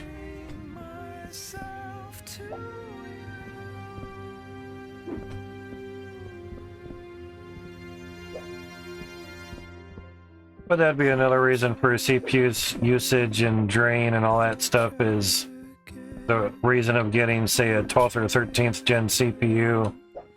Now, with the 13s, I mean, they did just come out, but it's kind of like pre-order at the moment. Look for the 12th gens to come down in price a little bit. And probably look for 12th gen combos as well. You could probably upgrade for a good few $100s to a 12th gen DDR4, so you could like use the same DDR4 memory from your old computer if you have one. Not talking laptop RAM either. Although if you're upgrading from one laptop to another, yeah, it's a pretty good. You could use the RAM out of that one to your new laptop, unless you go DDR5. DDR4 versus DDR5 on basically the same CPU didn't really offer much of a difference in FPS on games as much as you would think. And DDR5 price is coming down, which is nice. But for someone who, say, already has a computer and you're just trying to upgrade to the next shit, try to look to upgrade every 5 years or every 5 generations. If you're with Intel, it's basically a generation a year, maybe a generation every 2 years, however it goes, you know. Right now it seems like every year. Because Intel's got the bank, they've got the money to do that. They've been in the server realm for a long time, and AMD is now getting into the server realm for the past couple years. That's why you're seeing so many AMD CPUs with so many cores and threads. You can get 8 server chips out of a wafer, and each server chip is like $8,000. It's 24 grand a wafer. That's pretty good. Consumer CPUs, like what all of us here use, you might get like 20 or 30 CPUs out of one wafer, and maybe 10 of them are good, and maybe $500 a CPU. That's only $5,000 for that whole wafer worth of CPUs being made. AMD and Intel are actually losing money per wafer because not every CPU actually gets QC'd to be an acceptable product. Where my guess is the server CPUs are much larger and they QC a lot better, quality control. So there's reasons why they say certain things. So go with those reasons, do it up. So say 10 wafers will be for server CPUs and 10 wafers will be for consumer CPUs. You have to make money somewhere. It's no different than a car manufacturer making high price, middle price, and low price cars. You make your most money on the high price cars because it kind of costs you the same to make them as it does the cheap ones, but you ask for more because better parts are going into them. But those better parts cost a little bit more money too, so there's that. But the actual labor is still the same. Whether you make a BMW, you know, M8 or whatever, or you make a BMW C-Class or whatever, to have it made on the assembly line still costs the same amount of labor. You're just putting more expensive parts on there. So the labor is the only thing that stays the same. You know, they sell a car for say 80 grand, but it really only costs 40 grand worth of parts and say 10 grand of labor. They make 30 grand on that car. Sweet, sounds great. where they have 10 grand worth of parts and say it costs 10 grand for labor, they'll sell the car for 30 grand. They'll make 10 grand on that car. Sweet. Sounds great. It all boils down to how much money can they make off of that car and produce it, basically. That's all that really matters. Same thing with computer stuffs. Have your business in both realms of high-end and low-end parts and products and everything. You may not sell the high-end ones as much, but when you do, oh shit, yeah. Why do you think Lambo and Ferrari only make like 500 cars a year? They do that on purpose. One, they're hand-built generally, and two, they can charge $1 million fucking dollars a car and get away with it. There's a difference. If they start mass-producing Ferraris and Lambos, you ask $1 million, they're going to laugh in your face because it's mass-produced. The quality is gone. It's no longer hand-built. The status symbol of La Ferrari is gone because we can get a Corvette and have the same imperfections. So why pay $500,000 when I can get all the same shit for a $50,000 Corvette? You know, all that shit. I see Jesus is typing over on Discord. I'm still in his message. And that's a video, so this is my PC mining. Okay, gotcha. I'll play that later, man. Not a problem. So yeah, it's 6 of one, half dozen of another. If you're a company making CPUs, you gotta have your hand in both dishes, the high priced and the low price. So the high price ones can pay for all the manufacturing for the low price ones, and vice versa and whatnot, or whatever, you know, is what it be. Is what it be. Fishy on my knee. Right, Cappy? Like, wait, what? I heard my song. What? Fishy on my knee. You're all freaking out, pissing on my seat next to me. All that good stuffs. The good earworms. As long as it gets stuck in your head.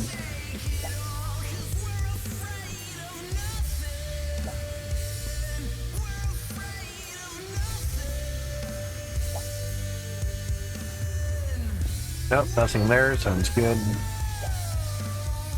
Turning off that other program for the infrared camera did pretty good. We've gotten a few FPS out of that.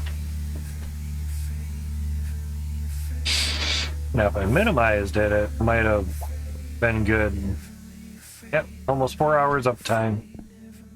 I believe they updated that on mobile. You can now see the runtime, because I notice it on my cell phone at times when I click on the screen, or tap on it, I should say, which is nice. I remember when it didn't do that.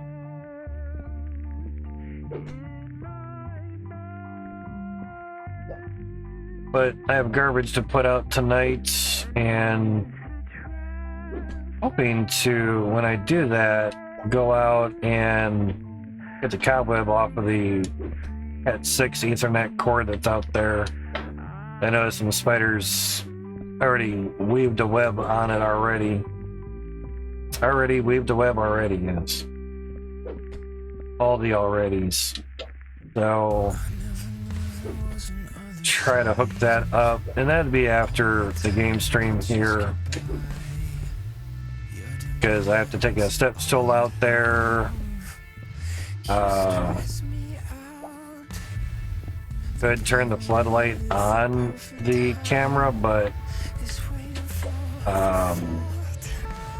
plugging in the Ethernet, I won't have it plugged in down here because I think I have to take it offline or something, somehow get it off of the Wi-Fi, or maybe actually just press the button on it to, maybe that resets it or something. I'd have to read the instructions again, which I have sitting over here. And that would take a lot more than just 5 minutes of going out there, just hook a cable up to it and then see how it is. You know, stuff like that. But I did notice when the camera does lose power, it just stays frozen. So it just gives you a still image, which is not great. I'd rather have it just completely turn off the image totally. That would be nicer. You know.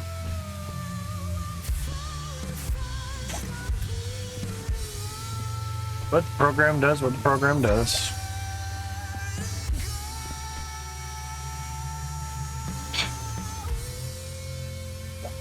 Tis what it be, fishy on my knee.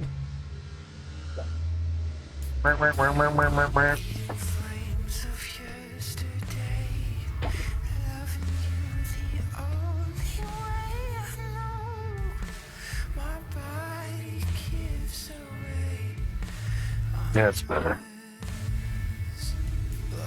Wow. From 9:10 p.m. to 9:06 p.m. So for like 5 minutes, some dude was grabbing all my trade offers. Crazy. Well, at least we'll have some more goods for Guild Battlegrounds. Whoops. Not where I wanted the window. So that's cool. So I put the trades out there.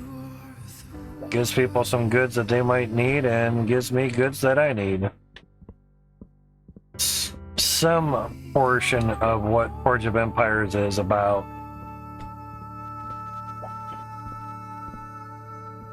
I'd had someone buy one of my trades and it costs 1 forge point to buy a trade, and I wondered if, you know, the seller got that FPS, not FPS, but forge point got that 1 FP, and then another trade went through and I didn't get any forge points.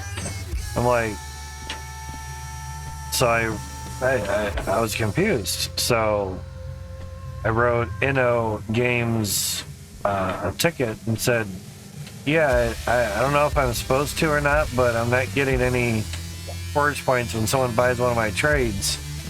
And they're like, nobody gets any points when they buy a trade.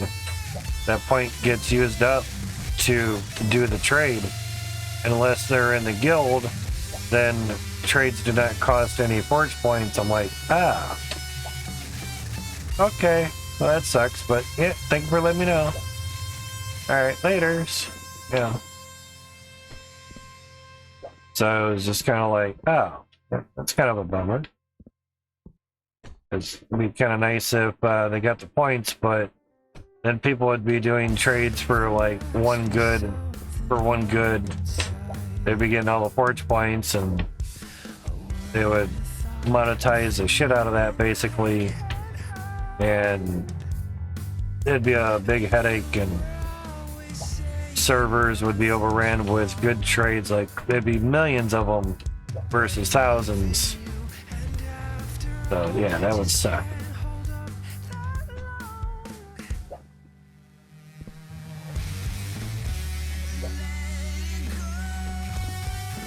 That definitely would suck.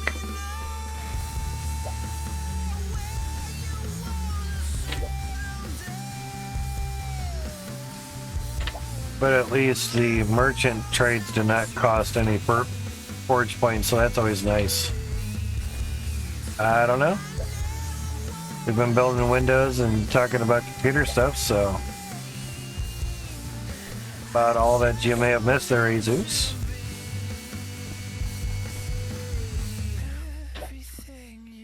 Just talking about stuff.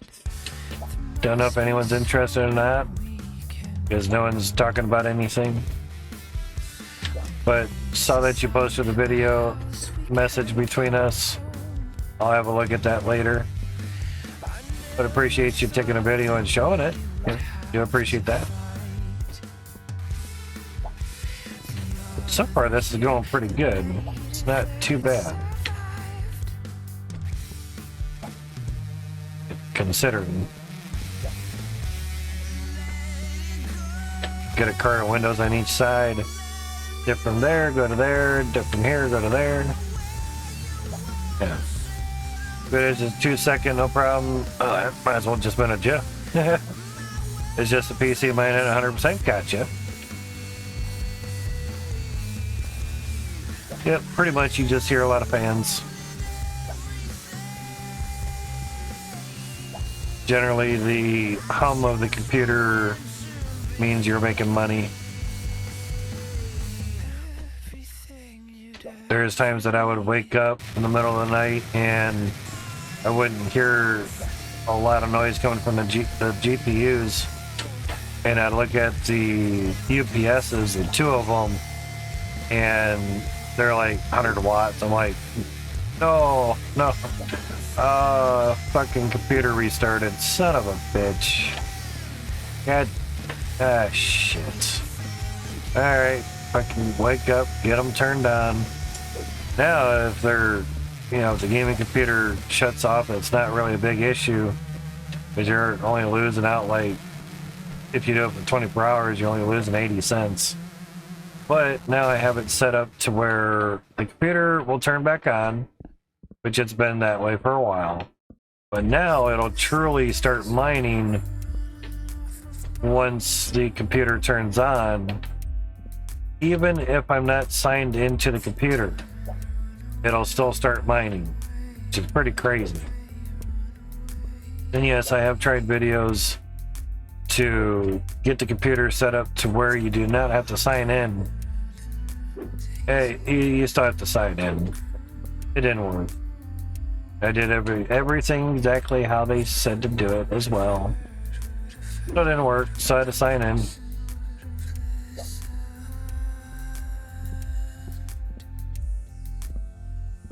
But about 30 seconds or 60 seconds after the computer starts up, and after it gets into the signing screen where you gotta put your PIN code in or all that shit, the GPUs will start mining, which is nice. Now, the only thing it won't do for the streaming computer is start streaming on OBS.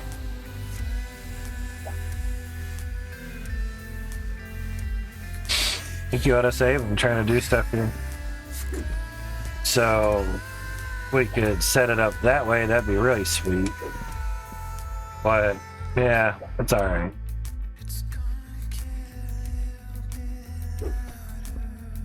But when the power goes out, the UPSs click over the battery, and it's a pretty loud click, so that usually pretty much wakes me up. So, because it's 2.5 feet away from my pillow. The screens are 3.5 feet away from me. So, yeah. 'Tis what it be.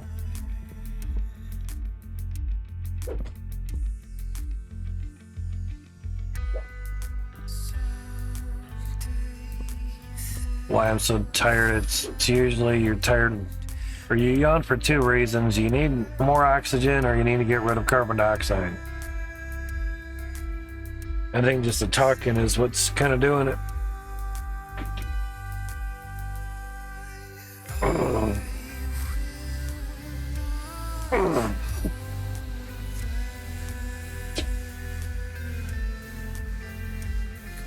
Damn, hair's itching my nose.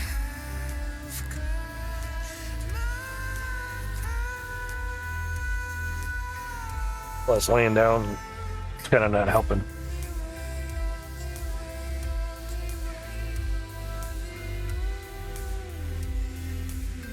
A little bit of sugar here.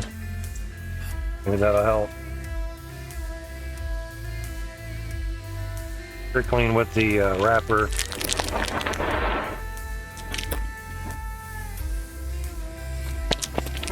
So you gotta get like really close for it to even register. So yeah, I sold my GPU and buy another one from Amazon. How that works. Sell things on Amazon, you pretty much have to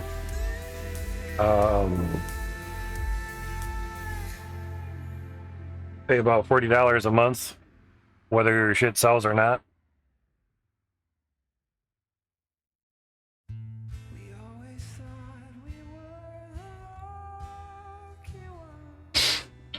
So it's not a very good way of doing it.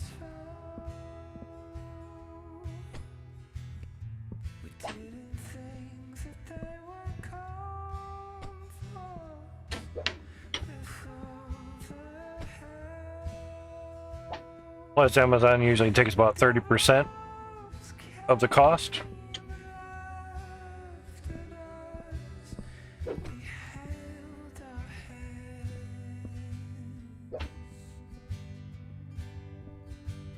So there's that.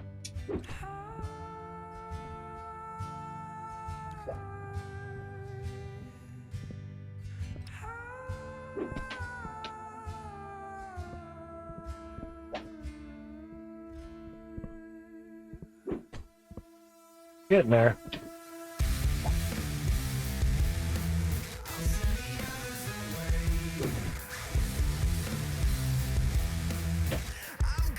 But that's why it's usually better to just sell it to a friend.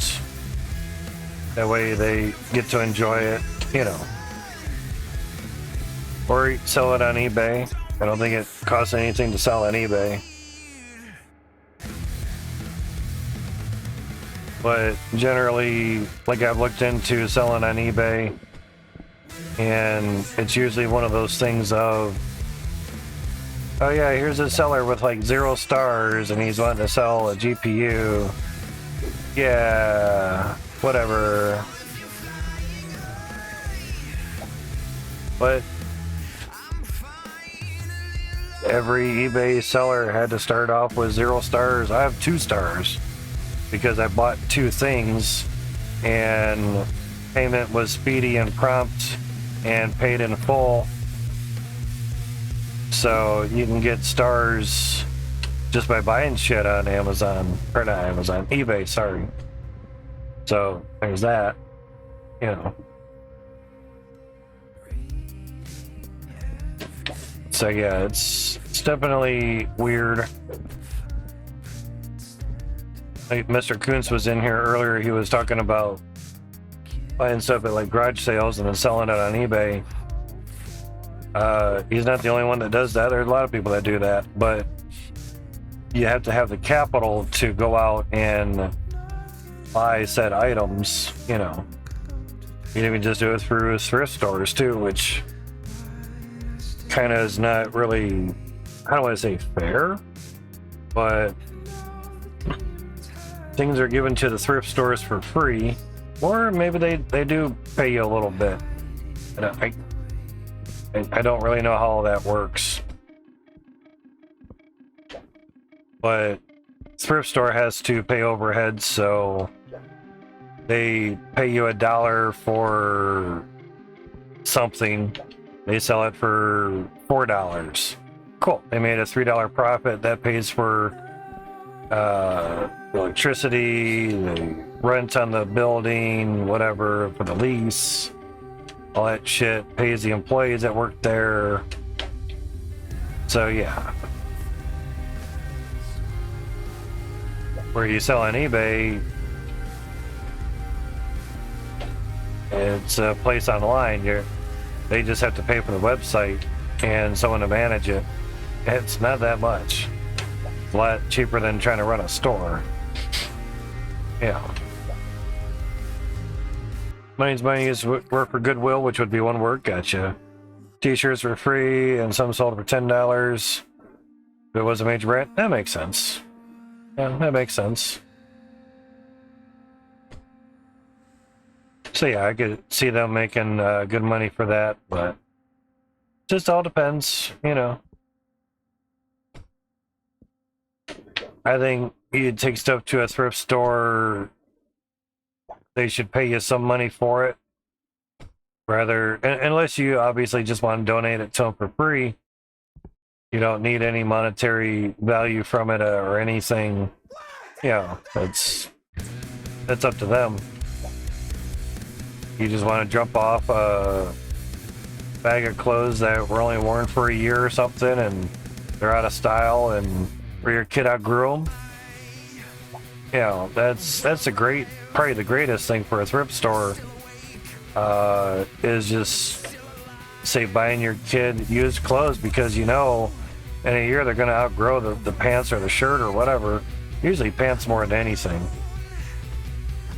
The legs seem to grow a little faster than the torso, you know. So yeah, for baby clothes and shit, you're not going to remember what clothes you wore when you were a fucking baby. Yeah, good luck with that. Especially baby shoes and all that, you know. You gotta stretch the dollar, man. You gotta do what works.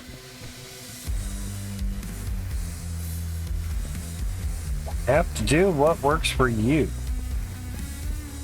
And you only. I'd like to pick up the window, thank you.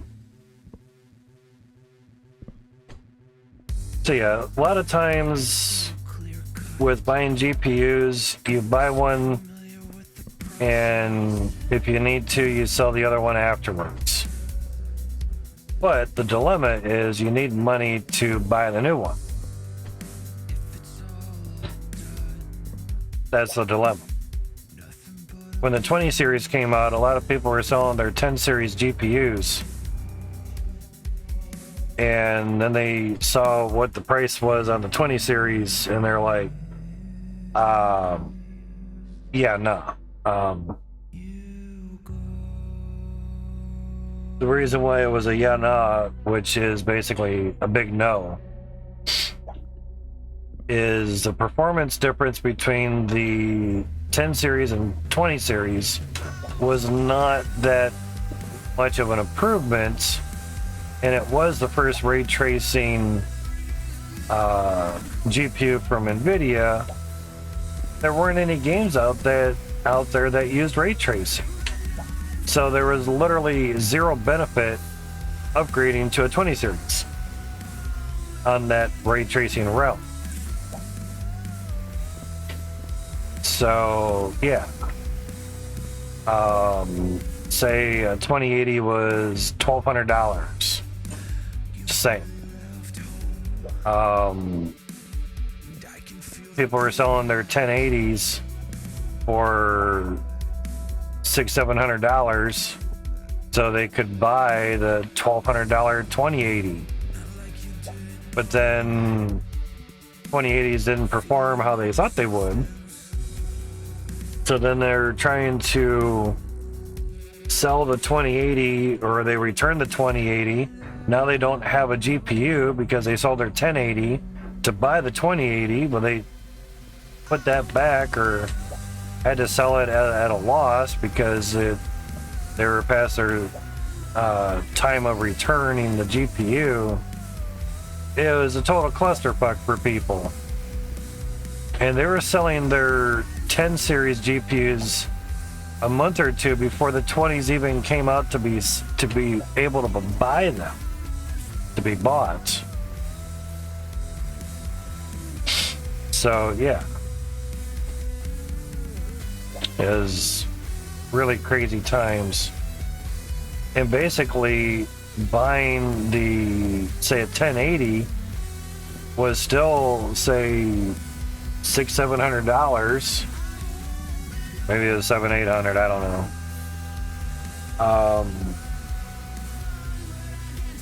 When the 20s came out, the 10 series prices didn't go any cheaper. You know, generally the GPUs get like half price when the new series come out, generally.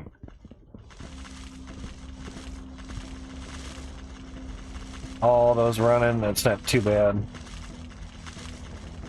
There just wasn't a big benefit going from a 1080 to a 2080. Even though like a 2070 would do the same as a 1080 or something. It's usually what they try to shoot for. 11 people in here? You guys are awesome. Everyone has their sound on. That's what makes a difference in viewers. You can be in the stream and not have your sound on, and you will not count as a viewer. You have your sound on, you count as a viewer. That's how it works. So yeah.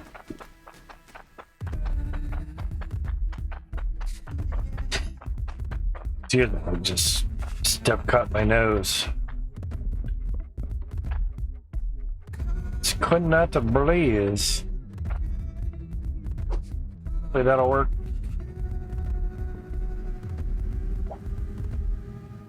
What I try to do is get just a little bit above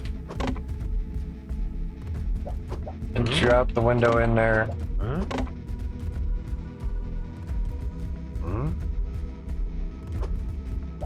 Ah, sweet. There we go.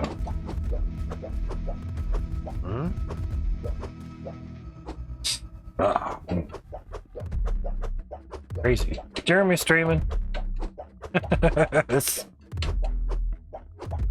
What's he streaming? What's he streaming? Let's try to find more exotics tonight. Ah, shitty. Jeremy, if you can hear me, let me know if you need a hand in there. Yeah, he's doing Icarus. Gotcha. Gotcha.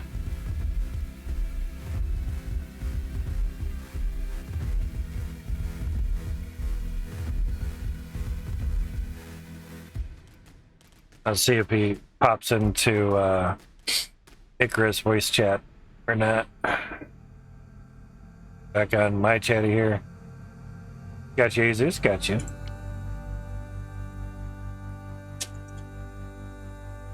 Get this going here.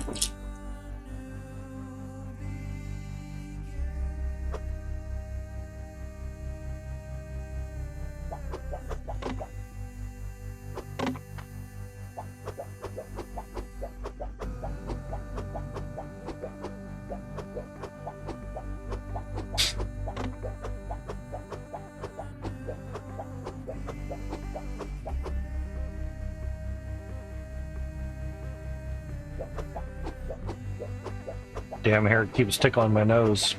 Mustache hair.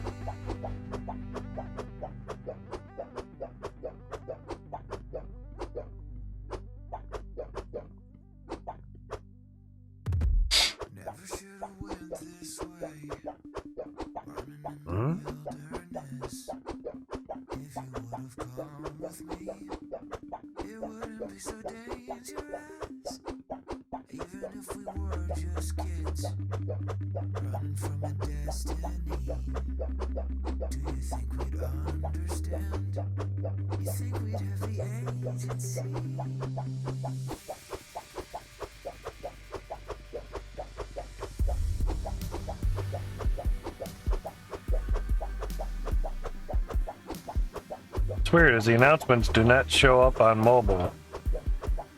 The mobile app. Weird. They see it on there on Chatty, so it must be just a desktop thing. Announcements are kind of new on Twitch, so I get it. Yeah, I understand. Alright, that should be good.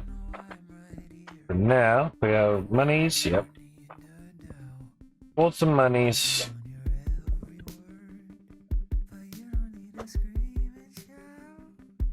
$9.92. 4 apiece. Or they are 4 apiece.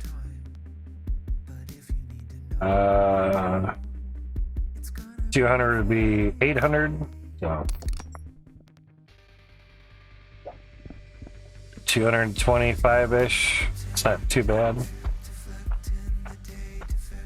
deal with that.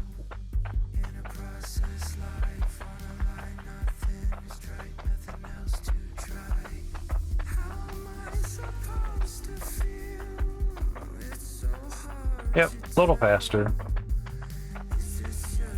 Obvious.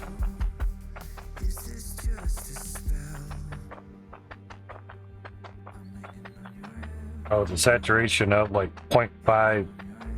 The green's really super green.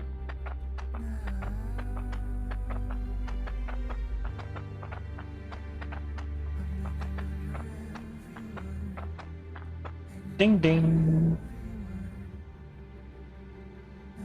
Trade offers was accepted. Jeremy went live. Tag on that.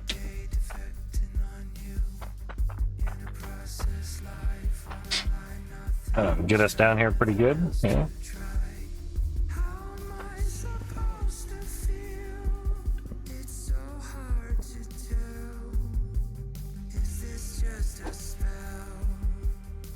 Go to it there, Twitch. Shit.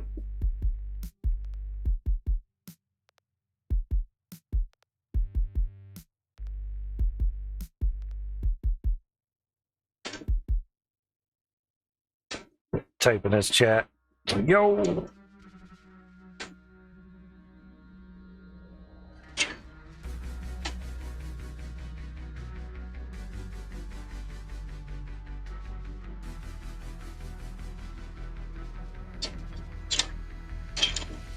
Barely hear him. Damn, it's loud.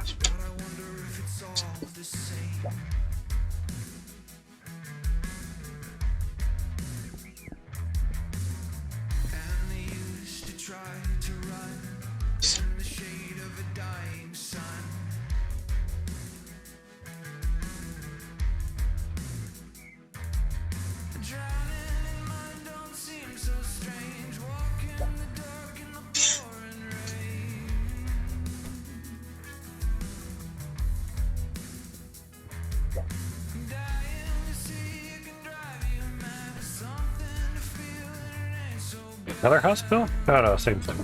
You guys want to see some Icarus?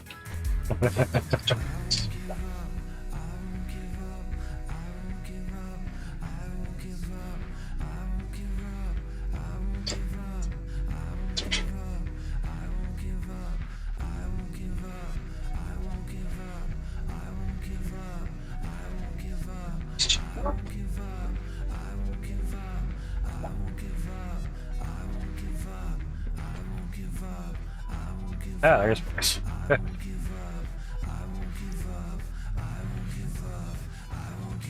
Mic is lower than the game. Ah, there you go. Now I can hear you.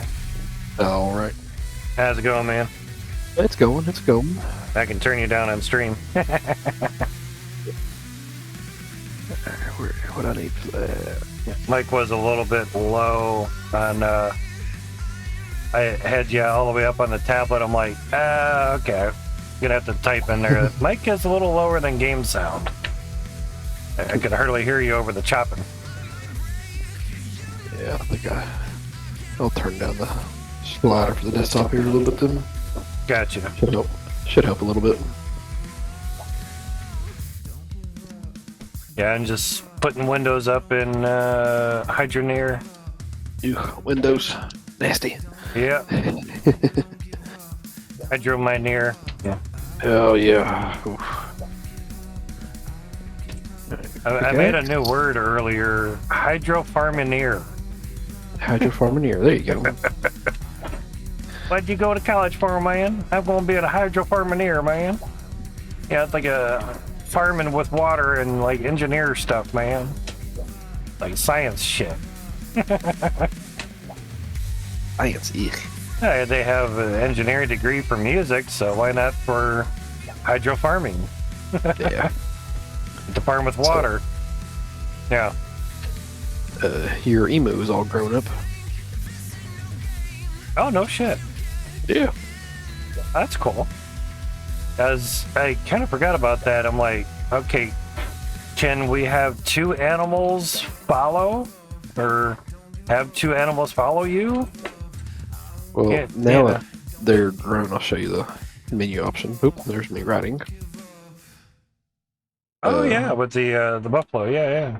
Yeah, you can have it set to defend or be passive, and then stay or follow. Oh, okay, that's cool. See it on the tablet. Yeah.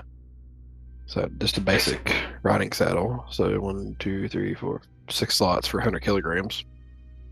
Oh shit, that'd be great That's for not- exotics. I mean, not exotics, or Yeah, Wow. anything. Because Yeah, that's whenever I head up to the marker, I'm gonna ride the buffalo up there, so we can actually oh yeah. bring back some exotics and other mined goodies if we need to. Yeah, when I saw that on the news, the update information that it would actually have some slots on there, I'm like, oh, okay, Yeah, it's nice. that's interesting. I like that. Okay, Yeah. that'll work. I messaged Brian, telling him if he wanted to come in, but he's not online. Yeah, kind of have to be online to read. Yeah, Yep. it could be at work too. It usually works till like 10 or something. That's true. I forgot about that. So you just might not be like doing gas station attendant duty, Yeah. which there you can watch stuff and not be bothered. Right. Yeah. Or not be bothered too much. Yeah. Exactly. But I did notice at one point there was a wolf that came up when I had the buffalo set to passive, and they were getting their butt kicked. So that's why I put it to defend or whatever it is. Okay. Crazy. Yeah, defend. So yeah. That is different. But I don't know how their food is going down, unless it's because your emu is standing in the food trough. So what is going down on the emu thing? Their food is going down. I don't know why. Oh, that is weird. Not sure why either. It's a new aspect of the game. Yeah. Kind of wonder how the 3080 will do Icarus while it mines. Probably That have is a to change the VRAM allotment as well. possibly. But at least we know it has the CUDA cores to, excuse me, do it very well. Mm-hmm. And having the 3070 plugged into one of the X1 slots on the riser proved to us before that just having the GPU, even though it wasn't mining, didn't affect the performance on the 3080 like we had beforehand. Yeah. Because we kind of wondered about that, and Hydroneer didn't really, it doesn't really push the GPU. Welcome back, Jesus. So yeah, it's definitely interesting. But definitely good to know the bus speed gets cut in half if you have a second GPU in the motherboard with the X16 slot. Yeah. I mean, it makes sense. I mean, it's usually there for rating, or not rating, but SLIing or crossfiring. Right. And, That's all pretty much a that. thing of the past anymore. Yeah. Yeah, with the, that video with J2 Cents with the fat fucking 4090. Ooh. He's like, yeah, it's a full 3 slots, maybe 3.5 even. I'm like, damn, there's like no room for air to go up into that if there's another GPU under it. Wow, that sucks. It's definitely a big boy. At least the Founders Edition and the one, that white one, had 3, what was it, a 3 slot metal bracket. The Strix didn't know. But the Strix had a 2 slot. Yeah. And you could hear the dude in the background. It's like, Jesus, why? Yeah. Bill was losing it that entire video. Like you have the world's fattest fucking GPU and you give it a 2-slot metal bracket. What the hell? Gadget Gaming, how's it going, man? I would say hi, but I got 12 flipping ads. Not a problem there, Gadget. I appreciate it, man. When things get better, I'll be handing out subs to you guys. Basically, it's like a $2 sub because I get half of it back. So yeah, it's just we're a little crunched on money at the moment, so that will be down the road. Still no ad revenue showing just yet. Feel that we have to wait till the 12th for it to show up. You know. Yeah. Mine's not updated at all on the overall for the month yet either. So. Gotcha. Now bits and subs are still coming through, but for the payout thing, it does not show. It still shows me at $33 because technically September has not really been calculated yet. Right. And that calculation goes around October 12th. So I think that's when we have to wait for the ad rev to actually bop in. That's my guess. Possibly. And the next set of countries for the $50 minimum payout threshold usually would come out on the 12th as well. And they said if your country does get included, you will be notified that you are now eligible to receive minimum of $50 payout threshold. So it's pretty cool, you know. That's good. Yeah. So it's knowing, you know, half the battle, as they always say. That it is. That it is. But sometime tonight I get to do the garbage after basically the game streaming stuff is over. And I'm going to try to hook up the Ethernet cable to the camera. I just need to get on a step stool to do that because it's kind of up near where the gutters are. That's about 10 feet up. Even though I'm 8 feet, I still got to step on a couple stairs just to get up there. Yeah. And then still got to stretch a little bit just to get to the mounting screws and all that shit. So there's that. A little bit of a height. Ads are done? Okay, Gadget. Awesome. Yeah, sorry about that, but thank you for watching the so-called ad break screen. Yeah. Gadget, we're kind of thinking that they just kind of ran out of ads. So they're just showing an ad break screen.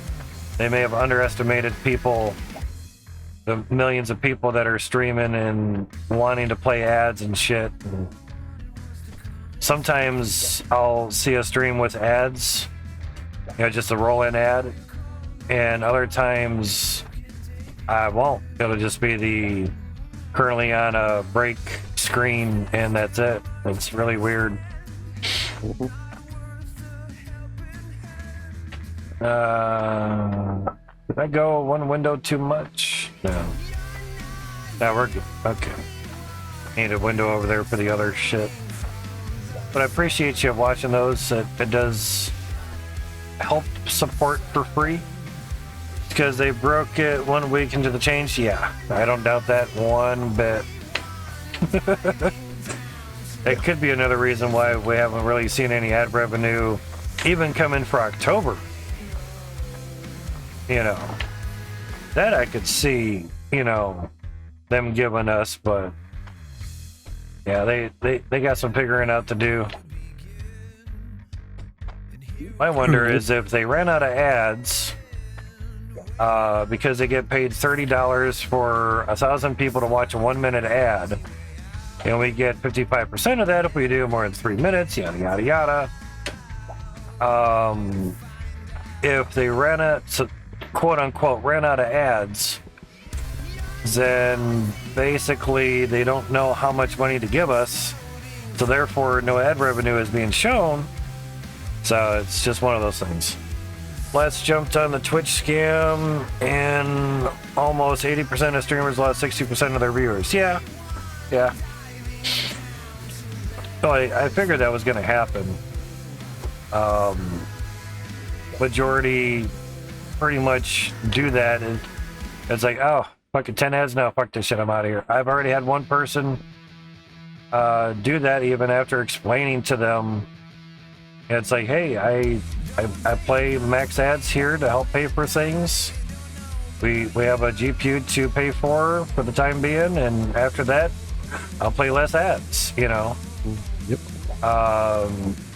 And it mentioned in chat specifically that information, and another 12 came through, and he's like, another 12 that said, no, I'm out of here, man. Have a good one.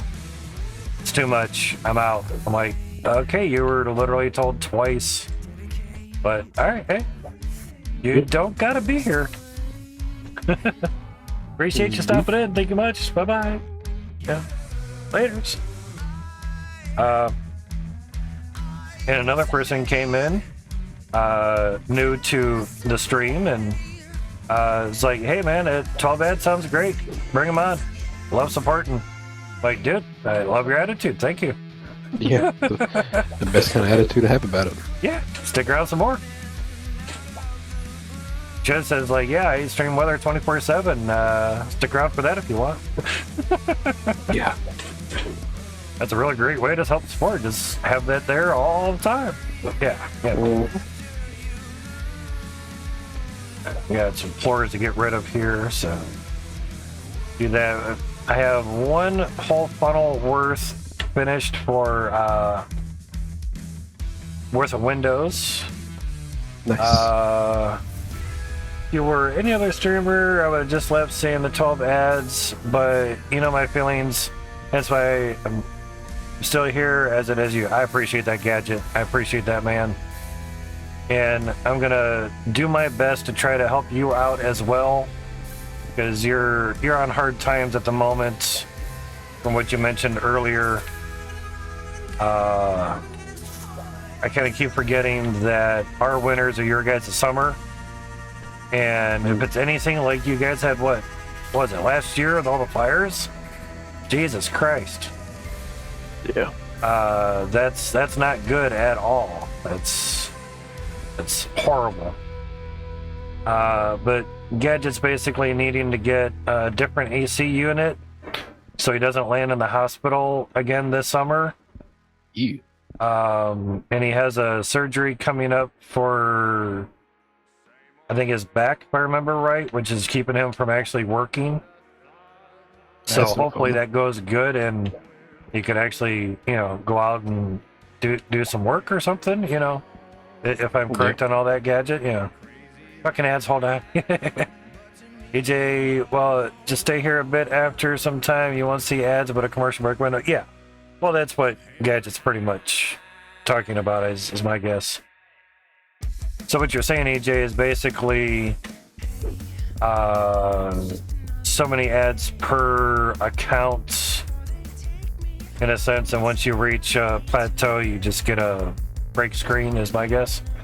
For some reason, I don't see a single ad or break today. Oh, weird. And some countries are a little bit different there, EJ.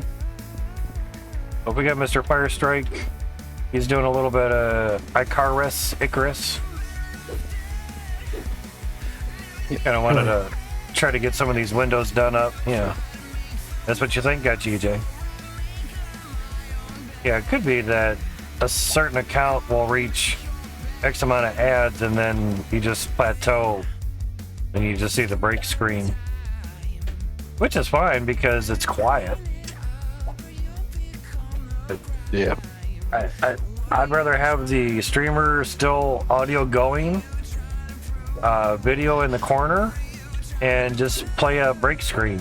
But the people doing the actual ads, they need their ads seen so they can get literally the advertisement that they're paying for. Yeah. That is true. An account can see X amount of ads a month on a channel. That's what I'm thinking too. That makes sense. Yeah, it's definitely interesting stuff. That's as high as I can go. Yeah, 2 funnels are fully windowed at the moment for the extension here, Jeremy. So Nice. it's getting there. But it does seem to be a lot easier to do the windows without the conveyor belt in the way. I would say so. Yeah, right now I'm trying with the cart in the middle. And, well, it lets me stand on the cart and reach spots I couldn't reach before. That's kind of nice. That's good. Don't have to jump, really. And Gadget's back. Thank you much. Welcome back, man. Been there watching Jeremy's stream. I don't have the quick, easy, right up in front of me timer for the ad stuffs. I did, Jeremy, include the ad window on the stream starting soon scene. Okay. Yeah. Because I looked at it today and I'm like, how is anyone supposed to know that when an ad's going to be playing? Because like I'm going to start the game in like 15 minutes or something. So I just let this roll while I get a drink, hit the restroom, whatever. But how's anyone supposed to know when an ad's going to play or something, you know? Exactly. Copy, paste, and slapped it. Worked great. Gotta love that feature. The guy's a legend now that he's dead. The copy and paste guy died? Oh my god, no! Didn't even get to know, you know. Obviously somebody did it, but just you never really knew who it was. Yeah.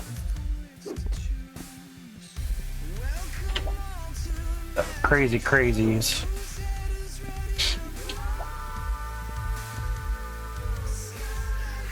But pretty much like TV, have a couple channels in the memory for your remote, and like Twitch, have a couple tabs of streams going. One's on ad, pop over to the other stream. Yep. We're gonna need a Twitch clicker before long. Where it automatically switches from one stream to another as soon as ads start playing. That would be quite interesting. AJ, the only thing Windows don't change copy and paste and the search bar? Gotcha. Pretty much. Yeah, some functions do need to stay, you know.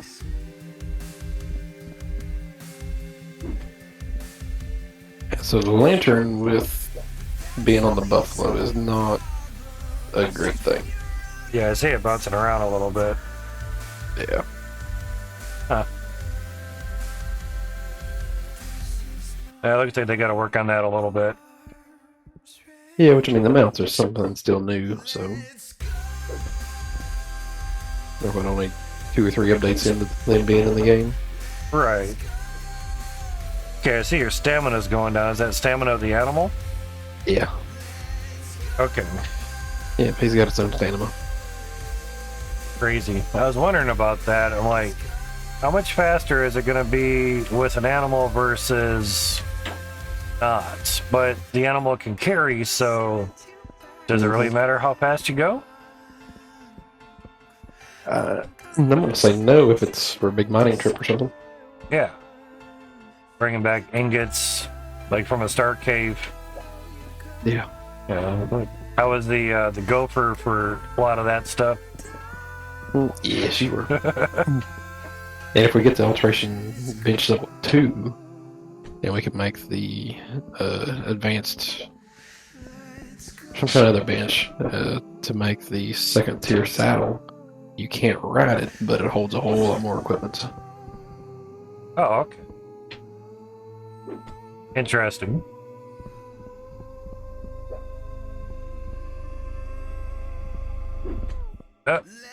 Window go. It's got put somewhere. Yep.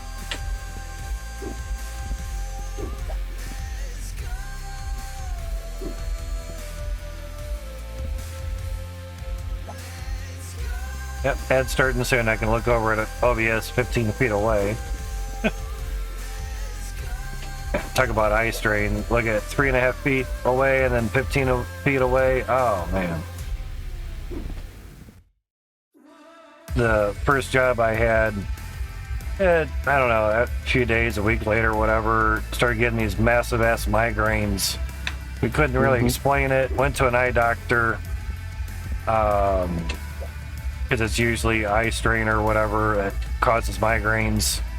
Yeah. From what we were being told back then, you know. He gave me eye tests and shit, whatever. Eyes were fine. 2010 vision, better than perfect. I'm like, okay. Cool. All right. I could be at 20 feet when someone with 20/20 vision could be at 10 feet to read the same letter. Like, damn, all right. He's like, no stigmatisms, your eye test came through, you're seeing dots where you're supposed to see dots, and you're not seeing dots where you're not supposed to see dots. Are you working anywhere since you're like 16? Yes, I have a job stocking shelves at Fisher Big Wheel. And do they have fluorescent lights? Because obviously schools do, you know. Right. Stores can have different stuff, so he asked that. And I'm like, yeah, it has fluorescent lights. He's like, okay, that's a trigger, because they kind of flash, you don't see it, but it's still happening. I'm like, okay. And so when you're stocking shelves, show me how you do that. And I said, well, I'm over in the hardware section, and I grab the product, I look at the number, and then I look at the number on the shelf to find out where it goes. And he's like, it's the focusing back and forth that's straining your eyes, because you're not used to it. Yeah. And that's overloading your eyes and everything to be general. He said a certain term, I can't remember what it was. You know, retina, all that stuff. Yeah. And I'm like, because it got so bad where I couldn't lift my head off my pillow, let alone fucking go to school. Yeah, that's no good. Yeah. Because I was like, you getting up going to school? Oh, what's wrong? Hey, head's hurting. And I just turned the head from laying on the pillow and went to lift up, and evidently she saw my face. She's like, just put your head back down, you're not going to school today. It hurts that bad, you ain't going anywhere. I'm like, sounds good to me. Sleep this shit off. What the fuck? Thanks, Mom. Yeah, exactly. So yeah, it's anytime you do something your body's not used to, it's gonna hurt for a while, including eye strain. Yep. I mean, I got dizzy the first time I saw the Hydroneer being played. Yeah. I actually had to lay down, got vertigo, I guess you could say.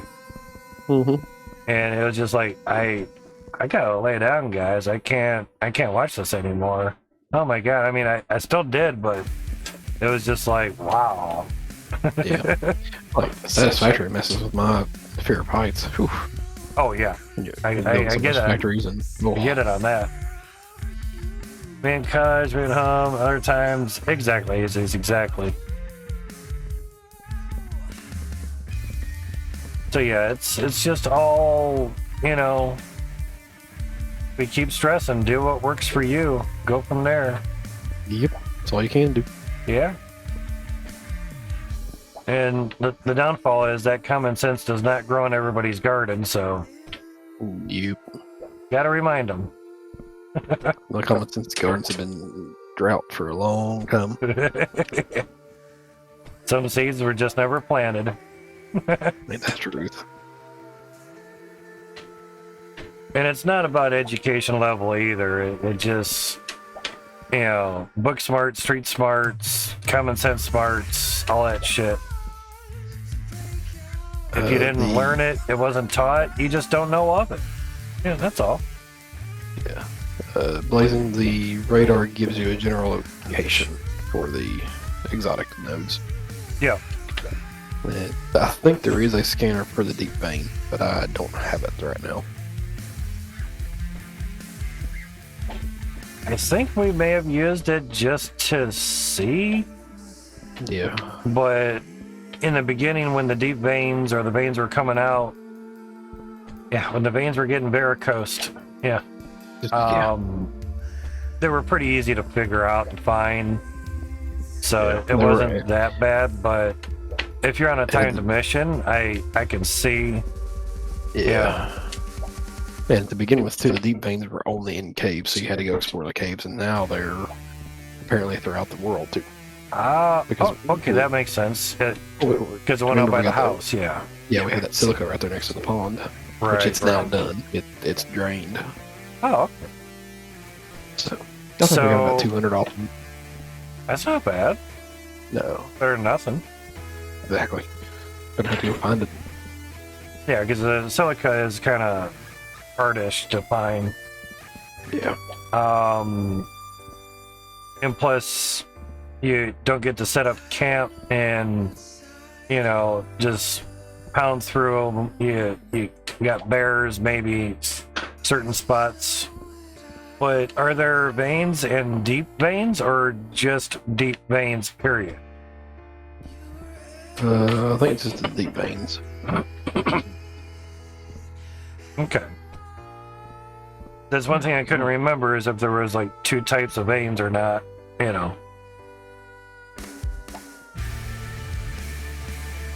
mean, essentially, you got the exotic ore vein and then the deep vein mining. So I guess you could call that two. Well, of the ones that are not exotics, more so. Right. Yeah, there's only one type of those. Because I think in the beginning there were some that were just unlimited, or there was just so much it seemed unlimited. Yeah. And like I said last time we played, I would be okay with it being unlimited just for the amount of time they take to work off. Yeah. And I'm thinking this spot may not be active on this one. But sometimes, like, just for a couple hundred ore, I'll just go out and find the deposits for it and just mine it and be done, Yeah. But if there's like a 1,000 in a deep vein, okay, let's set a miner up and do it to it, and come back later on. Put a solar panel on it and let her crank. True. Or out of Windows. Well, I believe... Because, I remember we mined this spot here before by this cave. And it's always right here. All right. I don't see it this time. Watching you on the tablet. Yeah, it's always been the exotic vein. It's always been right here. Oh, yeah, that's right. And that's pretty much... Yeah, that's where I've got the marker set. That's where it says it is on the map. Okay. Gotcha. Yeah, you may have to do another scan. What? I didn't bring the scanner with me. Well, you just set it up at the house. They give you.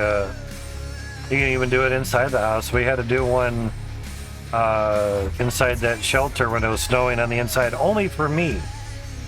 Oh yeah, I remember not that. for Brian. Yeah. Now there's that. That was fun, and I was glad to know I wasn't the only one getting that, because that popped up on their Discord or something real fast. Yeah, I found a coal deep mining ore deposit. Oh, that's good. We need that for steel, right? Yeah. Which I've got over 200 in the mortar as it is right now. That's cool. Yeah. Pretty much I was just going to try to get this other exotic node mined out, and then maybe try to get the vapor condenser just so we can play with it.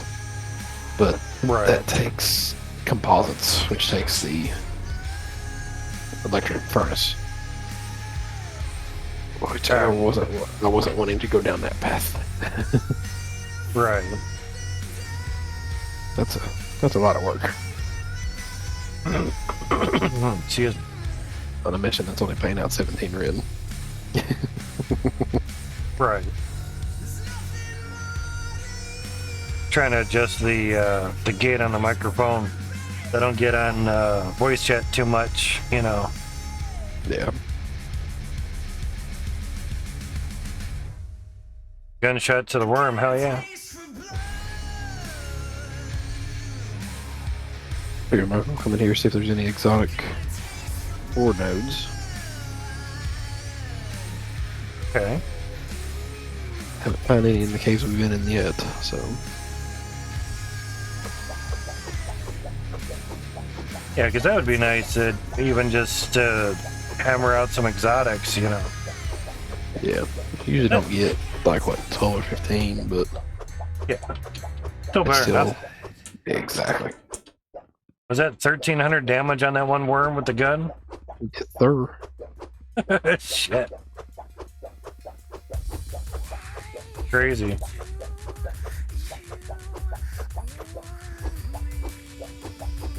Blazing Coder, how's it going, man? On Jeremy's stream. Loading up a Kurt with hundreds of windows here. Ugh. Give me twitches with all those windows. Oh yeah. Lots of stuffs. Should have brought the other pickaxes with me.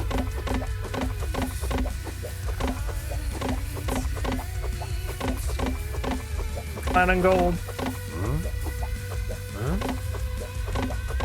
I've only got the gold buff one with me. Nice. That was a big plus for electronics. Yes.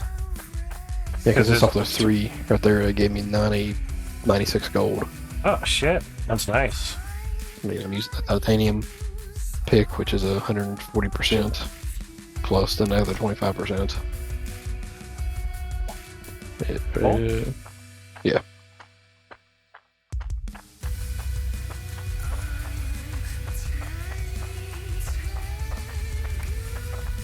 I guess we'll take some iron back with us. For copper.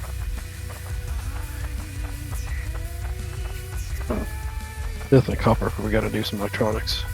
Ugh. Right.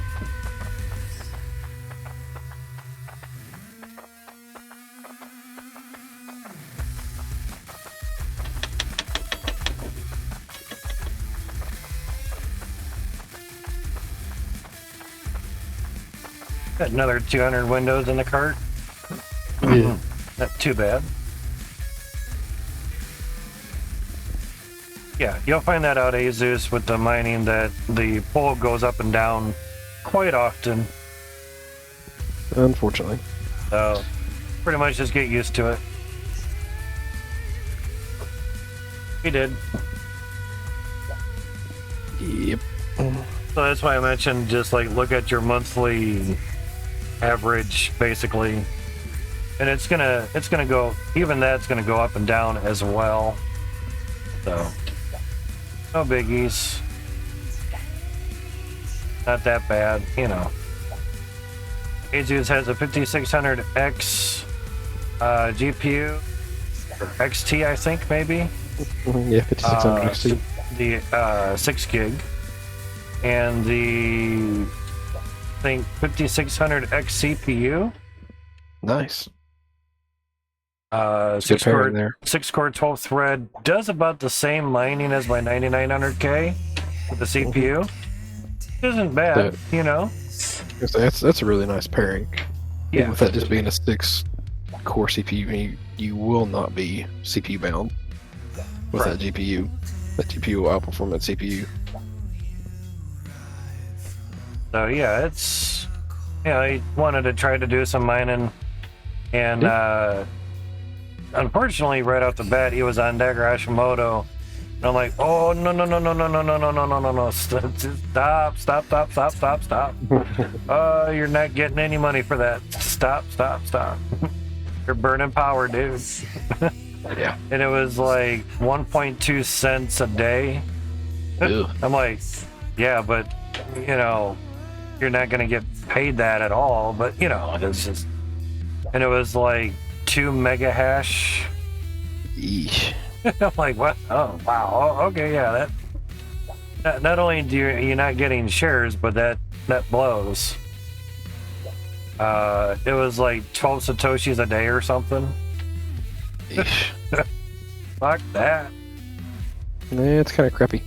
So get the other algos benchmarked and everything, and actually found one algo that was doing about 1,000 satoshis a day. Like, there you go.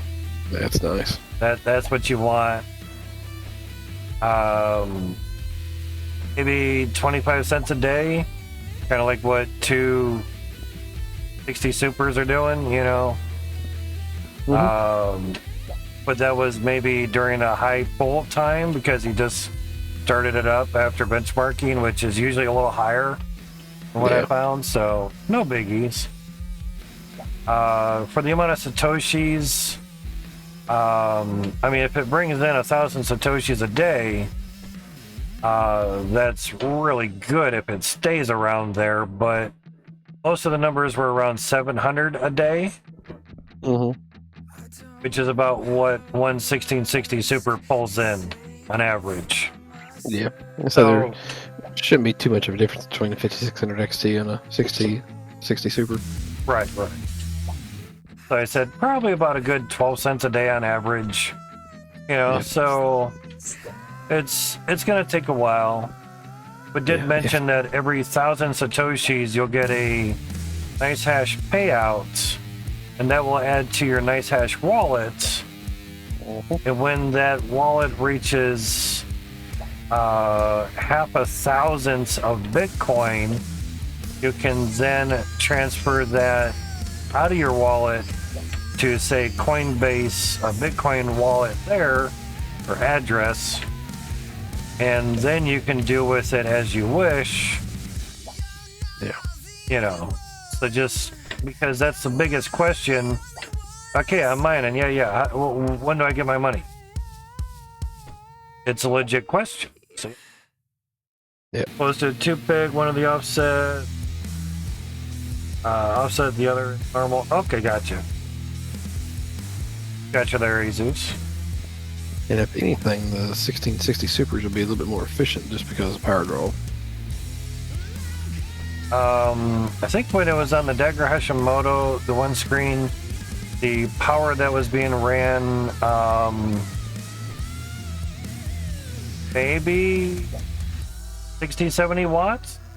Wasn't that bad, really? That's not bad at all. You know, some of the 60 supers would do 70 or 80 watts. Mm-hmm. Obviously, depending where I have the core clock set, you know. Yeah. But having them run through Kapow, they seem to do a little better just on free roam for the core clock, which is kind of odd, just default settings. Kapow does not seem to be as power hungry as it used to be since the merge. Yeah, which is really good. So, evidently, something changed on the merge. Was Kapow on Ethereum before? I have no idea. Okay, because... Okay, I just let him benchmark and go at it. Yeah. Because Kapow is going off of the Raven coin. Mm-hmm. So, if they were on Ethereum before... I could see the power hungriness being needed. Which is kind of weird, but, you know, whatever. Yeah. I think I benchmarked Kapow in the 3080 before the merge, and it was... I think that one hit 310 watts. I'm like, holy shit. Okay. Jeez. We ain't using that one. That's for sure. All right, I gotta go take a bathroom break. I'll be back. Not a problem, man. 3-time crash NB miner didn't work. Okay. Yeah, sometimes some of the algorithms, Azus, can be unstable. So when that happens, I just turn those off.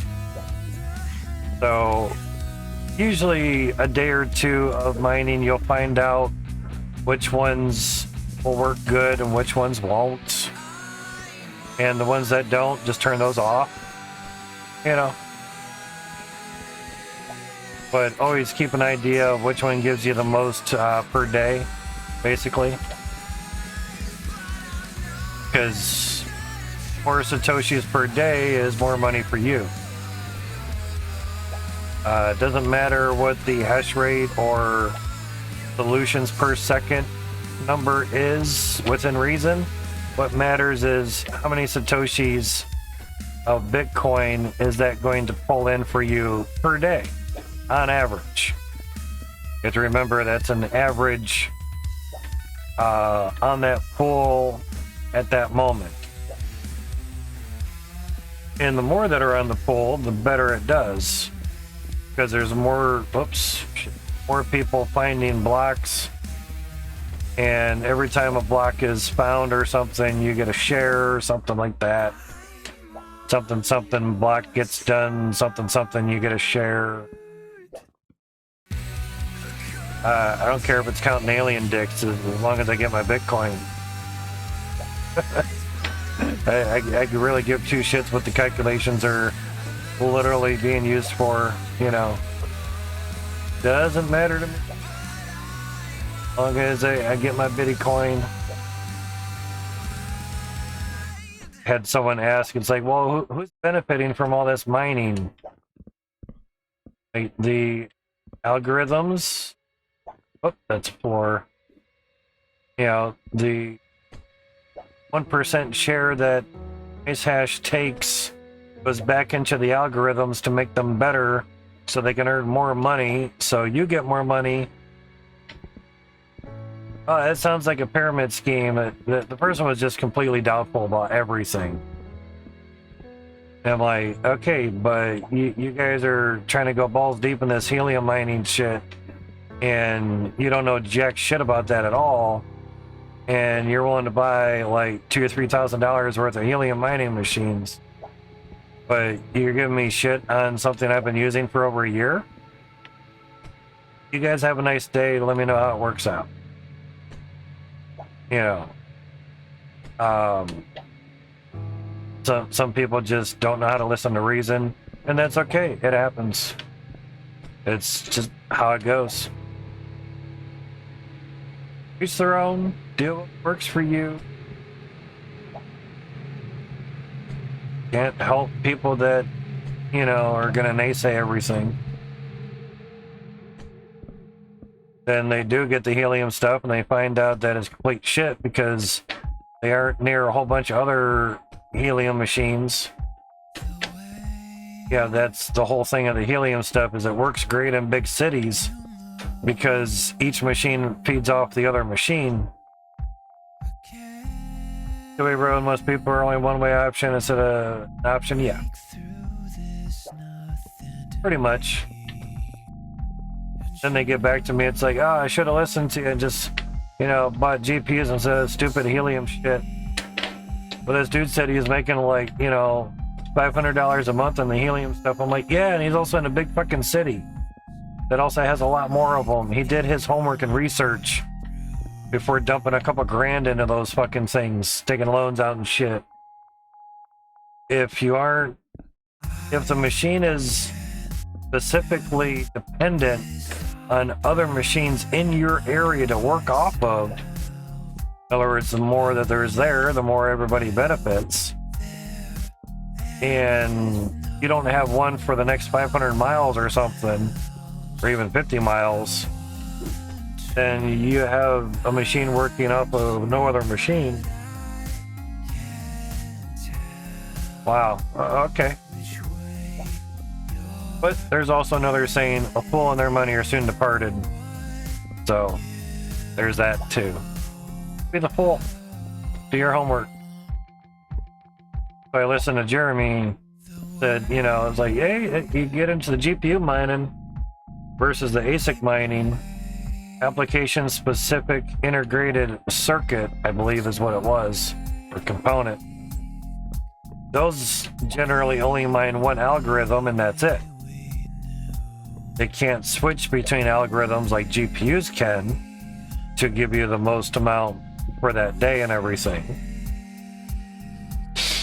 And the resale value fucking sucks on ASICs.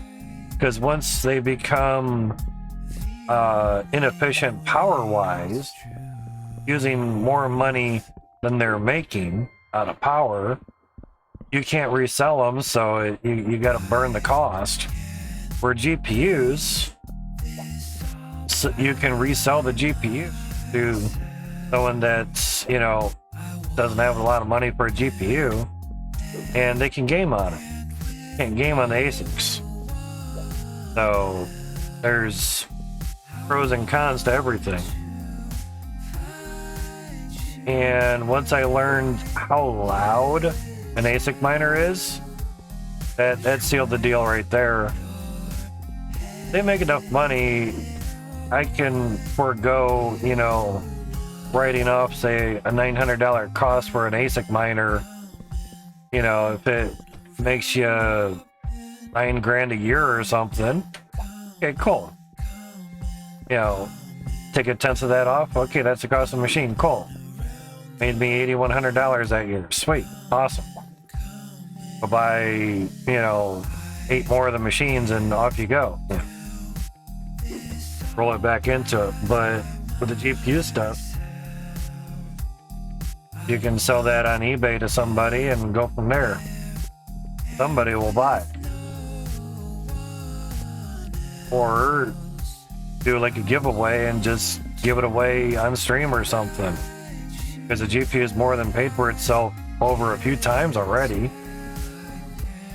I'd rather give my GPUs to someone that I know and help them out than someone I don't know on eBay. You know, basically. So there's that. You know, it just kind of depends how you want to set stuff up.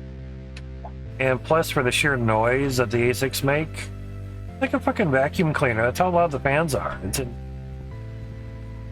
I'm back. Welcome back. I mean, some people would put the ASIC miners out in their garage and just let them zing away out there, but got to have them in the house? No way. No. Especially if you're going to be sleeping anywhere in the same room. Hell no. Try sleeping next to a vacuum cleaner. Need a whole shed. Yeah, well, we have a shed. Don't have any power out there. Time to dig a hole. Power and internet. Well, the shed is right below some power lines, so there is that. Yeah, no, dry tap a power line. Yeah, I ain't tapping onto that shit. No. Nope. There's a school field right behind our house, and they can access those power lines very easily. That's good. I mean, we have a telephone pole in my yard. You know, it's like, well, does it say that I can't just, like, you know, drop a line off of there? It's like, no. No. Where's my book? That would not go over too well. Shed catches fire next to elementary school. Oh, they were tapping power off of the bottom power line. Yeah. Shocker, yeah. Real shocker. Yeah, nah. I have a lineman's belt, so I climbed the pole, but I'm good. I touched the wrong thing. I'm a toasty critter. Mm-hmm. And I know what each line does. Top 3 are your electrical lines. And there's Quite a bit of voltage. Yeah, I was gonna say tens of thousands of volts. I'm good. I mean, obviously, you would just tap off of the one that's basically going to your house, and then just feed that, you know, to the shed. Not even going through the meter, you know. Right. Free mining power. Woohoo! Till they catch on to it. Technicality. Yeah. The old saying, it's not illegal until you get caught. Like, it's still illegal. Yeah. Speeding's still illegal, even though the cop hasn't busted you for speeding. You know. I had slid off the road one time because my rear tires were a little bald because I rotated front to back, you know. Mm-hmm. And I was getting on the highway trying to catch up with my friend, and all of a sudden the back end just kicks out from behind me on a front wheel drive car, and I'm like, oh, and I'm in the ditch. And cops were asking me, it's like, so how fast were you going? Like, I don't know, 30, 35? Well, we're measuring the skid marks right now, so we'll know how fast you're going. I'm like, now why the fuck you asking? I want to see if you'd be honest about it. Exactly. They want to see if I'm drunk too, which I wasn't. Yeah. But because the road was wet, they really couldn't find any skid marks. Yeah. I'm like, well, honest, I was kind of doing about 45, so really wasn't. I mean, I'm getting on a highway. Exactly. You know, on our own ramp. I wanted to get going. Yeah. I mean, it's only a Corsica. It's all just a four-banger. Not like it's got V8 or anything. An economy car. It's nothing awesome. And they're like, well, how's the tread on your tires? I'm like, I guess okay. Then further inspection of myself, I'm like, no, they're almost bald. Holy shit.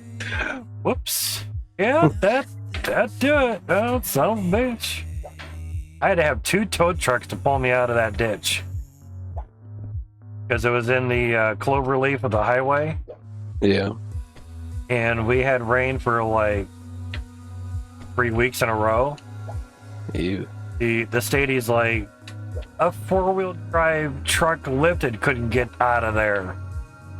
Holy shit, how did you get as far as you did? I'm like, I just floored it and kept going till it sunk into the ground.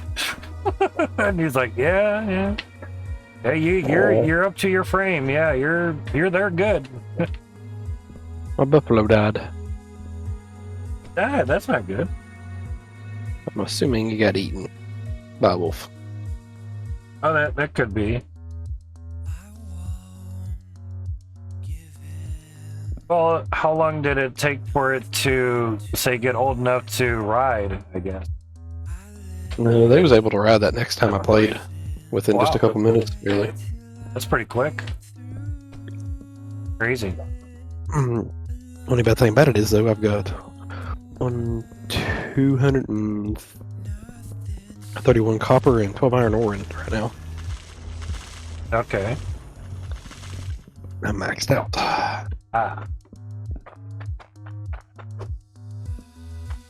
Let me see if I can turn this off and maybe hop in there and help you out.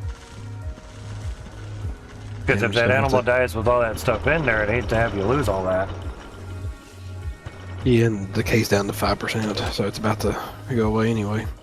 So I'm just gonna have to take it and make a slow trek back to the house, I guess. Oh shit, okay.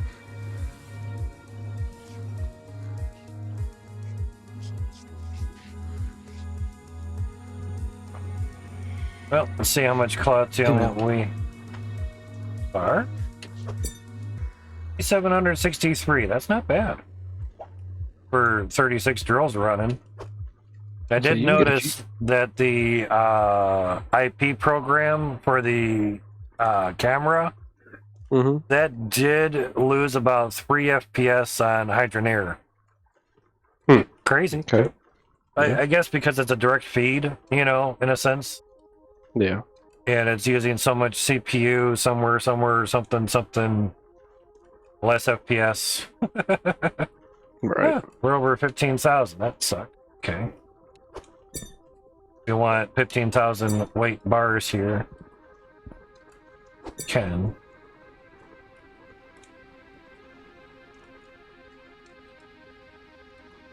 Damn those.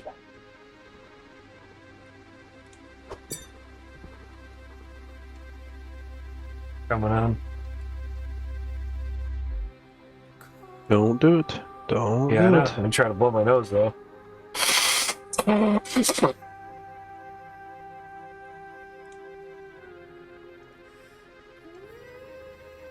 I don't plug the ears up.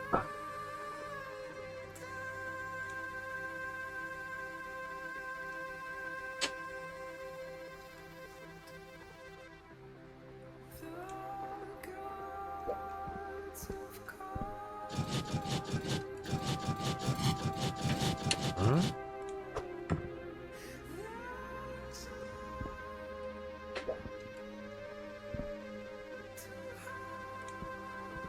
Hundred that. So. Oh no, that's 20 there. Okay.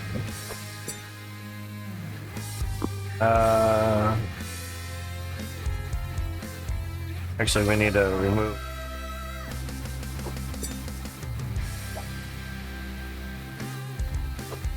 Oops.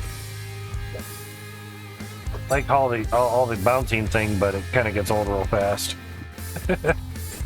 You just had to say something about sneezing, didn't you? Sorry about that. That's all right. Is that like yawning? Gets contagious? Apparently. Apparently so. Okay, so.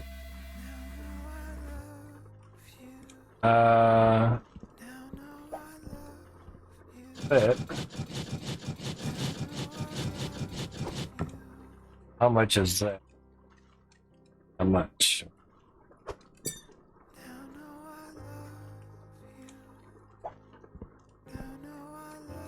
$19.50 or $14,950.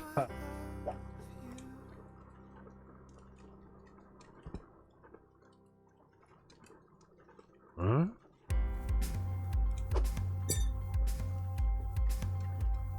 How much is this? Oh, okay, that's not bad.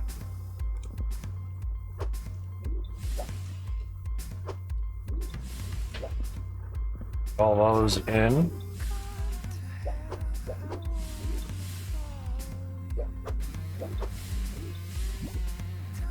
Hopefully we didn't go over. Oh, 14,998.92. 2009. 15,000. It's also 9. So not really worried about the 9, but kind of cut that in half. 4 difference there. Just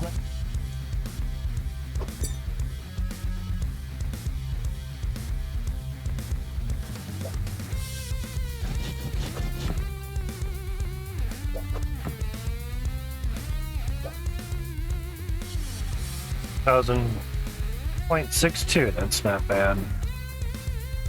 Keep that as a little guy over there. So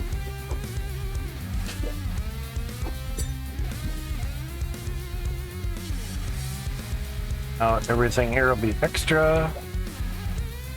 Another Extra. Read all about it. exact. Another 15,000 for and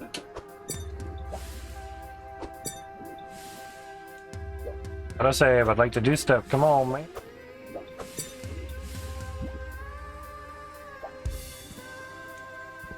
Extra 604.8 there, so too bad. Together 607.68. There we go.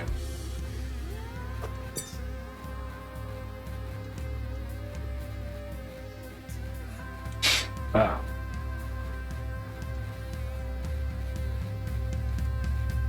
That's fine there.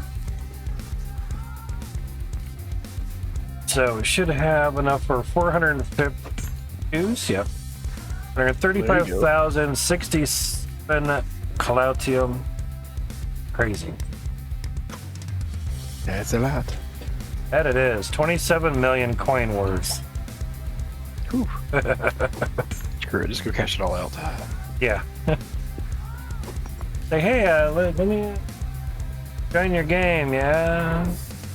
Yeah, I sold your Calatium. Was that bad? Wait, what? Ah. What? Why'd I get kicked? Yeah, I wonder why. Yeah. Okay, You let me, make reload an old save here, you asshole.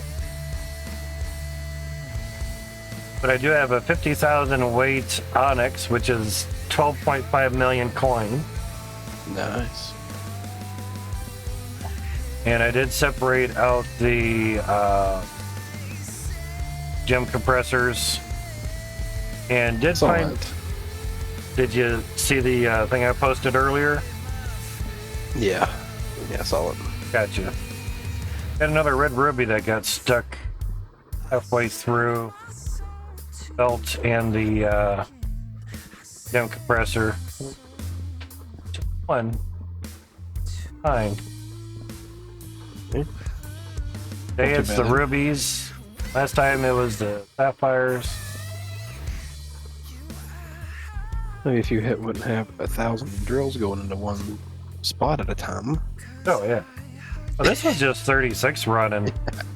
I don't know. I'm just giving you shit. Before I had I had like 18 running and it still got stuck. It's just like, okay, doesn't really seem to matter how many. Damn. All right, it's whatever. Sounds good. Okay. But someone was asking if the water input could be turned on the new, because it's not totally done yet or whatever, the new gem compressor, so it doesn't hit the little piston that goes back and forth. And that's when Itchy chimed in, said, "Oh, there's no collision on the piston. Gems can go right through that.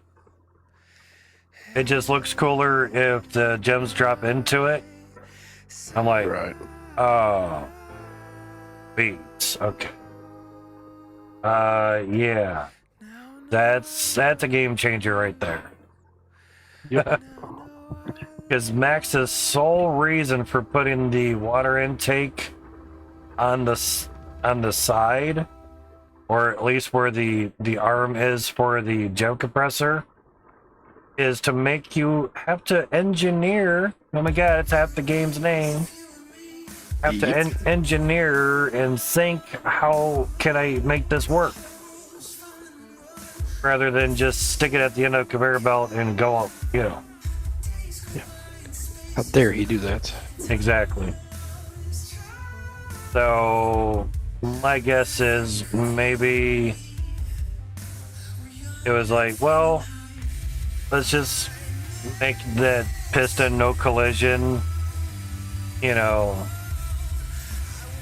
So maybe, consensus maybe said to, they outvoted Max or something, I don't know. To be the fly on the wall, Exactly. that would have been interesting. Alright, so that's off. The pipe's doing. Need a little bit. I got the radar scanner set up, so it's working right now.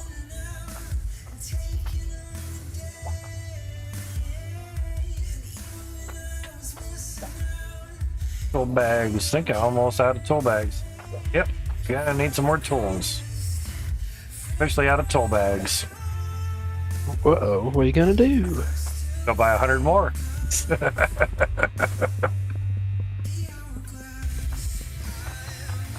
It was cute that someone was saying that, like, yeah, buy 200 spanners. For now to buy 200 spanners. Seems like, don't you mean 40 bags?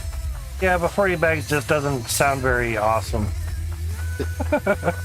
Like, yeah, they're not wrong. Yeah, that's true. Yeah. I'm like, yeah, I buy a couple hundred at a time. Got wolves attacking the house now. Oh, I see that. Crazy. Okay, now tool bags kind of sit right into the cart. Line the cart just right. Oh, that sucked. Oh, that's right. I turned it around the other way.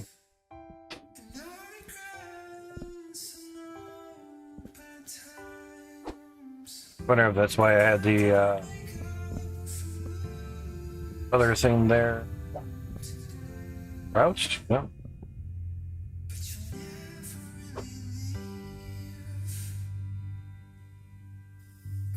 Get right in between.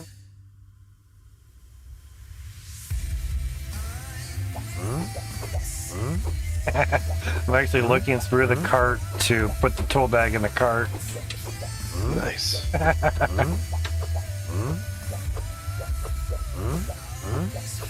Like, mouse, you have one job. Do not move.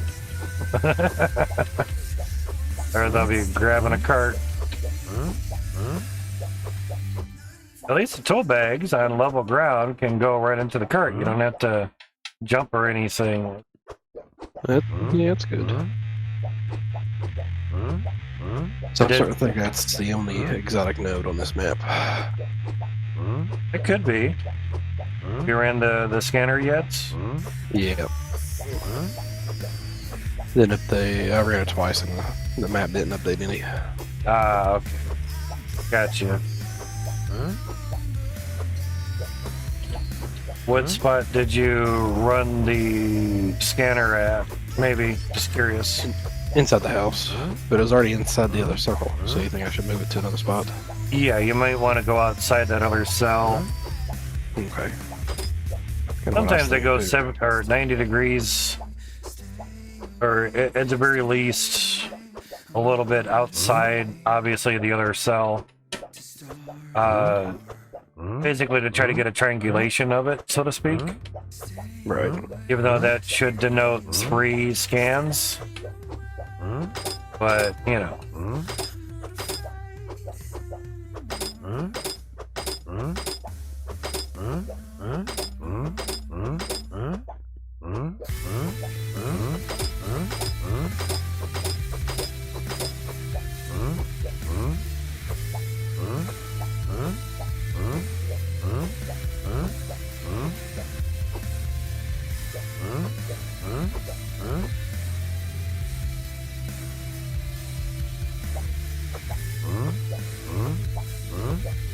Bags are actually bouncing a little bit, so I'm getting the every now and then. It sucks. Slow down the bind because they're vibrating a little bit in the cart there. Uh-oh. I think I crashed the game. I wouldn't know why. Okay. Game's acting kind of funny. Thing is all scrunched up. I lost the FPS counter. Oh, I picked up the cart, that's why. Yeah, that'll break it. That'd do it. I didn't want to pick up the cart. Oh, yeah. That's killing us for the FPS. I wondered, I'm like, I stopped picking up toll bags. What happened? Oh, we're getting 3.5 seconds a frame. Nice. Wow. That'll do it. I'm trying to turn, which is never really good with the cart. Not the agile cart.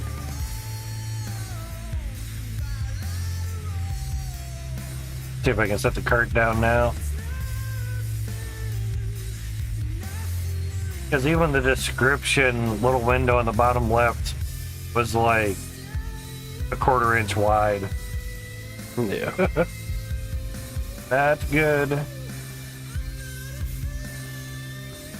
I don't even know how many tool bags are in the cart at the moment. Well, I like the box I mod. Oh yeah, it's great stuff, but I'm sticking to no mods. I know. No creative mode because I could use the wand and just, you know, recreate it and have it drop in the cart and be done, you know. Yeah. But- It sound like you're scrounging up for money too either. Right. There's millions of dollars or coin. hundreds of million.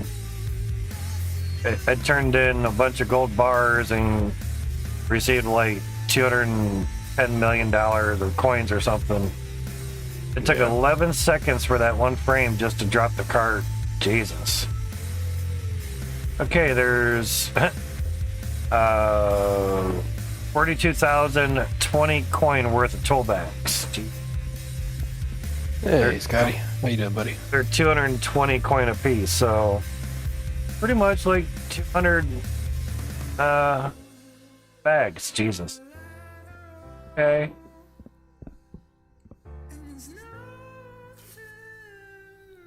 It's time for a picture. How's it going there, Scotty?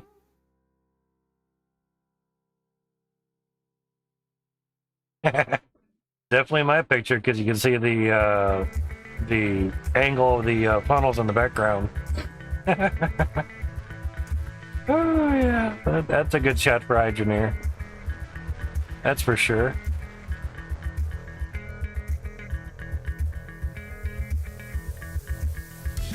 Is the new update on? I'm liking it so far. A lot of new stuff to play with.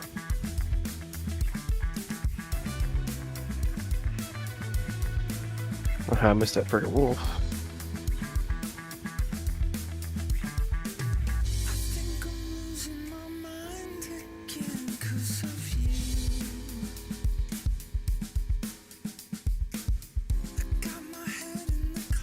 I wrote on their tool bags. Don't mind if I do.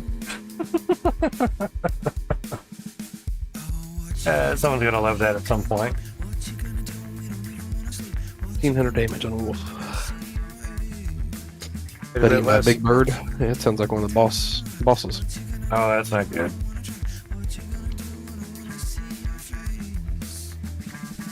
No, the video. Think if the fans are too loud? Exactly. I'm just playing the starter mission right now, just playing around with some of the new stuff, getting used to the game again. I might lose all these tool bags. I forgot to buy it. I just picked up the cart. Oh man. Uh-oh. Might get loud. Yes. So the second scam mat did not change or give me a new area. So I'm assuming that there is not a second node now. That much. It will.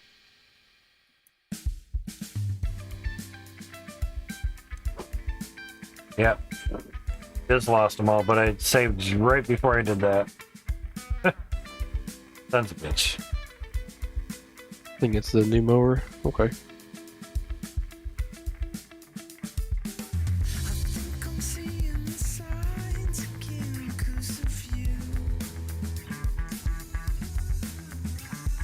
I like the new emu because they will attack you. Me and Matt found that out the other night when we were doing the exotic mining. Got Jesus. Well, let's take a minute and a half to load the game up. I'll be right back. I'm gonna grab me a drink. No, not allowed. Can't do it.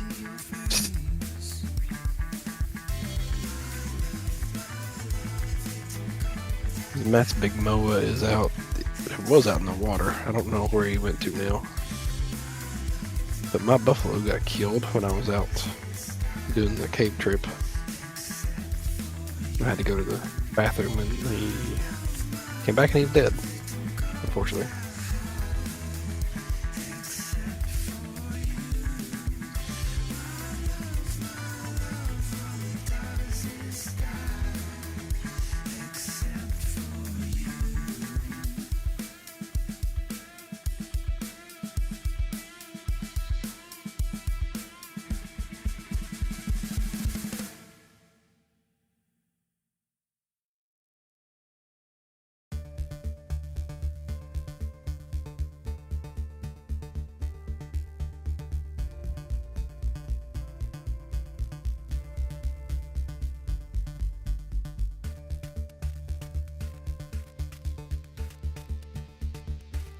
Ran the scanner inside the house and the wolves got a little chewy crazy on the house.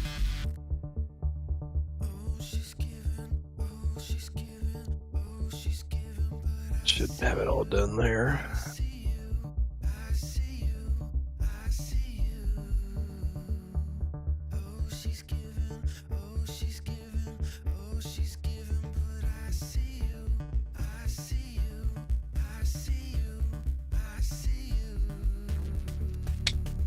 I need more space.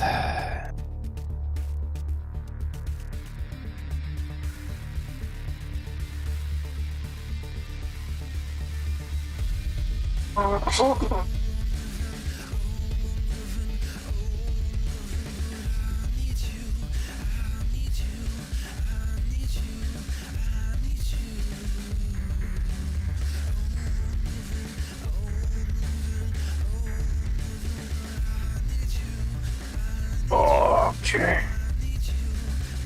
Did it load up? That's not right.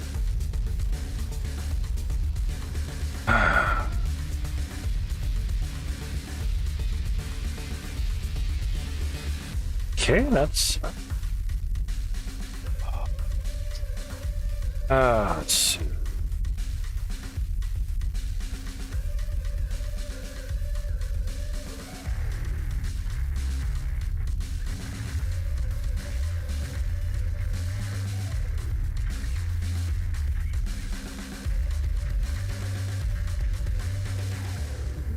Five minutes ago.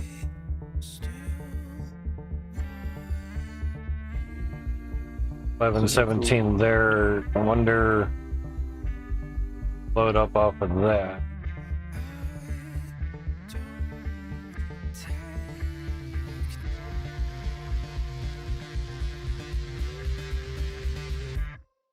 So if I wanted to build and play with a vapor condenser, Matt, that's going to take 70 electronics. Oh god. So that's 60 to build the furnace, and then 10 to build the vapor condenser. Oof. That just sounds awful. That does. Try that.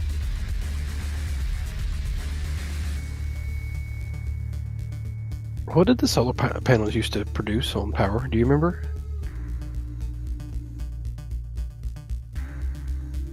I'm thinking.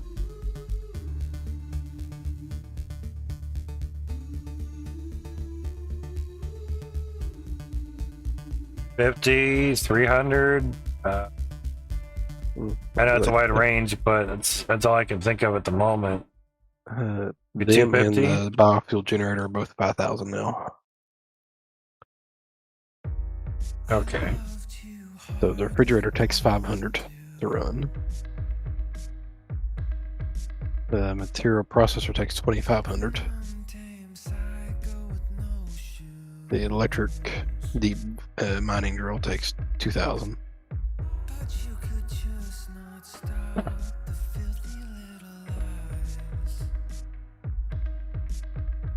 That's not too bad.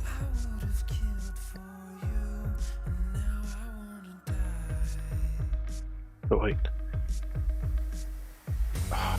Make the composites. We also have to build the material processor, don't we? All right.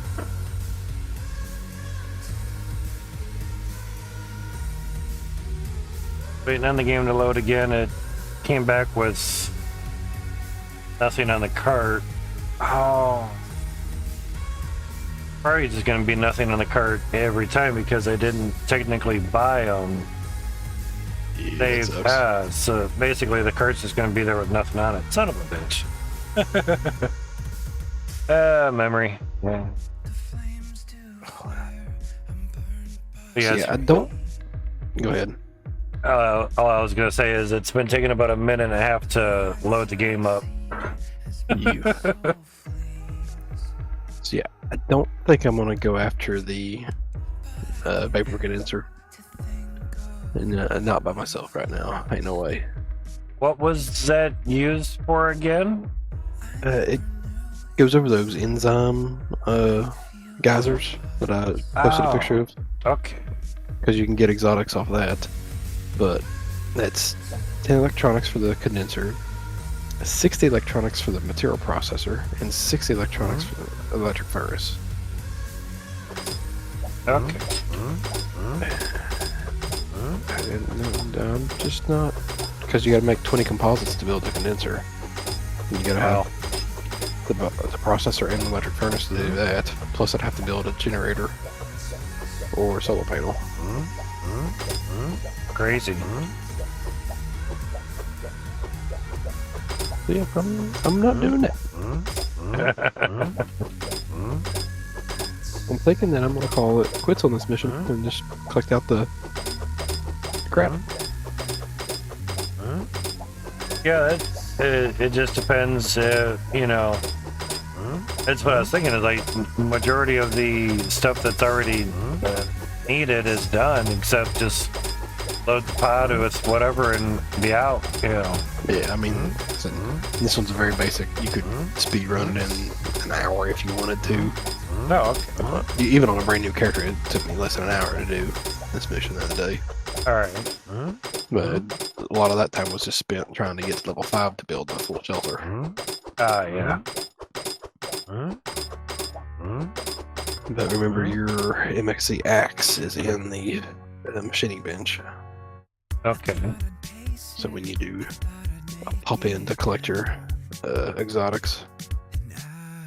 Yeah, I want to jump in there tonight with you. Just trying to grab these tow bags and get them bought and take them back to the claim.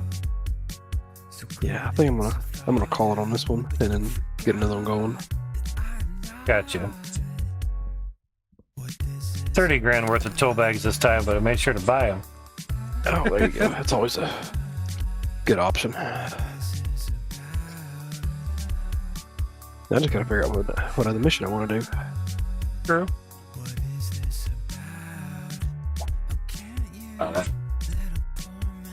Took a bit of time to pick up 30 grand worth of toll bags. Jeez. Good thing we shut everything off back at the claim. Huh? Yeah, you'd have a heck of a mess going back to. Yeah, 1 FPS is 1.6 seconds per frame. You. Doing 40,000 coin worth of bags would have been probably 3 seconds a frame. It's frames per minute now.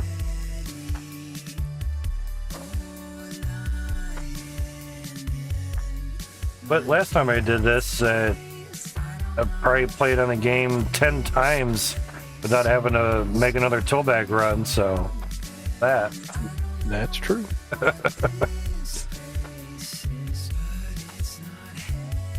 Oh, you bought 20 or 40 tool bags? That's cute. Yeah.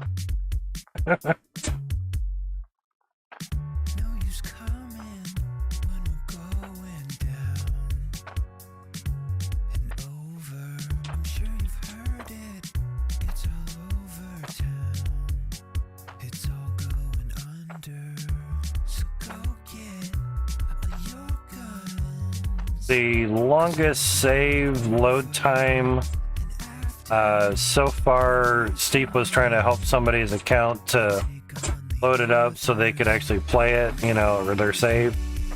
Yeah. Was 6 hours. Oh my dear lord. Evidently, he had some time on his hands. Yeah. That's when you just call that one busted and delete it. Yeah. Ain't nobody got time for that. Well, yeah, obviously he was doing other things that, you know. Yeah. Right, but still. The game is Hydroneer there, Jesus. Been Hydroneer the whole stream. But the game Jeremy's playing is Icarus. We're going to be switching to that pretty soon. Soon. Yeah, exactly. Spelled Icarus. Icarus. Icarus. Crazy to spell right off the bat, but yeah, just one R there, and you're good. So the word, or the letter I, the word car, and the word us. Icarus. Or Icarus. So yeah, when I first heard about Icarus, and I'm like, Oh, you mean the character from Dyson Sphere program? Yeah, Icarus, yeah. They're like, no, it has nothing like Dyson Sphere, no. Like, but the robot's name is Icarus. So they made a game about a robot? Okay. No. Yeah. Like, okay, it's something different. Like, oh yeah, it's way different, yeah. You're a survival game there.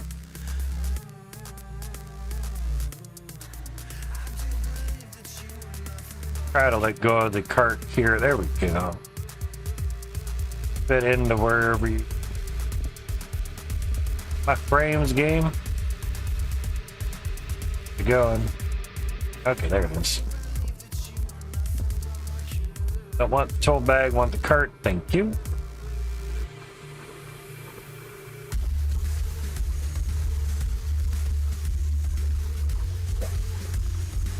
.6 seconds for that frame to pick up the cart.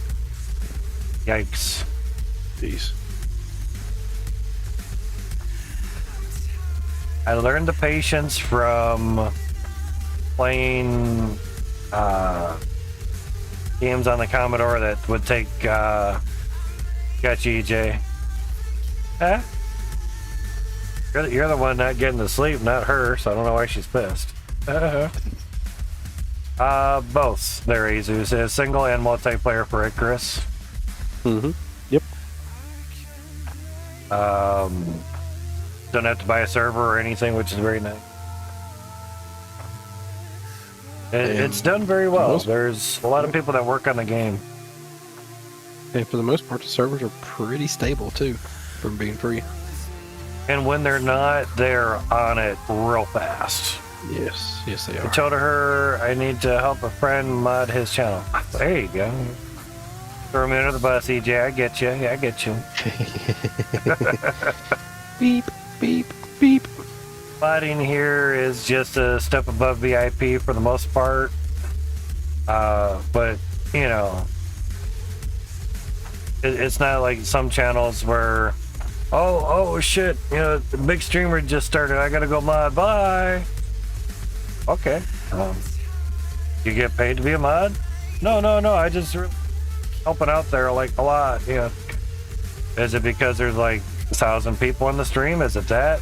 Oh, and he's gone. Okay.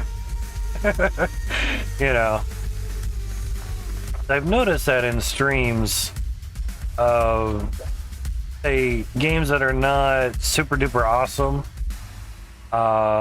there's like barely anyone chatting because there's only like 5 people viewing the game.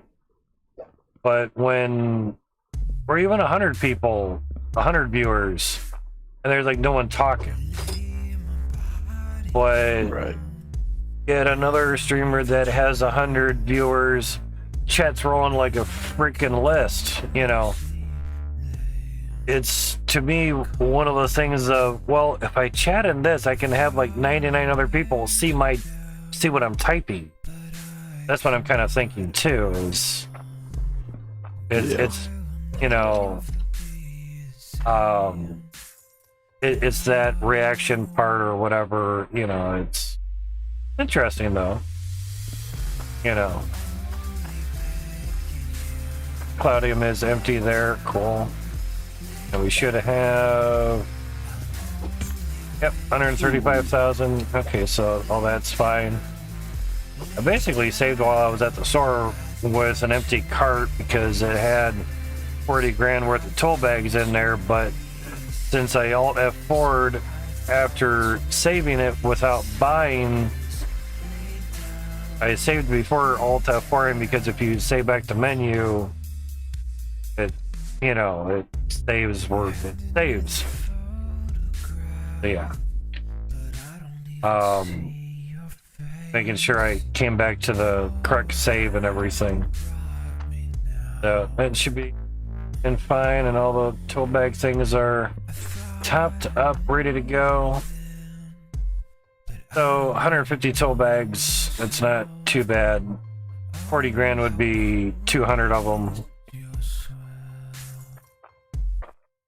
We still need to make a thumbnail for this.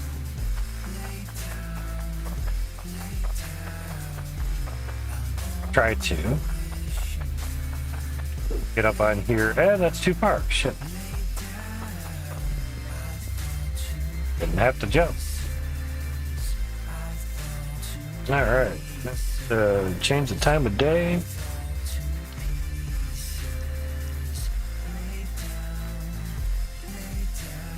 Can I have that dang old mouse? Freaking game. Change the view and I lose my mouse.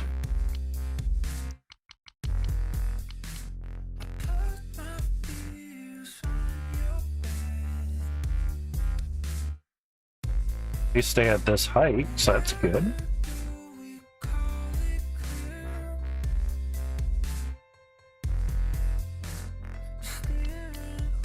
Oh, why is that changing?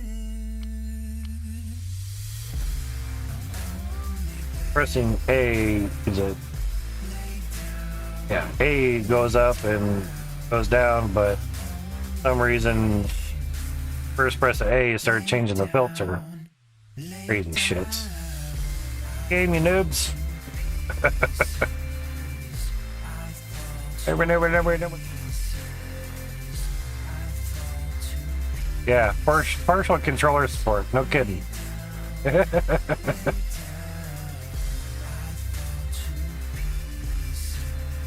That should be pretty relatively decent. So, launching one of the bio researchers that we've not completed yet. At least I haven't completed yet. Gotcha.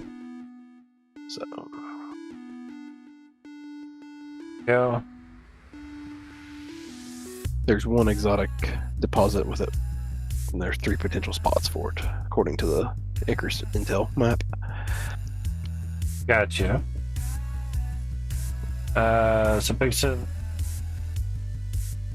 Mining at the moment. Gotcha, Jesus.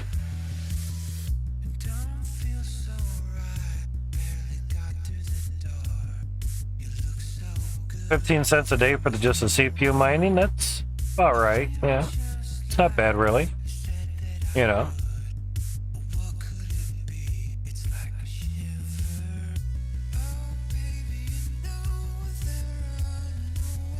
Okay, mining of my GPU looks good. 1145 Satoshis on ETC hash.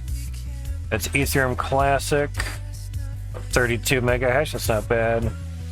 Updated pick. Says 6,000 BTC for 24 hours, or 6,000 Satoshis. Interesting, that got bumped up pretty good. Yeah, a lot of times it just depends on how the pool is going at certain times. It's going to fluctuate a lot for you, Jesus. Like, a lot. Yeah, unfortunately.